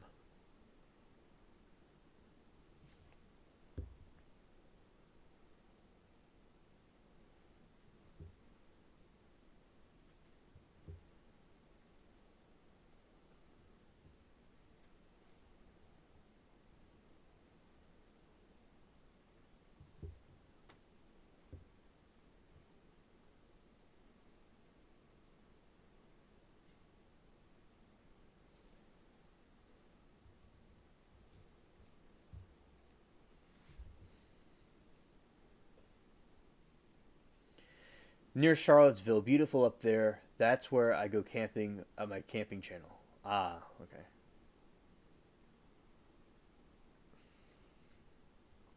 We're almost done for the night. Despite his folklore qualities, the Sunderman is not public domain.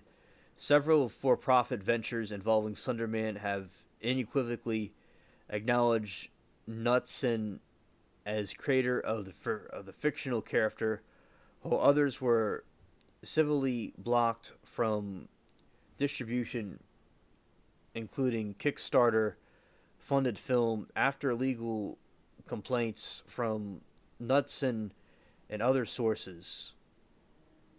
Though Knudsen himself has given his personal blessings his blessing to a number of Sunderman related projects, the issue is complicated by the fact that while he is the character's creator, a third party holds the options and adaptations of the media, including film, television.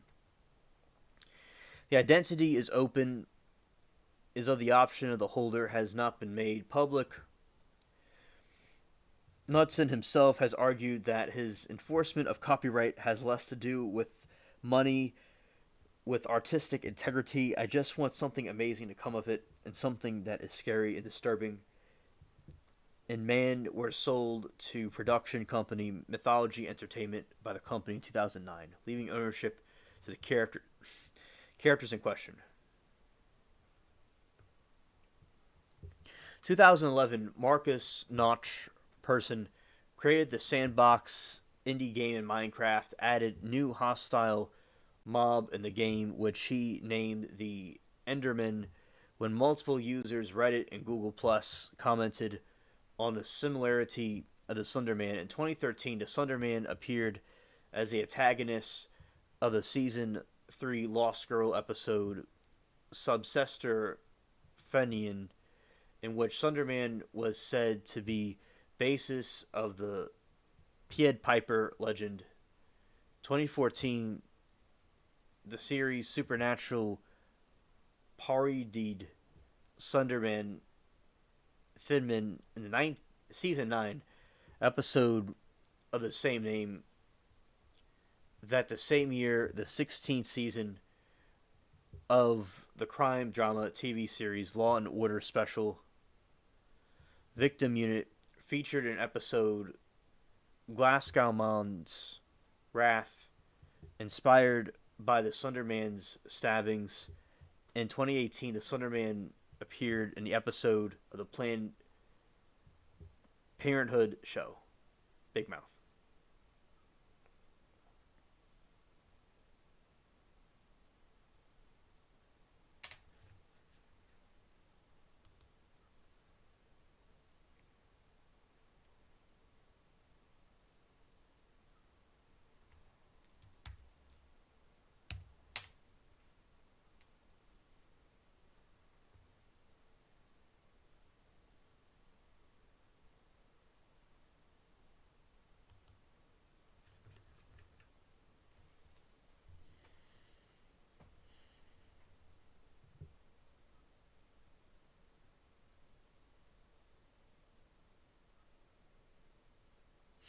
Yeah, I know, right? Eugene, it's interesting.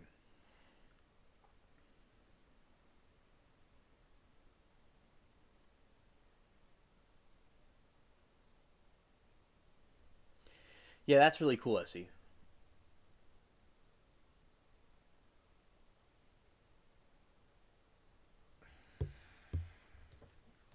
It could have gotten zapped. That could have happened.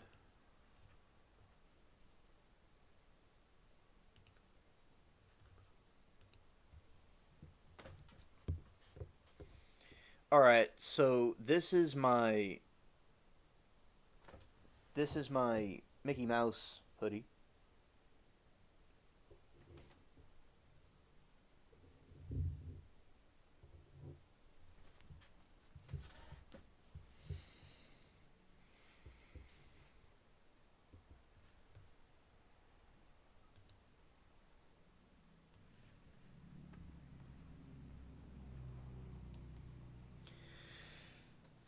Stranded said, "I will check him like I was totally trying to find Super Trooper. I couldn't find it anywhere, but I found a channel that had. Right.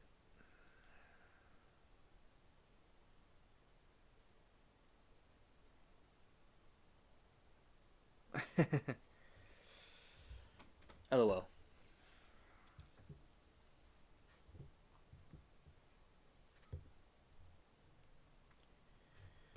That's funny, Latina. The way you said it was funny.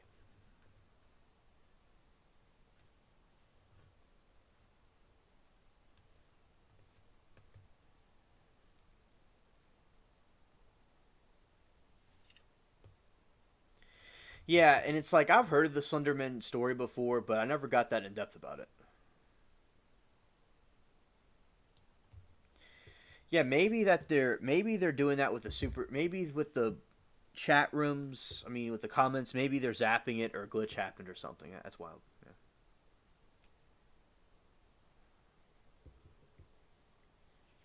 Hmm.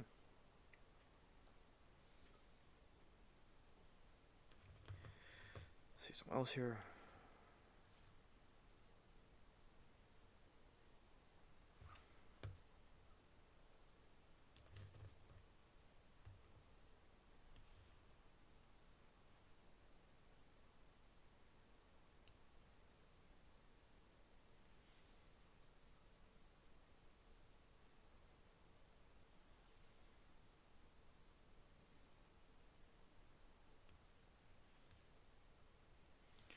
Well, we'll show that real quick before we end it.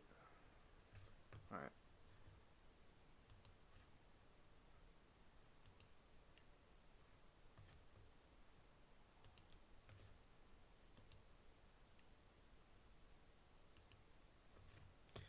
Spaceship cats. All right.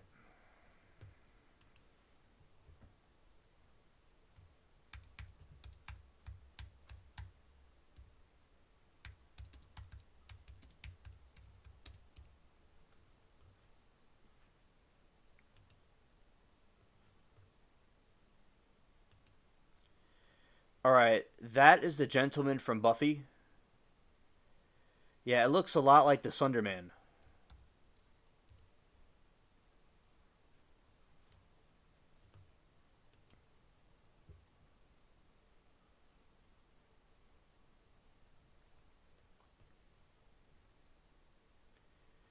Yeah, that looks a lot like what the Sunderman stereotype is. That even looks like Voldemort himself a little bit too.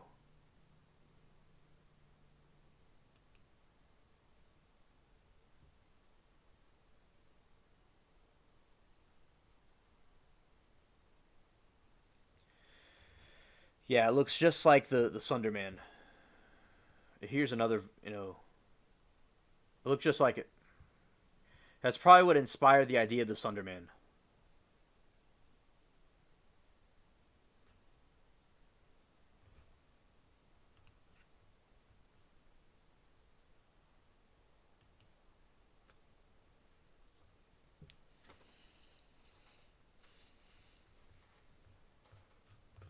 All right.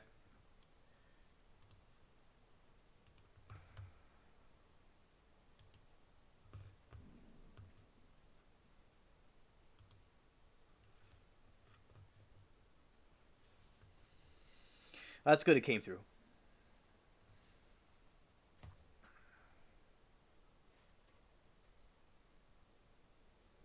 All right.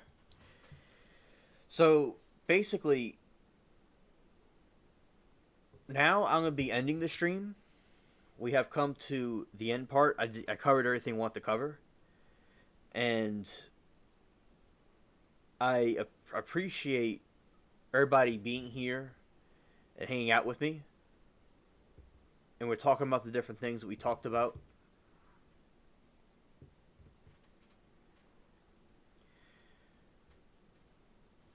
And also, we'll be closing it up. And I'm glad that y'all enjoyed the stream. And we all got to talk and chat with each other. All right. Let's see.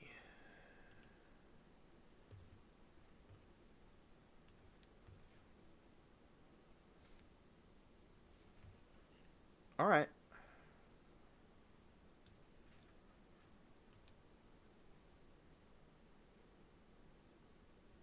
So thank you all for coming. Have a great weekend, and